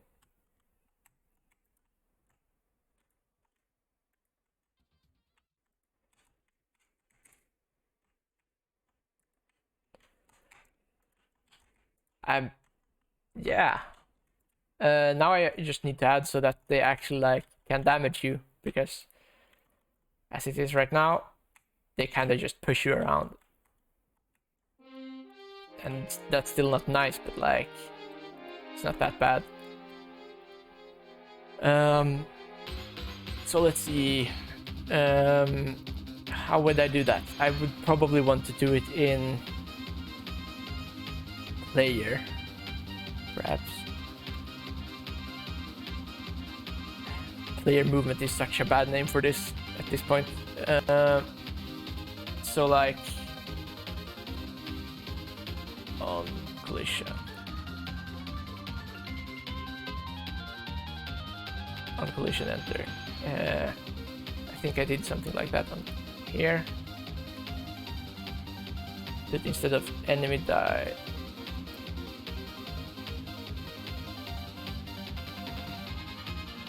Is something wrong here?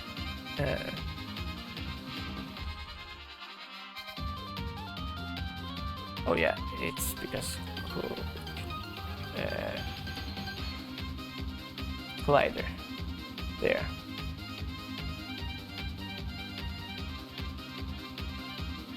So if the enemy is if the thing that you collided with is an enemy, then we die,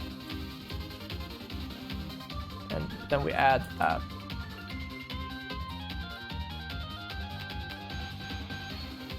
die. And in this case, I'll just say that we have a thing that says that we're dead. So basically it would be adding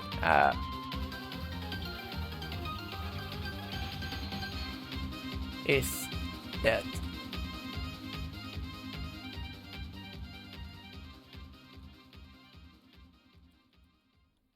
Instead is equals true. So let's try that out and see, so that the player actually dies from touching a enemy. So player, and then we can see, okay, it's not public, so we should also add a log that says I'm dead. Oh no.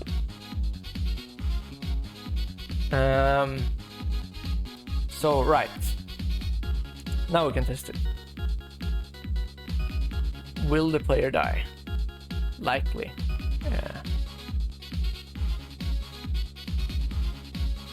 No.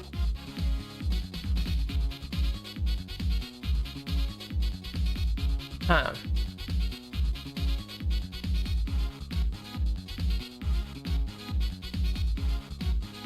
So why is this?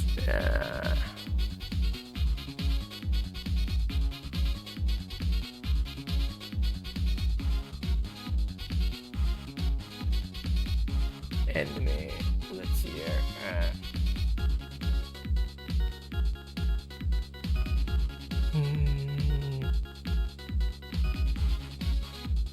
If I check this trigger on that, and then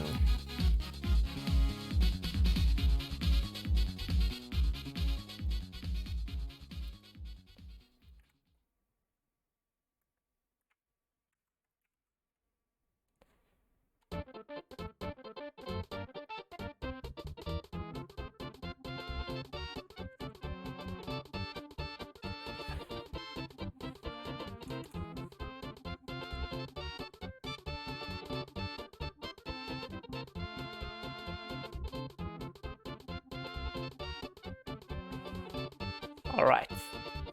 Right. Try again.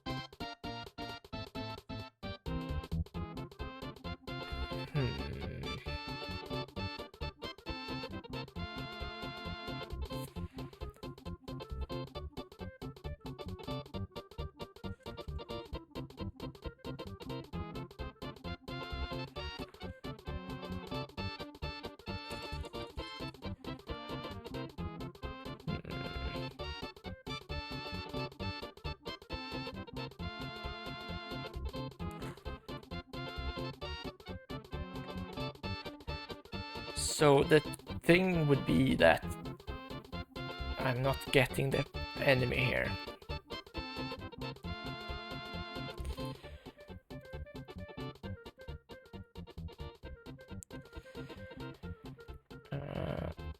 Let me actually clean up some.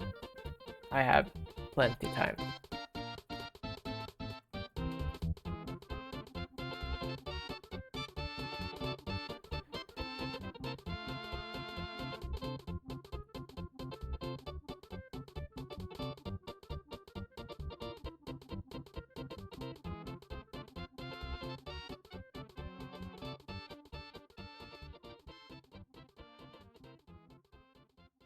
Okay.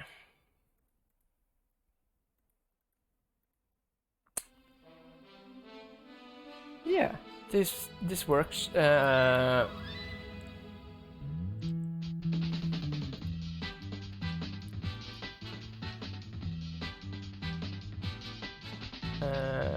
Of course it works. It's just clean up.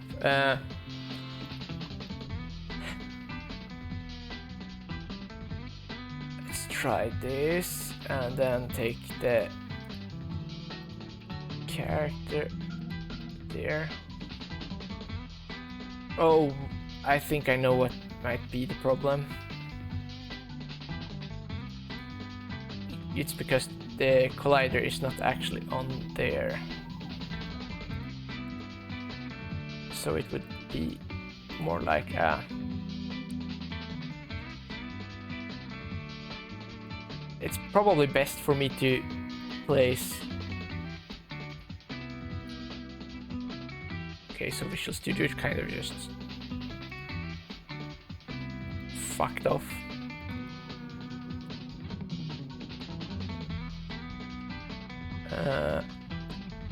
If I take it like this instead and go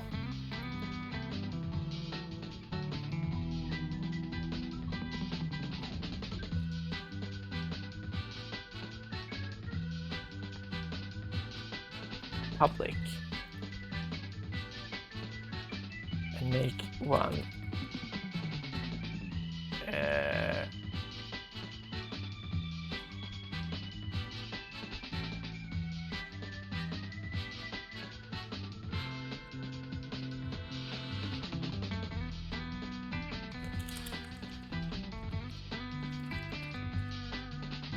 on collision, enter 2D.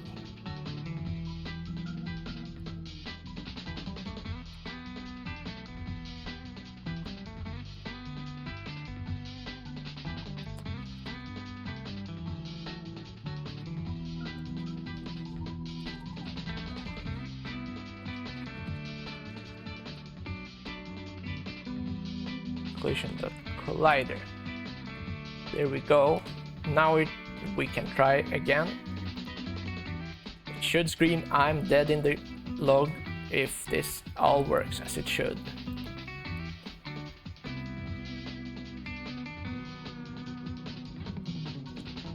Alright, and it doesn't scream I'm dead. Probably because the enemy is still set to be a trigger. Save, and now.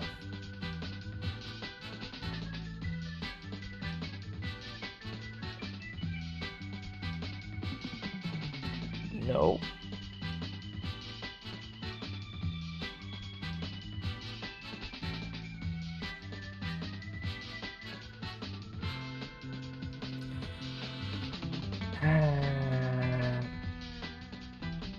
What can I be doing wrong?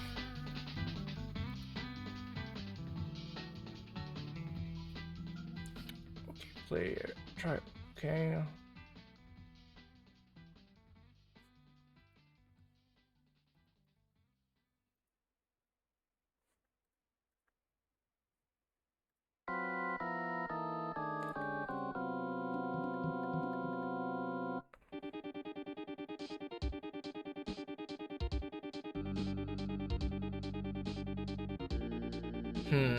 I'm trying to figure out why this is not showing up as a collision.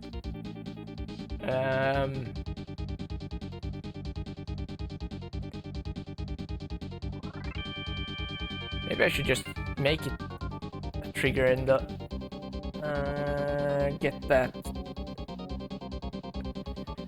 Use the exact same thing as here. So it would be this.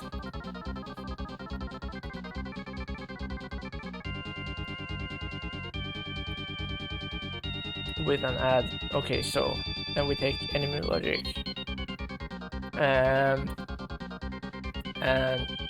make that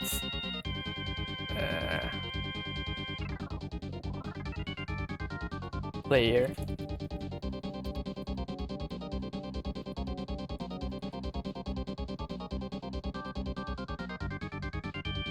All right. I'm starting to get stressed out because like it's 30 minutes now, which it should be plenty of time, but if things decide not to work right now, that's... I mean, we've spent quite a lot of time working on this, so it'd be a shame if I can't get it to work in time.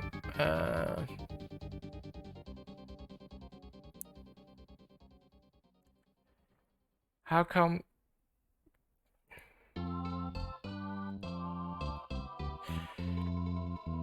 Oh yeah, because it's not gonna find any player movement because the client...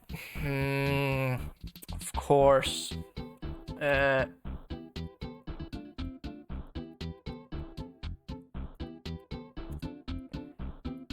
There we go. Now it's gonna be like, oh, I found it.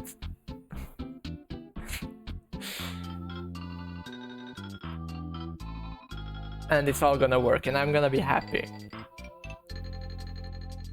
It does. Finally.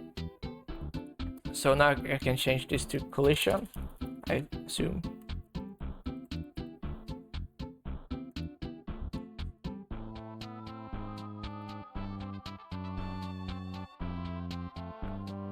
Right?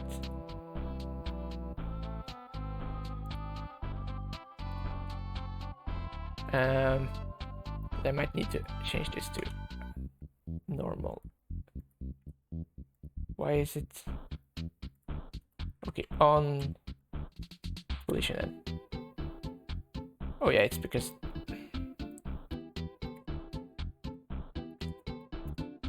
everything should still work as I intended. Now they will be colliding with each other, and yes.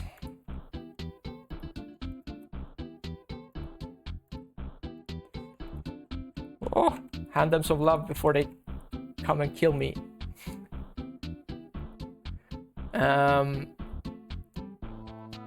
Let's see. I can remove the log of being dead. And then let's add something that checks for if you're not dead. We move. If we happen to be dead, we stop moving.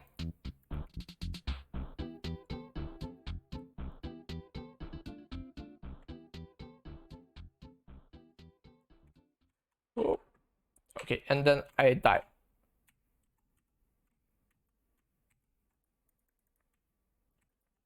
Why am I still able to move?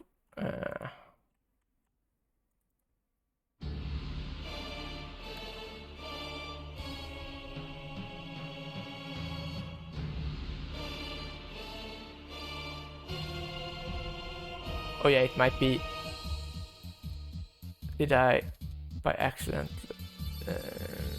just do something stupid here?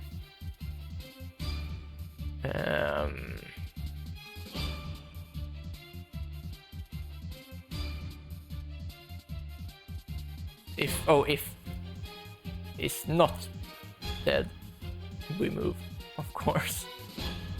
There I couldn't move until I was dead, so that's why. Jeez. Okay.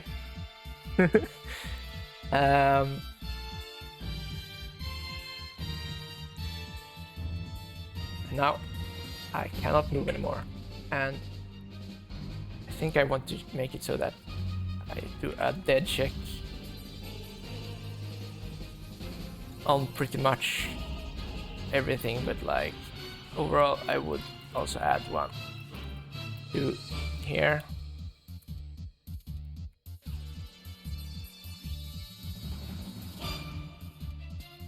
Aim input can still be done, but shooting is impossible when dead.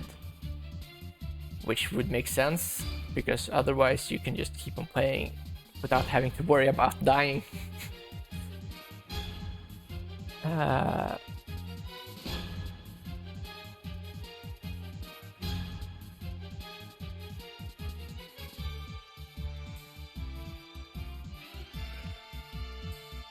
guess you could. This is kind of broken because you can basically just snipe them from where they are, but should have thought about that earlier. It's too late to do something about now.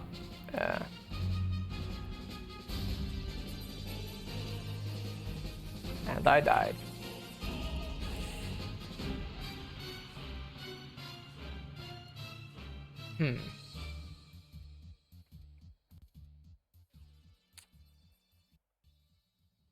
I'm still happy about how this is working.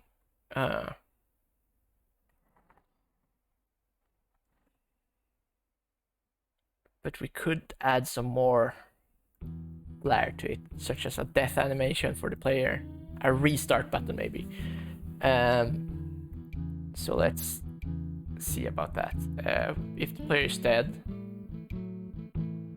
actually let's add a game manager.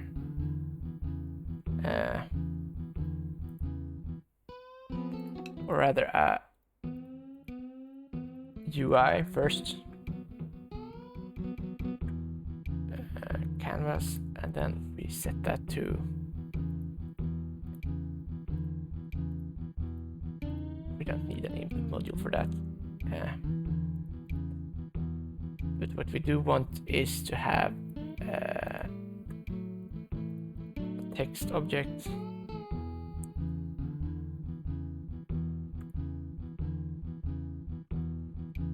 Score.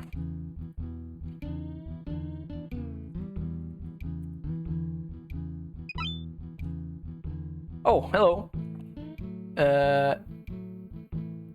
Hunsamu. We are closing in on the end of the third game. Or not the third game, the fourth game. We've been going for quite a while now.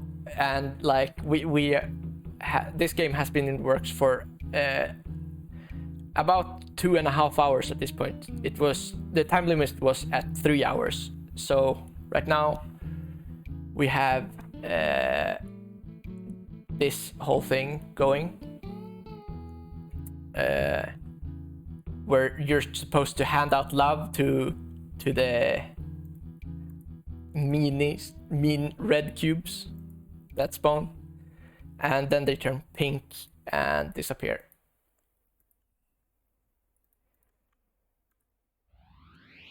And I'm trying to add a score counter right now. So let's see here about getting it to where I want it, centered, and then let's set the color to white. Increase the font size to like 32. Height, yeah, there we go. Height to okay, height to 48 or something. There. Add a script for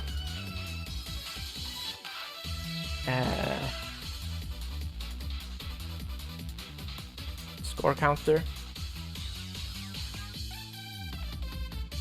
Right. Thanks for the follow, by the way.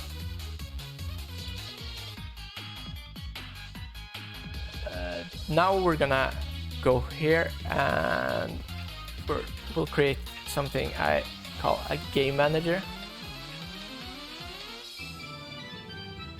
So let's see your script. Game manager.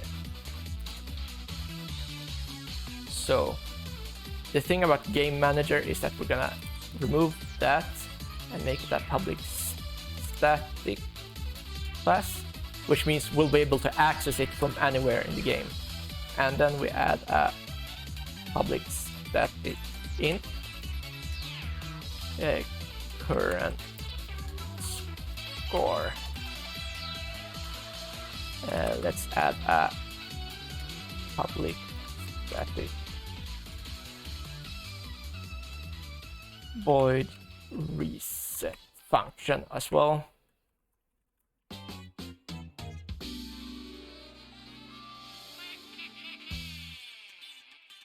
Which sets score to 0. And I'll make it so that it respawns the player and stuff as well. But that's what we need for now. Now we can go into the score counter.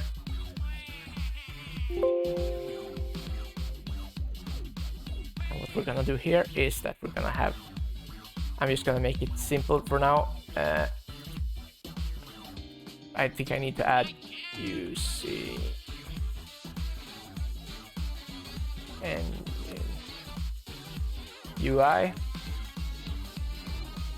and then I need to add so that we have a reference to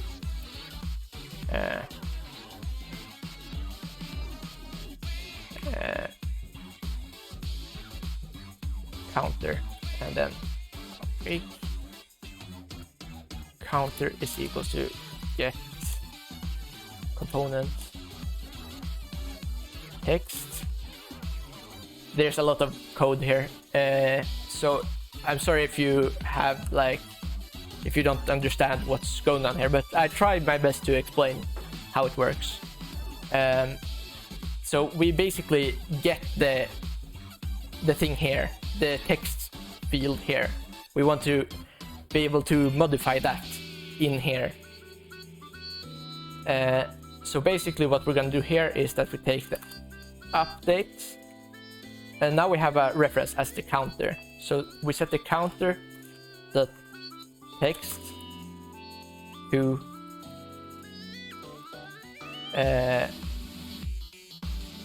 game manager current score, but we will need to do to string, because string is basically a text, like a text line.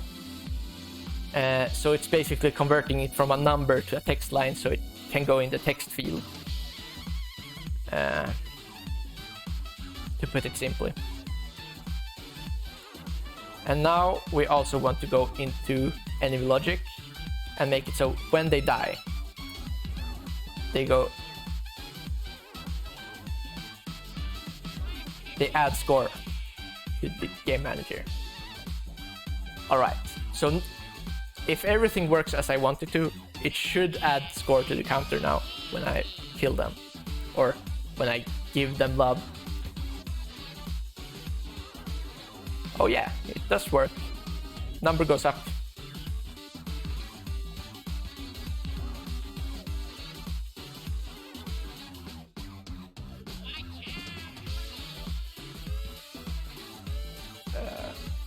Had this been like a longer project than 3 hours, I might have added like a high score system or something.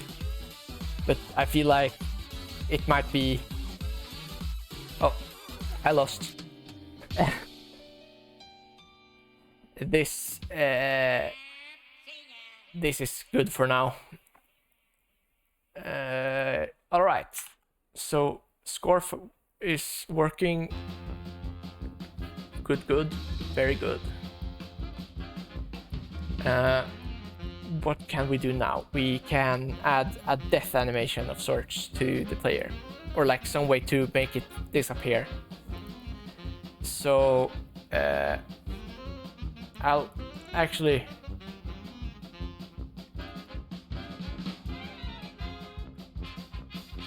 yeah, I think I'll do that first, player, and then we go. I have kind of misnamed this to player movement because it basically does more than just move the player. It like does everything for the player. But it's working, so. All right, so when you're dead, I think I might want to just.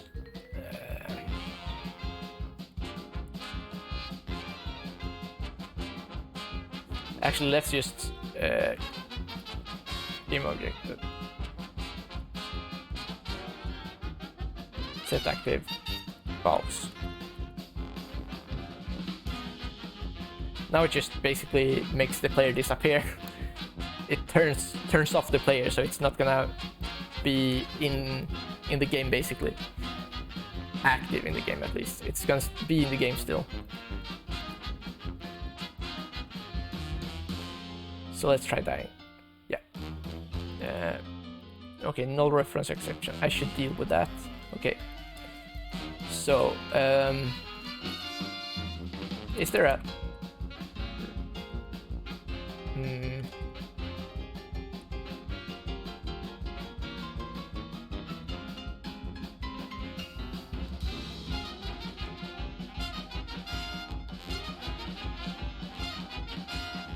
Yeah, I think that's how I'm gonna do that. What this does is it basically makes it so I checked so that like if we can't find this, it won't be an error. Instead, it will be set as null, which is basically it says nothing. And now, while I was gone, it had time to spawn a whole bunch of enemies.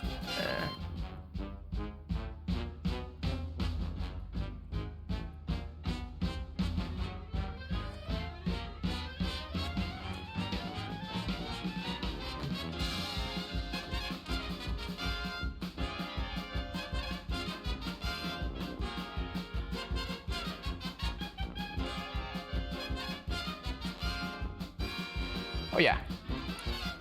Now it's not breaking when, like, it doesn't give any errors when I lose, which that should always be like a target to have in mind, that you don't want any error messages, because error messages basically open up a hole for everything to go wrong.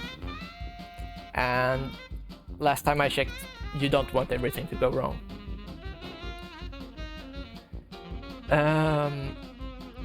So let's see here. An option to restart would be good.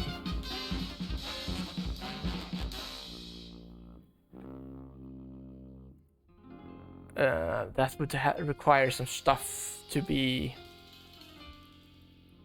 or that's kind of smart actually. That's if I do something like this, I go into player movements and go into awake. That's like the first thing that happens. And then we add a game manager reset.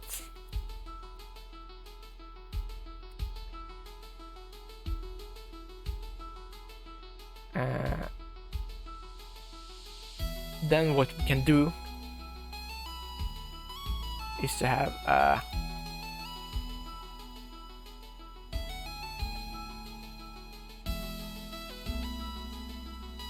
yeah, this is gonna be so scuffed up.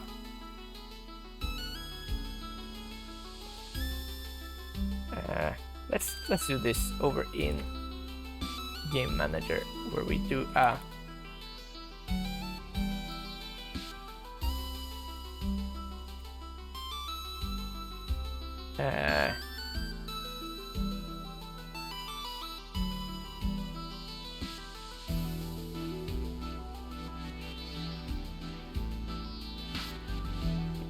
so then we do a yield return. This is gonna be some gibberish if you don't know code. New. Wait for seconds, and then we're gonna do like 3 seconds, and then we'll do a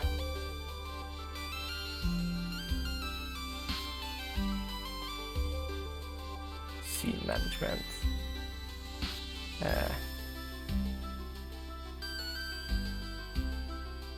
Scene dot scene manager dot. Can I do a reload scene or something?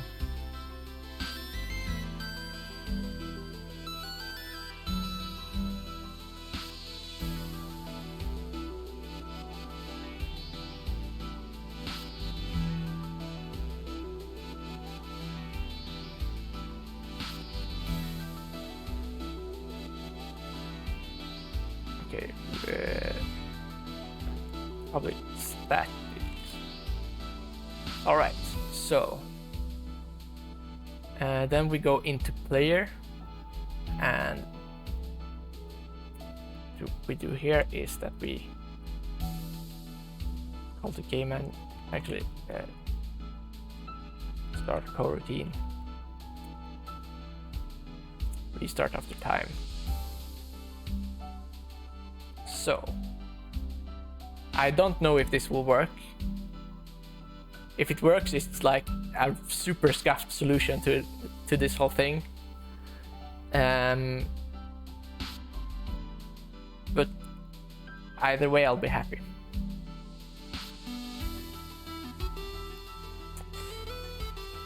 Okay. Maybe I don't want to disable the whole game object.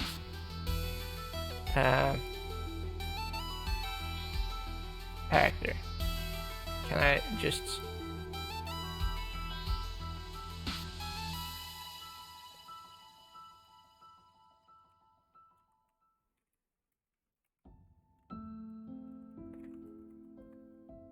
there?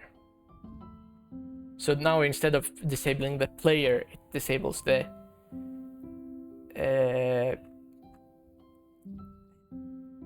only the character part, not the crosshair part. So we won't be like stuck without.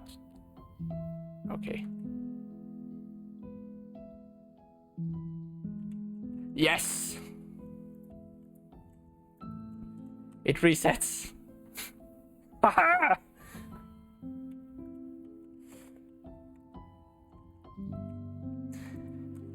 Ooh. 10 minutes to go.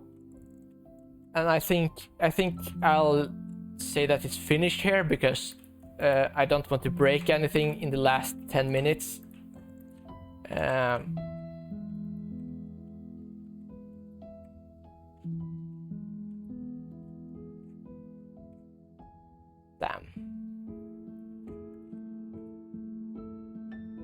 And like after the stream, I'll like sometime after the stream, I'll upload all the games that were made during the stream to itch.io, and I'll also make sure to link my itch.io in my Twitch bio or whatever, like on my Twitch profile.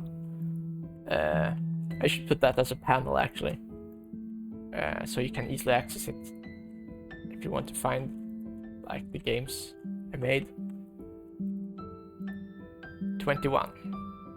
All right, let's see how far I can go.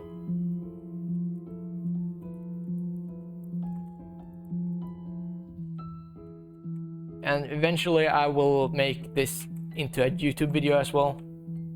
I'm fairly new to streaming actually. Like only started, was it this? Yeah, it was this week that I started.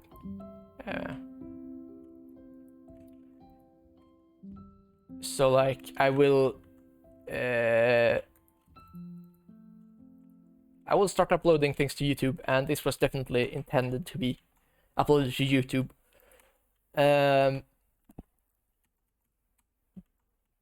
because I think it was actually it went just as well as I had hoped, and it was the first kind of thing like this I've done.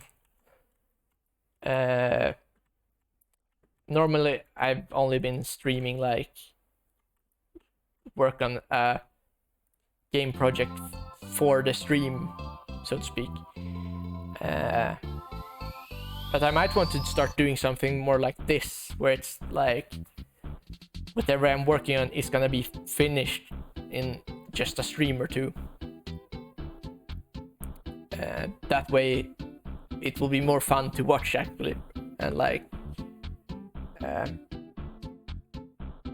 I hope like it's been entertaining to watch so far.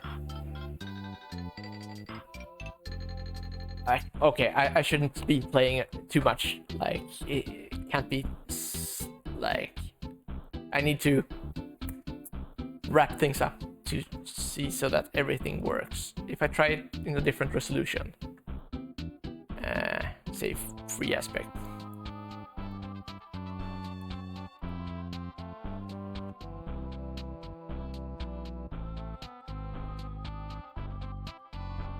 Well, would you look at that? It still works.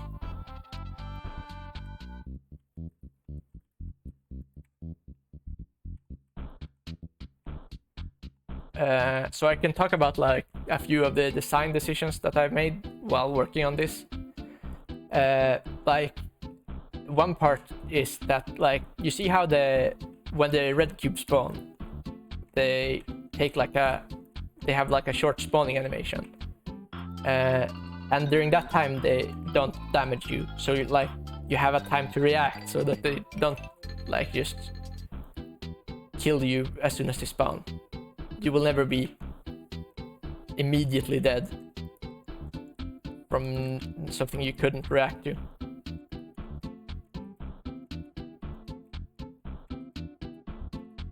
And one that I've kind of regretted is the one that like you shoot backwards in a way, like you spawn your projectile where you click and then it flies towards you, because it means you can basically just like click on the enemies and they die immediately. But sometimes you might not have like the mouse in the right spot to be able to do that. So I think whoa, okay. I think I failed there, or maybe it was a bug.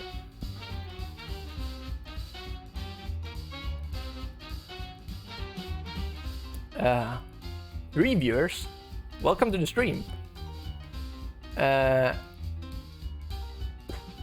So glad to have you here.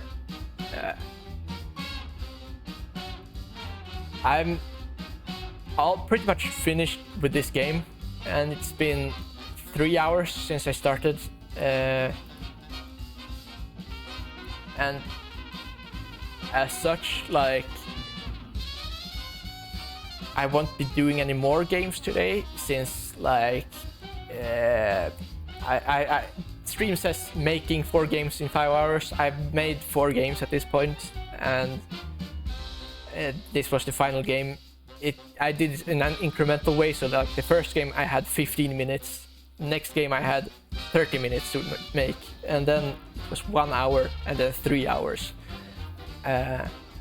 And so I thought it would be interesting to see like the difference in quality of every game. So I think that's what I could do now. Yeah, let's do that. Like, let's take a look at the games that I made today. So we can actually take the timer and say goodbye. And then we will, like, I've shown this already, so I don't need to go back. First game, like, I didn't have any time to finish, so it's basically really bad. But let's check it out anyway.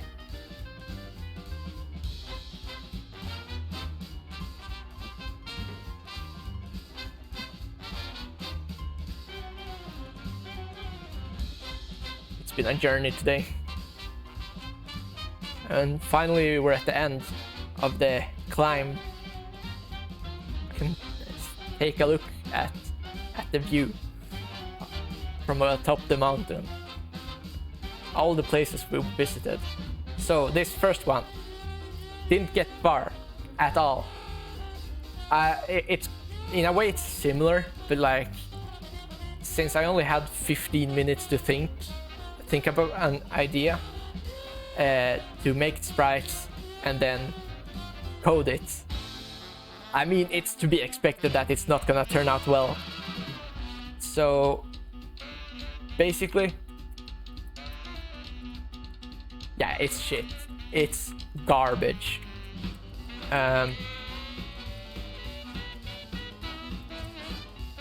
So it's basically just this thing moving, and it was supposed to avoid stuff.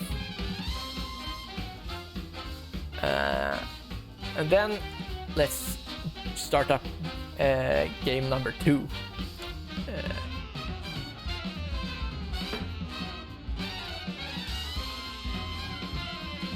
Game number 2, I was thinking, okay, let's try something a bit like only not too different, because I still had only 30 minutes to come up with an idea. So like I did the most basic thing I could think of, which was shooting cannonballs at targets. But this one is actually playable. So you move around the cannon down here and click to shoot.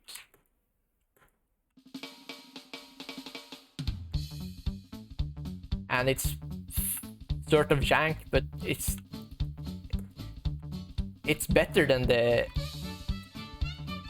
15-minute game, that's for sure. This one is actually like a game in a way.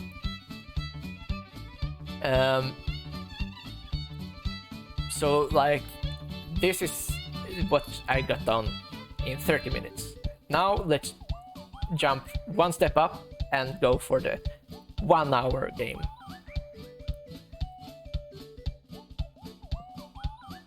Now, having 30 minutes and having 1 hour is a huge difference,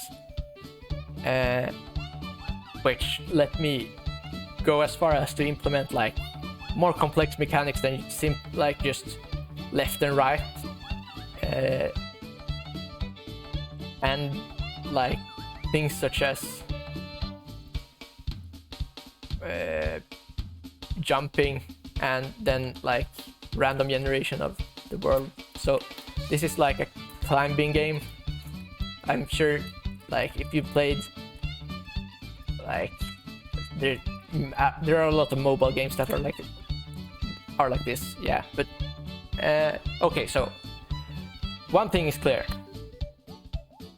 While you can make controls like this in an hour, it takes more than an hour to have polished controls, because the controls are so floaty in this. Like it's like you're on ice while also being deep inside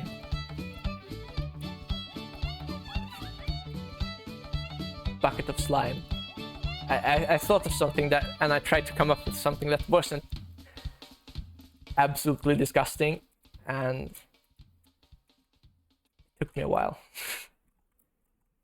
Monkey brain.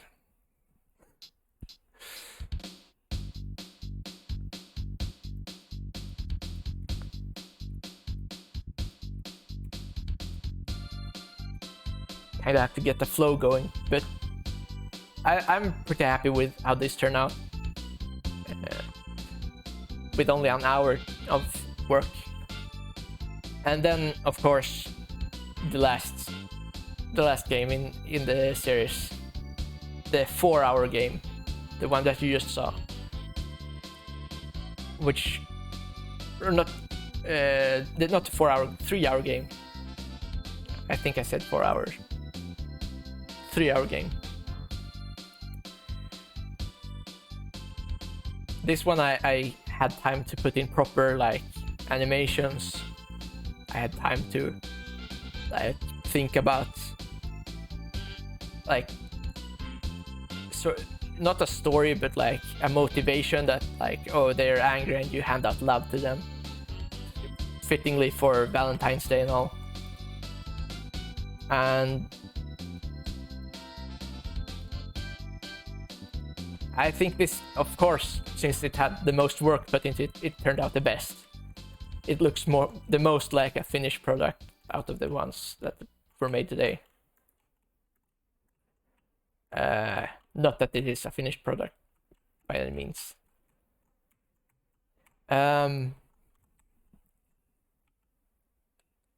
Questions are welcome though, if you have any. All right. So I think I'll close this down. I can show off some stuff such as the spawning animation, which it's basically just 10 frames, but like I've kind of shortened and extended some of them in the game, so it looks fancier. And the arena is just this picture, but like the thing is, it's using like these themes. So like you take the corner and then you fill everything between this corner and this corner with this one, and the same goes for every part, and then fill all over the center with a centerpiece. So that's how the arena is generated. And other than that, yeah, that's about it in terms of sprites. I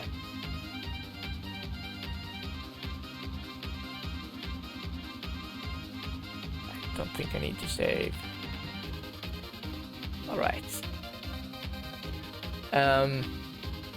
So it's been a great day, and like it's been a long time. Closing up on just over 5 hours, and I would like to do something like this in the future as well. Maybe like definitely something different in terms of like what I'm doing, but like something where I challenge myself, or I challenge maybe the viewership, and like I would like to have something, a goal set every day, something to achieve, something to go for. And going forward, I think that's the right way to go. And I'm going to be uploading this to YouTube. It's gonna be a YouTube video once it's edited and it's fixed up, and I remove all the mistakes I made, and I will look like a god programmer, and nobody will be able to match my skill once it's edited. But for you guys who watched, you'll know I'm a monkey brain. But it's been so much fun, and I will see you guys. I think I'll be streaming again on Tuesday. Tuesday. Yeah. Or actually, maybe I might be on tomorrow. Yeah, I'll be streaming tomorrow, and I'll be streaming Tuesday, Wednesday. Thursday I'm not gonna be streaming. And then Friday I will be streaming. Saturday no stream. And Sunday I'll stream. That's the schedule I have in mind. So that's that, and I think I'll be ending stream about now. So thank you so much for watching. I'll see you next time. Bye bye.